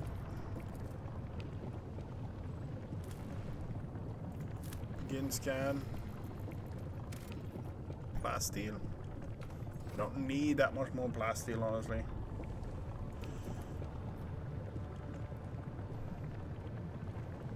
I don't really want to fight those.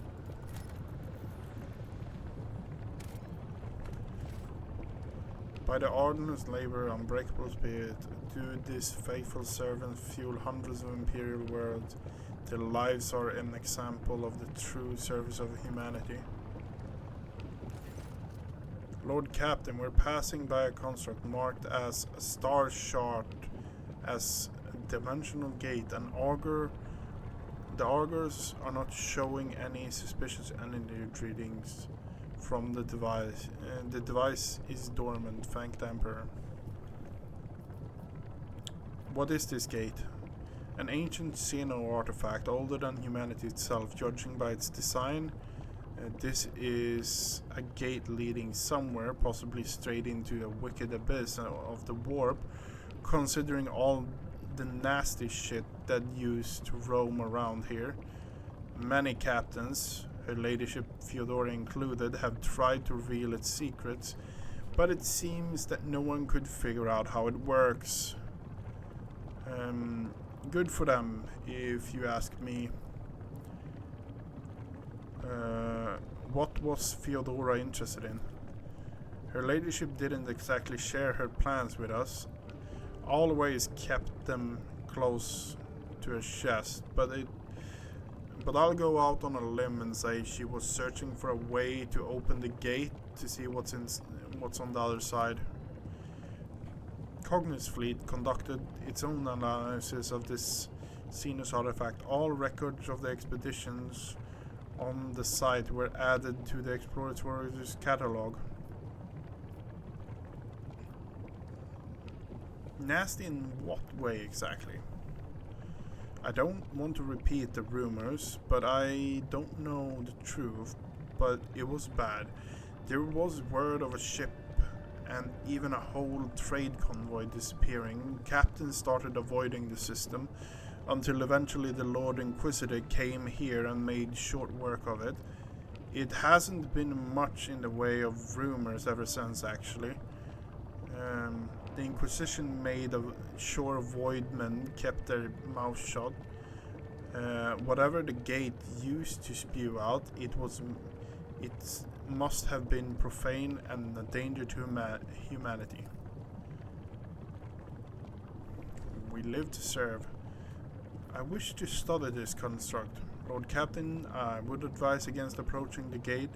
The Inquisition has declared the entire area around it off limit and packed it with mines. Our augurs won't be able to detect them.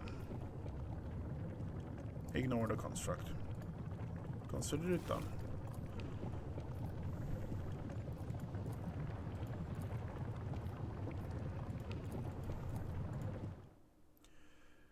Okay.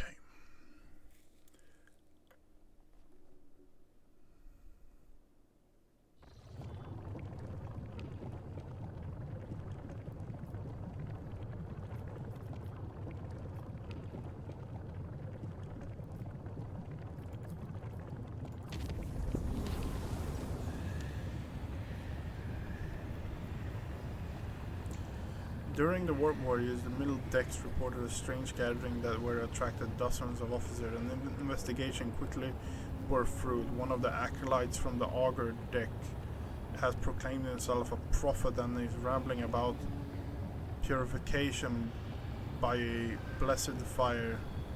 Only the perilous influence of the warp can explain this strange conviction. Uncanny seal. Warp lore. Fuck that. Dispose of the newly emerged prophet and ban the cult. The mysterious disappearance of the prophet and more frequent inspections on the decks of the living quarters quickly put an end to the growing popularity of the sect. After a few days, the people who visited the gatherings preferred to simply put the episode behind them.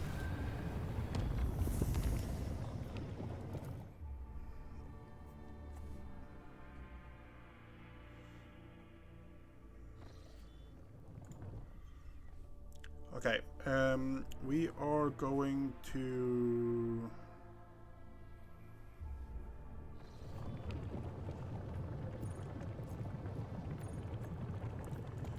We're going to warp here.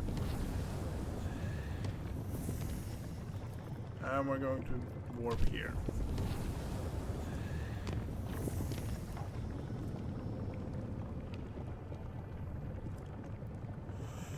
Visit the system, and then we're going to talk with Henrix and Agatha.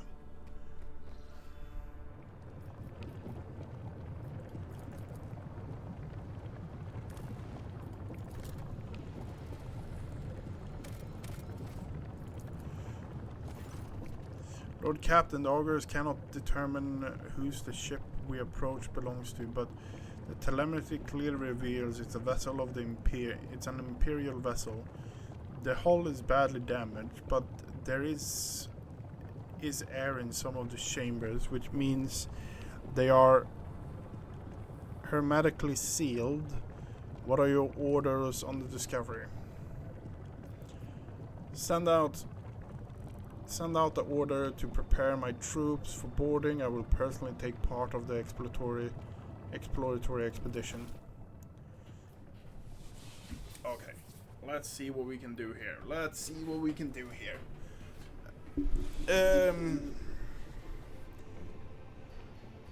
Region, location, there's material extracted from unofficial news sheet. Window of the bridge, distributed on the middle decks. Record by unknown notes. The variety of the recount event is questionable.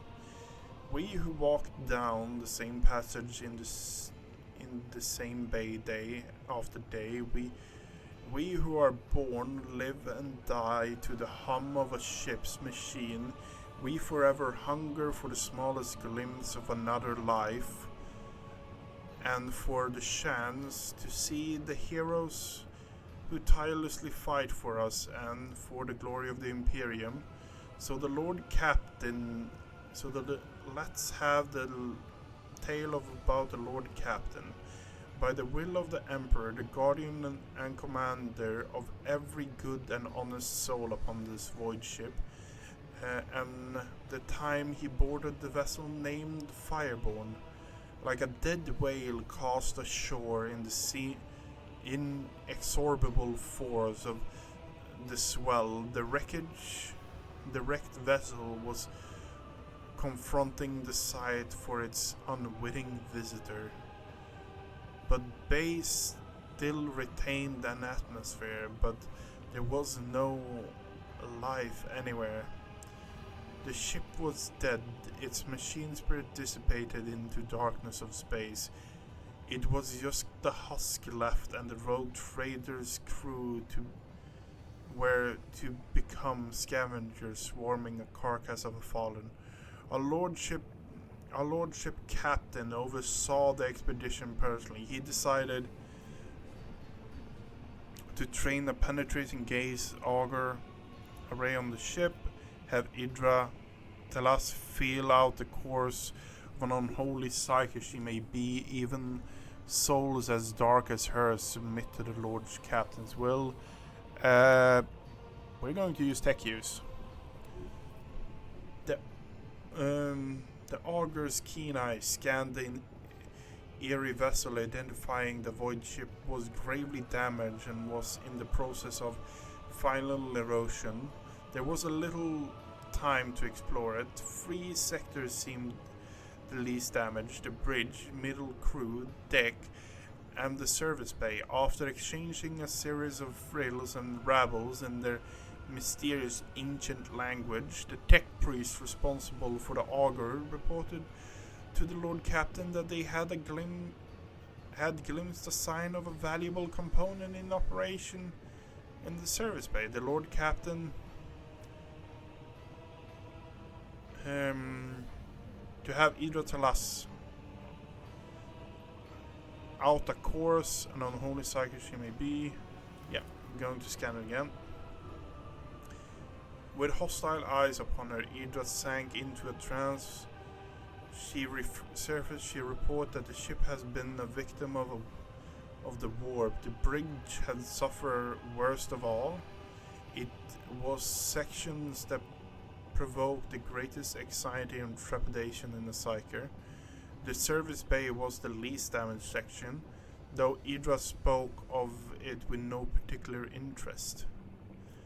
Turning his attention to the scouts awaiting instructions.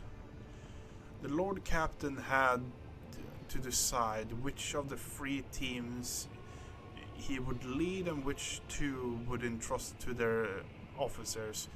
Let here be known the names of those honest people who stood before the rogue trader. The tactic turn and grave young Shohun, whose word was firm as his handshake. Captain Vesti, whose yoke will be remembered by everyone on deck 3 to 5. Captain Matty, the senior officer of the 3rd unit, known many as Grey Matina.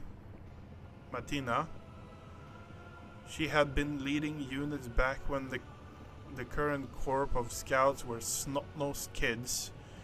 No one on the deck was in any doubt that navigation inside the shipwreck would be difficult. The unit would be separated by kilometers of vast metal. Dead module devoid of atmosphere, collapsed passages, and hull breaches the size of houses. The only thing connecting the brave teams would be a delicate thread of vox links.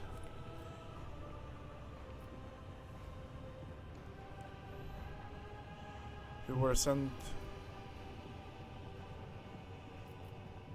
Grey Matina.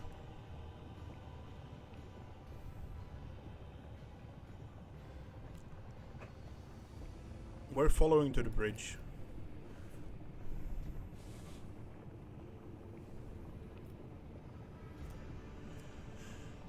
From here on, we will relate the events based on what have been learned from witnesses, the people accompanying the Lord Captain to the tour of the dreadship. His shuttle started up one after another and dispersed, each heading for selective target. An hour spent on cutting through the hull in the freezing vacuum of space, a fuzzy boarding, and then finally the rogue trader stepped onto the cold and dark deck of the dead ship. The light of the torches revealed a sign of gloom. Fireborn. After a minute-long exchange with the Voxmaster, who quickly checked the archives in the it was established that the dead vessel was that of Captain Nova Van Dwayne, registered at Kiava port. Every minute spent on board threatened the end disaster the ship stay. Every minute spent on board threatened to end in disaster. The ship's days and even hours of existence were outnumbered. From all sides came the sounds of distant crumbling.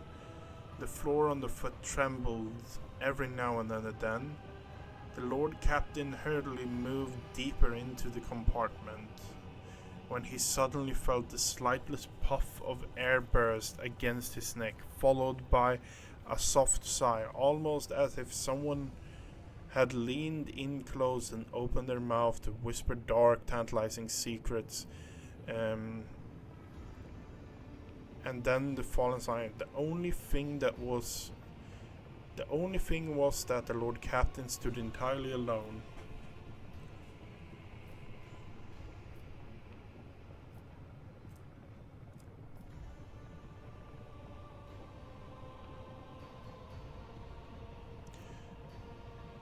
Yeah. The Lord Captain summoned all of his willpower, so he will not succumb to fear. From here on we will relate. Where simply mortals would have been trembling, weeping, the rogue trainedly only gritted his teeth. The shrieks and moans could be heard close by. Others were gripped by illusions too. Young Choho, the unit's captain, barked out orders. His team held back their comrades who have fallen victim to the uncanny terror, and who were struggling to break free and run deeper into the cursed ship. A few minutes passed and the unit fought scared, senseless, was ready to continue. Sounds suddenly started blaring from the Vox, which was turned to the second unit's frequency. The words sounded muffled as the person on the other end wasn't speaking directly into the Vox, but desperately pressing the transmit button while occupied with something else. Never seen anything like this. It's so beautiful. Hold on. Wait. It is moving? The words cut off a strangely wheeze, followed by static.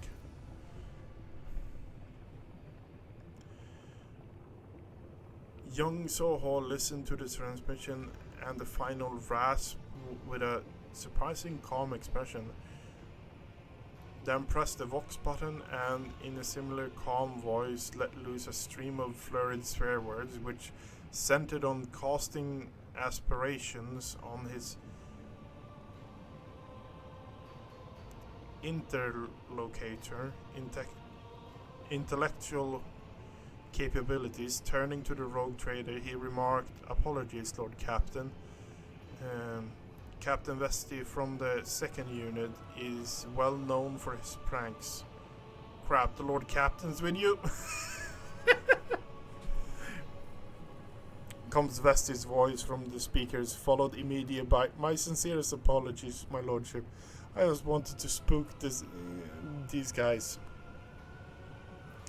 The Lord Captain immediately informed Captain Vesti that he would be severely disciplined upon the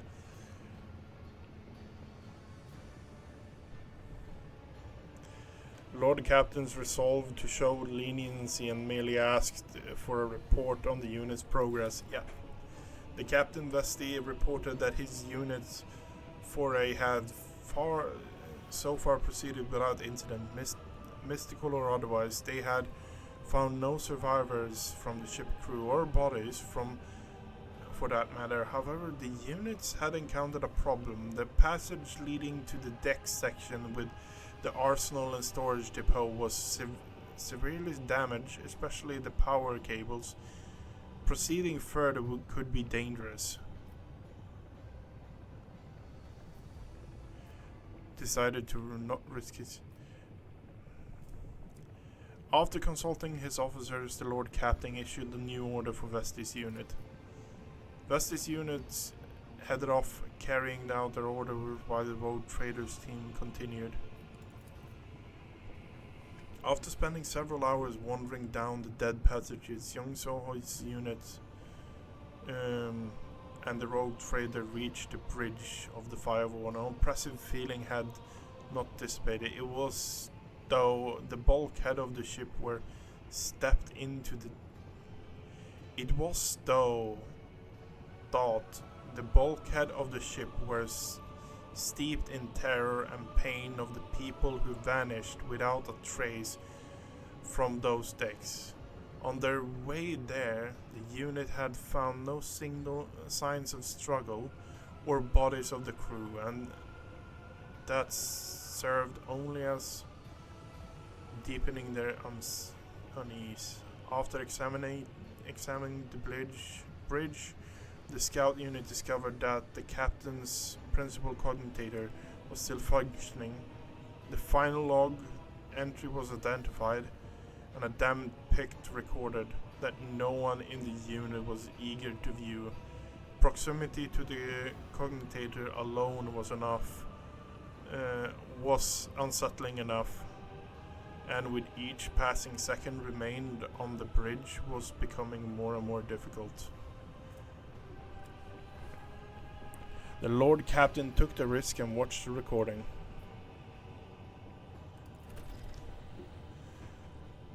In her final requested her family relics. The recording contained the message of Captain Nova Van Duane. It was almost impossible to make anything out in the pict. Only the captain's hand gripping the edge of the table and the flash of iridescent light. The captain was speaking crisply, almost calmly, but there was also a short, almost inaudible breaths. Exactly what the rogue traders team had encountered when they first boarded the ship. And it even seemed that those sounds were coming not from the recording, but the gloom-drenched corner of the bridge itself. Kiava has fallen. The Fireborn broke orbit under fire from an unknown enemy and left the system, said Captain Von Duane on the recording with a tone of an officer reporting to her superiors. We encountered pathological warp activity. The crew is reporting failures in the Gellerfield system. The ship is doomed. Whomever find this recording, I ask you to hold a prayer service for our souls. I ask you to take the family relics of the Van Duane line from Kiava. The relics are stored. The captain then specifically specified the location of her family's vault and the access code. The recording ended. There was nothing left to do on the cursed deck. It was time to return to the shuttles. A message came in from the unit led by the seasoned, unflappable Grey Matina. The captain methodically reported on all the service base sections her team had already examined. They had found nothing of value. They found no bodies. There had been no incidents, and the search was proceeding as normal. The unit was waiting for further instructions from Lord Captain. After distilling this salient point from Grey Matina, exhaustive report, Bjorn Channel listened areas and warranted a more thorough search. After returning to the shuttle, Bjorn Shadowpelt received report about Fireborn status. The tech priests who have relentlessly pierced the wreckage with Augur's gaze insisted on curtailing the operation as soon as possible, fearing imminent destruction. There was also report about from the other two units. The second unit had succeeded in moving through the dangerous zone and had returned to the shuttle with valuable payload taken from the dead ship stores. Greymat and our unit explored the service bay without incident and, not wasting any time, had marked valuable component for later disassemble and transferring to the rogue trader ship. Extravagant perfume, power cells, cognitive cores, cloves, 2 long glasses, okay. Cognitator bracers. Okay. The units assembled on the shuttles, and the Lord Captain gave the final order of this grim message.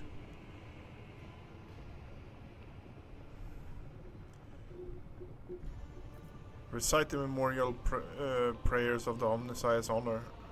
In the honor of the ship has fallen all fallen wonder and years. Honor the memory. Yep. The last request of the fallen captain had been fulfilled. The improvised funeral began with a brief military salute, and then the rogue trader himself recited a prayer for the souls of the Fireborn, just as any honest servant of the Emperor who has dedicated their life to voyage through the darkness would honor their fellow to mourn their death. Time was up. The scouting party returned to the ship with one last look at the Fireborn. Gave the order to fire on the dead vessel at range.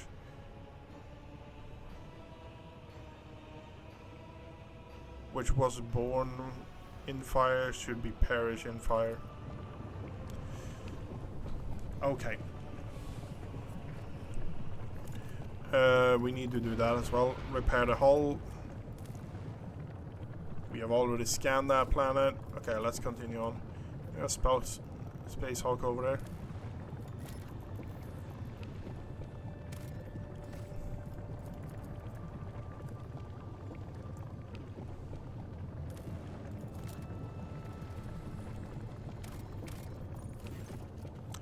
Giant rings on the planet's surface can be observed even from orbit. Examine the rings. It has emerged that this planet has a native species of giant insects similar to Terran ants. Just like ants, they sometimes form so-called death spirals, in which one creature follows another one without realizing they're going in a circle. There was a ring discovered by the ship's observers. The strange phenomenon was originally suspected to be a sign of warp activity or nefarious Xenos structures. Turns out to be a quirk of nature, and a tragic one at that.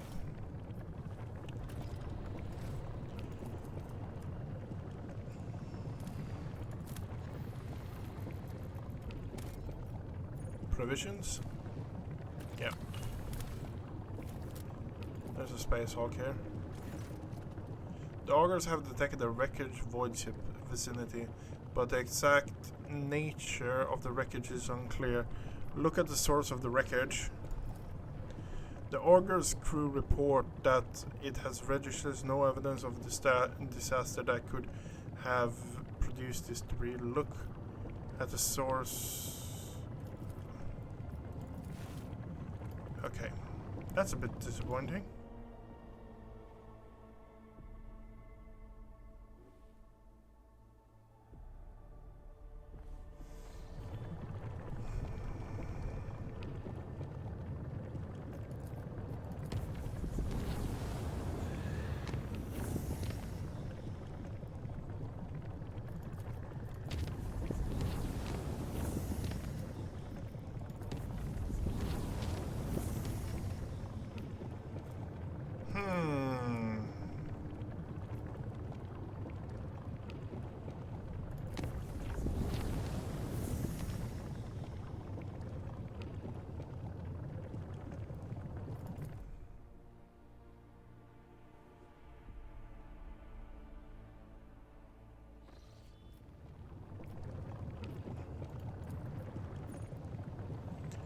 Okay.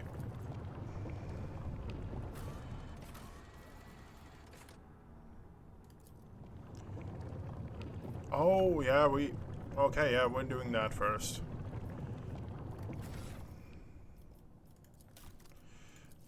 You leveled up another time. Demolition, Xenolore, Athletic, Commerce.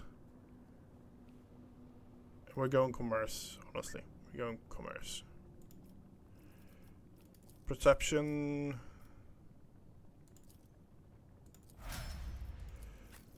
And you, what do you have? You have this. Okay. Commerce, demolition, warp.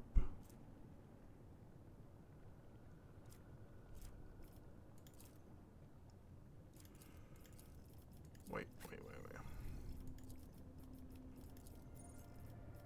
Yeah. We are going warp. Warp lore. No, we're going Xenos lore. And we're going weapon skill there, I think. Yep. Cassia. Lore, demolition, coercion, awareness. You... Albert has higher, so we're not going to put that into you. We're going to put Warp Lord into you, because that might actually help us with some saves. Weapon skill, willpower, perception, ballistic skills. Pascal, how are you doing today? Perception, fellowship, willpower, ballistic skills, I guess. Tech use is locked. Medicaid.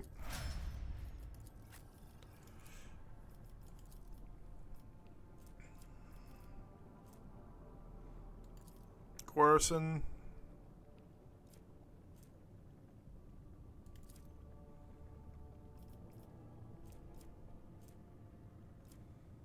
Yeah, that's the one we want.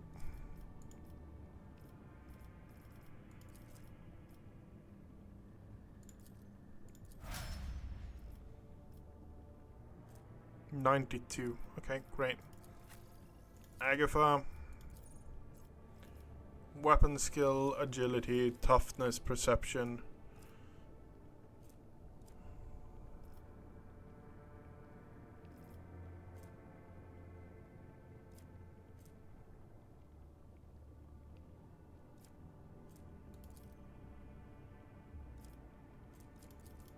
Perception of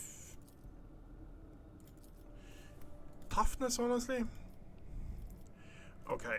Chain weapon, dueling, last weapon, nimble, power weapon, bolter proficiency, heavy armor proficiency, dual weapon, no. Ballistic skills, we already have that one. Medicine, tech use, what do we have? Grenadier, advanced tech use, ready to serve, litany of purifications, all enemies in the area of effect of war hymns, furious recital, gain 1 stack of disturbed. What is litany of hatred?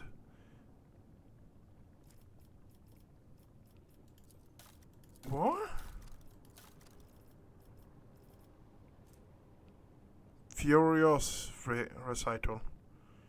This ability grants additional momentum for each enemy that is either in 5% radius around it or was hit by her this turn. If the sister can battle,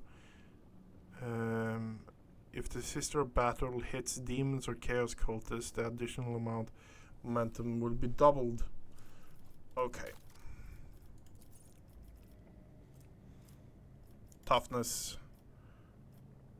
And that war, what was it?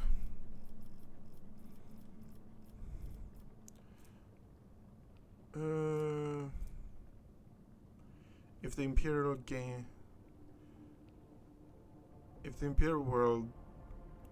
World gains 10% critical hit chance, 10% armor against Xenos demonic creatures, their allies gain half the bonus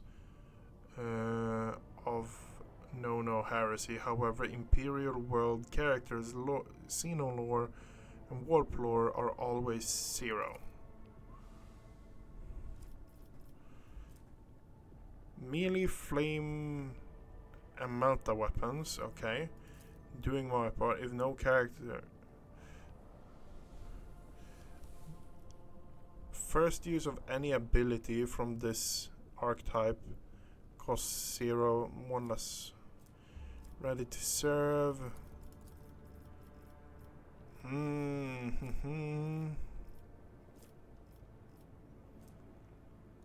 This is a problem with I don't know what to put. I don't know what to put. You know what? We're going demolition.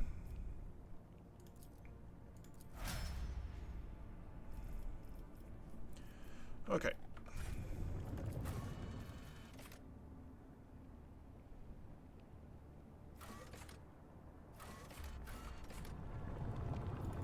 Oh yeah, we're going to Martyr's Abundance. Because we were going to trade in stuff for the Void Pirates.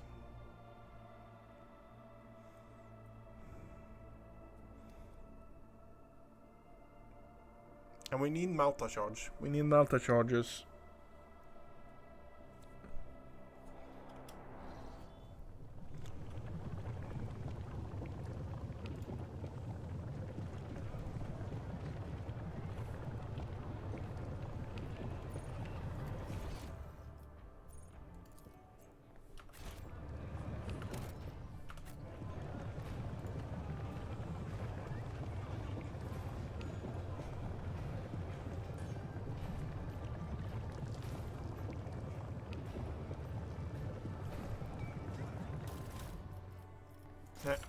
Nothing of great importance.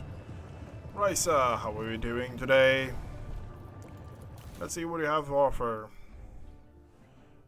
Did you have Malta Charge? You have Malta Charge at level 9. Okay. I can only trade stuff for 2000 rep. Okay, so we are up to 4. Okay, too bad. Too bad. Too bad. Heretical armor, monolith grenade, rending damage with 15 armor penetration.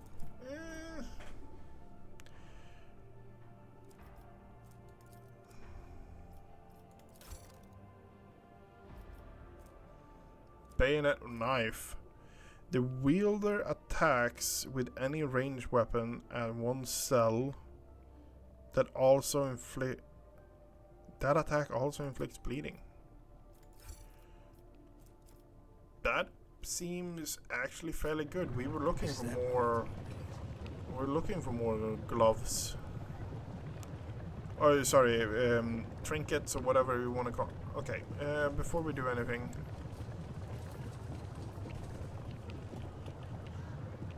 Under the floor remains void. Slides support system. Yep. I want to have a talk with Octavia, see if something more is going on. Agatha,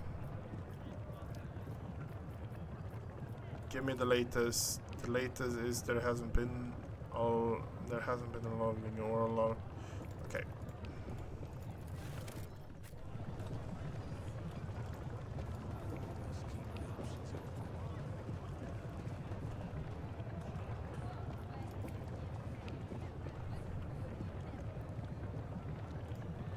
Okay.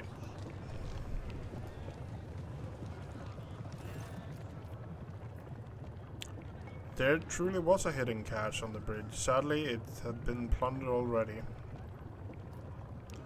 I found the hidden nook inside the lantern. It had clues on the whereabouts of other caches. That's incredible news. This is the very first inspiring thing that has happened to me since the day I came to Footfall. Please do not stop searching. I'm dying to know what the puzzle from the days of the station's youth. There truly was a cache hidden in the old bridge. Sadly, it has been plundered already. It was to be accepted. The puzzle is several centuries old and the locations are quite adept at locals are quite adept at gutting and dismantling and breaking anything it catches their eye. But the very fact that the cache ever existed gives me hope. It means that it could be others.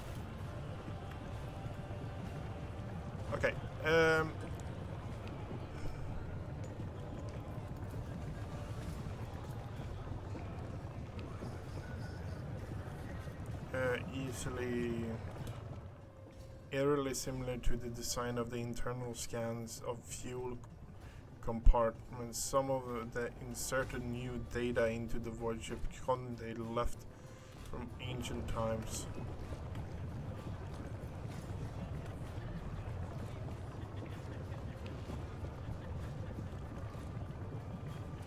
Okay, let's get out of here.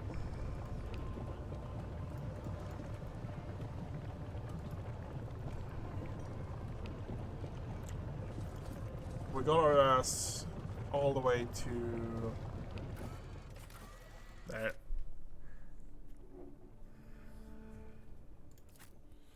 We're heading back now, though. We're heading back.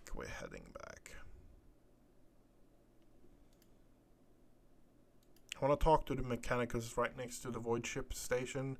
That's just like the only thing we want to do. See if we can actually get something more there. Because the explorator is actually one of the things that seems to be on the best terms with us currently.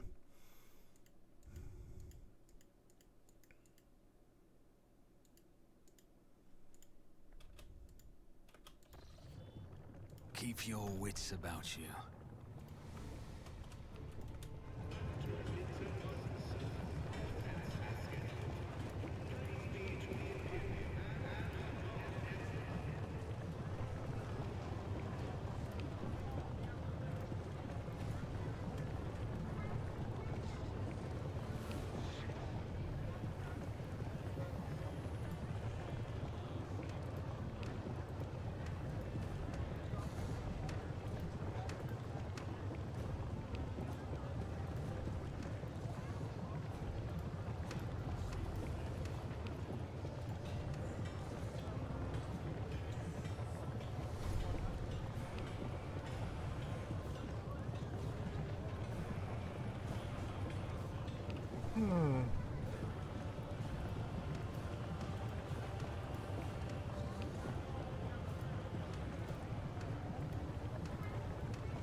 What could it be? 3514 3415 1543 1235 1354 1 3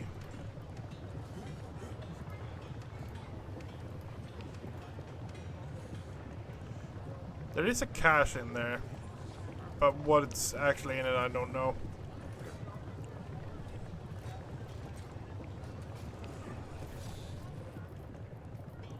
Show the data slate of the plans you collected. Okay. Profit factor, great.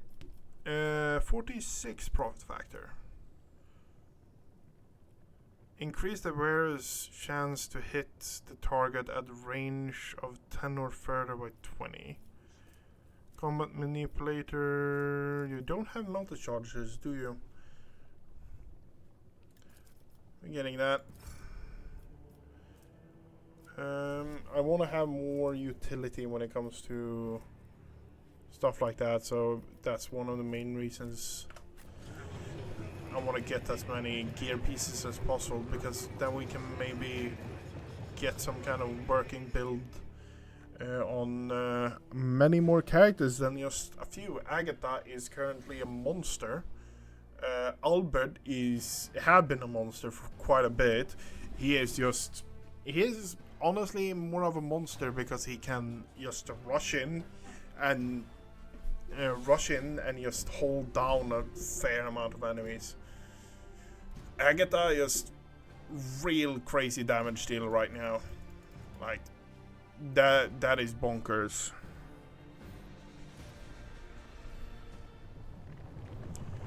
Okay, so we are going to talk to Henrix, and we're going to talk to Agatha. Those are the two people that actually have priority right now. To what do I owe this visit? I know nothing about you, Henrix. Could you tell a little about yourself? I'm usually the one interested in the pasts of those around me, not the reverse. I come from a night world, Guizorn 3. Nice. I belong to a branch of one of the noble houses until my exceptional abilities were discovered. After that, I was sent on a black ship to Holy Terra, where I was trained, and I began my service for the glory of the Imperium. Do you still remember your planet? I do, but I have no ties to my homeworld now. None except my first name. I left Guizorn 3 when I was still a child. My family disowned me, stripping me of my family name. I was given a new one by those who trained me. Even for a noble, being branded a psyker is a mark of eternal shame. I experienced that firsthand before I was put on the black ship. How did you discover your abilities? Like many psykers unaware of their curse, I found out when a strong emotional reaction triggered an involuntary response. My great aunt had a pet grink. One day, it bit me, and I boiled it from inside out. And when my great aunt slapped me for what I'd done, I boiled her too. Yeah, that's the power of a psyker. They're immensely powerful, but really fucking dangerous.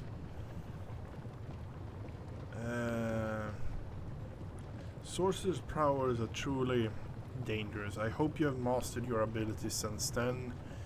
I don't know what I'm more surprised about, the absurdity of this story or the fact that you're capable to show such emotion. You have a little you have that little control over yourself.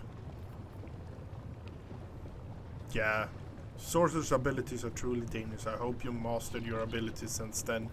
When I arrived on Holy Terra and was tested, I was found to be suitable material for becoming a sanctioned psyker, able to bend his curse to his own will. I can assure you that the adepts of the Astra Telepathica were right in their assessment. Let's talk about the black ships. Picture a vast prison ship filled with frightened, angry psykers who can't control their abilities and who have just lost their homes and their families. Some of them were children and adolescents like I was. Some were monstrous creatures who no longer had the right to be called human, or psychopaths who reveled in their impure powers. Once, when one of the miscreants broke free, those in command simply depressurized the bay and got rid of the culprit, along with the prisoners and crew tainted by him. But even after that, I heard the echo of inhuman suffering and terror that filled that part of the ship. Yep. It grieves me to recall that episode to this day. That is black ships for you. They're probably... I don't know. Are they made from some special materials? I don't know. Yeah. You were sent to the Inquisition straight after training? No. First, I was accorded the status of a psyker fit for service in the Imperial Guard, where I then spent several years. It was only afterward that I became an agent of the Golden Throne. Let's talk about something else. I want to discuss the Cult of the Final Dawn. You're satisfied with the result on Kiva Gamma? Yeah. Of course. The Fabricator Sensor's machine was stopped. Not another soul will be sent into the mouth of the archenemy. In time, we will succeed in uncovering and stopping other schemes of the cult.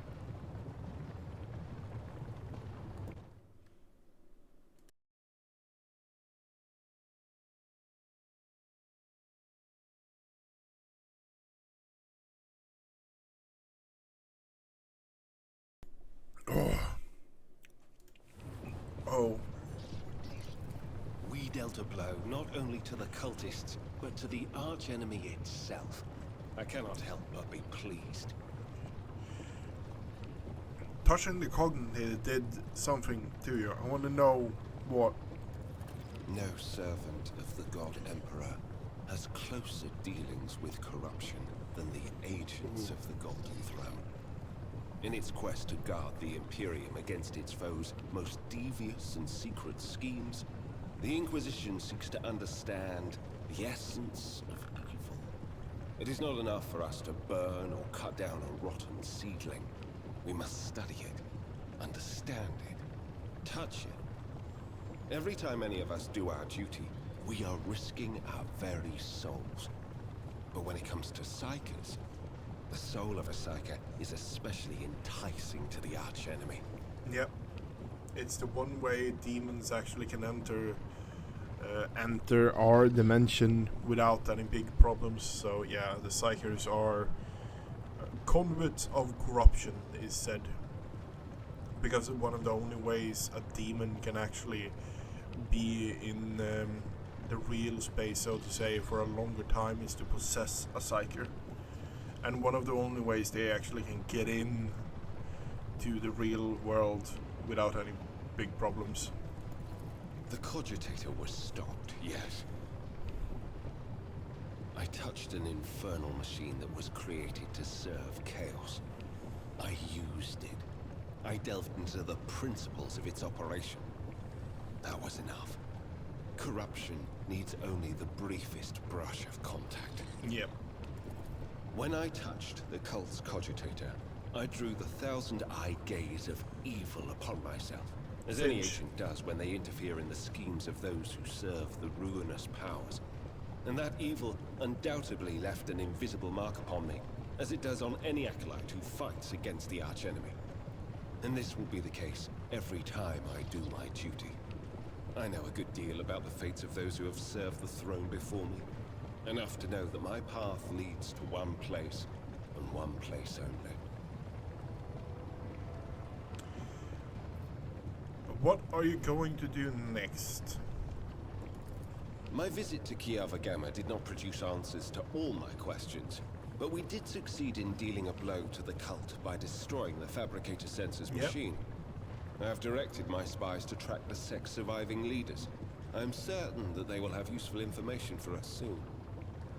Though small, this is a victory for the Golden Throne, and I have you to thank for it. I think that will be it for now.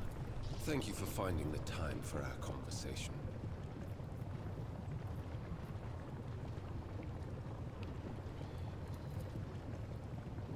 Inclines her head, his head in response. Yep. Where do we have Agatha? We are going to talk to Agatha as well, because it's kind of hinted at that Agatha wants to talk to us as well. Rogue trader. Looks tired.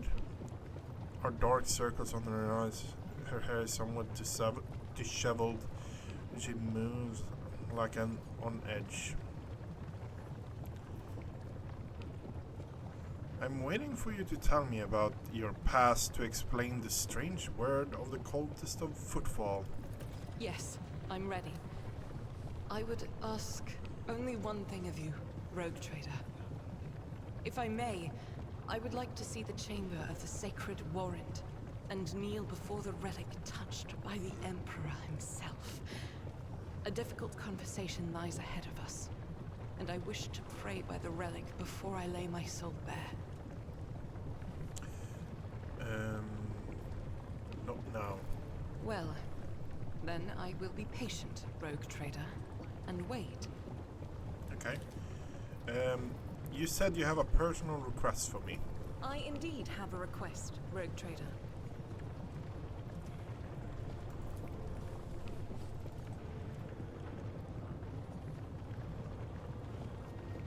Okay. The accursed servants of chaos who assaulted the ship took the lives of your loyal members, and they orphaned many children, including the progeny of the brave officers who defended their posts until the bitter end. I don't know what the customary practice are for cases like this in Von Valentia's territory, but in the world I'm familiar with, children of such brave souls should expect to receive some special consideration. Perhaps the rogue trader could meet with the orphans.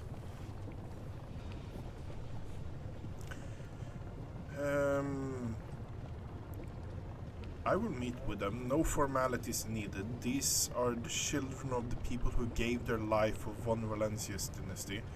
My consideration is the least that they deserve.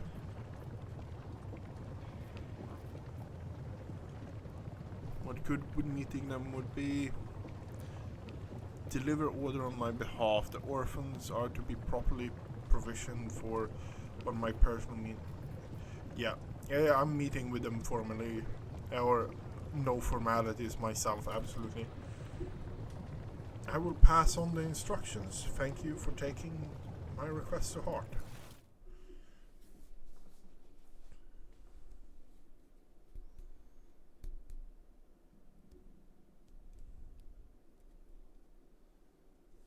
Is that a pistol he has in the holster?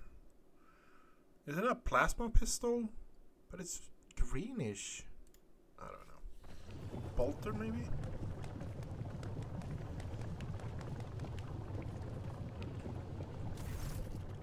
Mostly group of adolescents do not take their eyes off you, gazing at you as you are a creature straight from the fairy tale. Our infatigable sister has been keeping an eye on these pups. Albert glances at the children. It's hardly a Scola progenium in here, but we have provided the orphans on our ship with adequate care and instruction.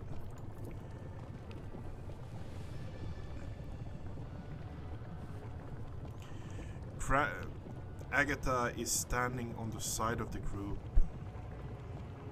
At your approach, she perks up and announces her voice. Brave ones, the master of the ship has appeared before you. The one who guides it through the darkness of the universe by the Emperor's will. The great Lord Captain, the rogue trader of House von Valentius. Okay. I'm the rogue trader, Lord Captain of the ship. Speak to you now. Your parents gave their lives for the cause and brought honor to the Von Valentius banner and those of the Imperium. I'm proud of them, and I believe that you will become worthy heirs. Give them treats, escort them to their homes. I believe a minute of beholding the captain. No. Grandly address the group. Smile at the group. Your captain greets you, brave ones. Honestly, I'd rather go with that. The teenager keeps staring at you. A girl who remained close to Agatha smiles uncertainly, and a skinny pale lad tries to throw his shoulder back and stand at attention like a soldier. Only a few teenagers at the far row seem sullen and not practically impressed. Orphan, one of the scowling visitors with a scar across his face, tosses his head back. So what? Why should we care? Our friends and parents died in their dozens for you noble lot, just so you give us a speech. Agatha quickly turns to the boy, flurry of emotions flashes in the dark eyes, like she wants to both calm him and scold him for his imprudence.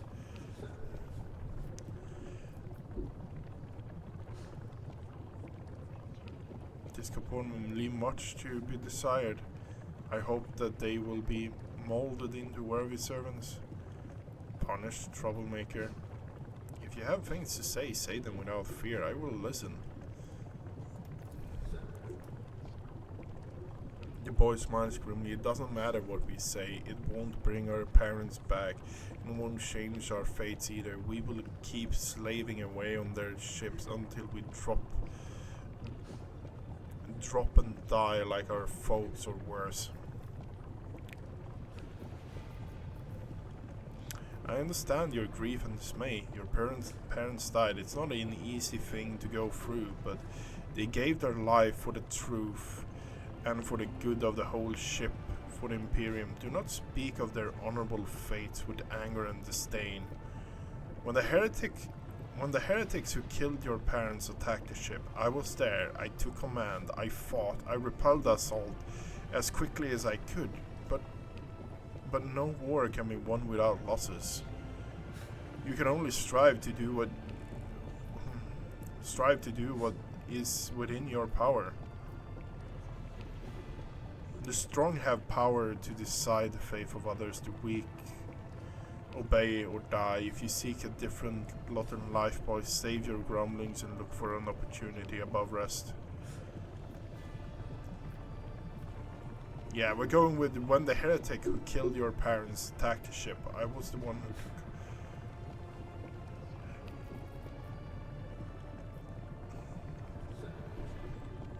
Yeah, we're going that one.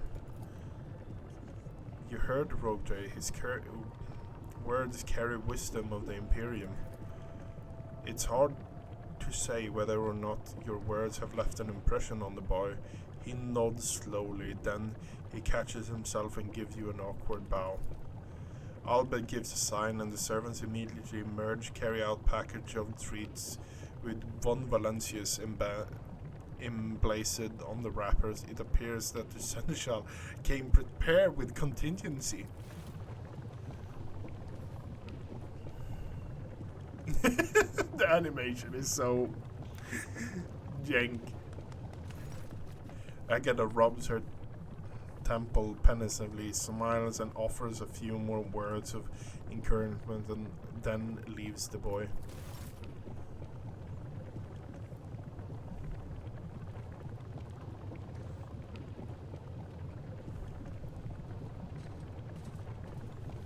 We're still in a cutscene, more and more cutscenes.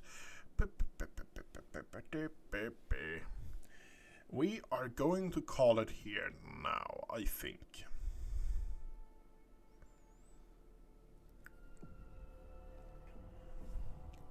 We're going to call it here because one of the reasons I just wanna... Honestly, we ended the stream yesterday at 10, at like almost 2 o'clock at night. I want to actually go to bed in a reasonable time. It's probably not going to happen today either because I'm just going to hang around and talk with people.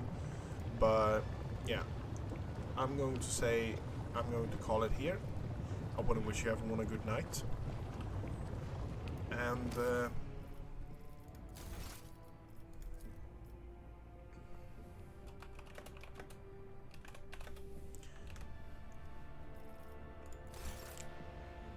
I want to wish you everyone a good night. And I will be back tomorrow. If it's Factorio, or if it's Factorio, or if it's Rogue Trader, I don't know. But good night, everyone. Oh, and by the way, if you like what you saw, click the follow button. Good night.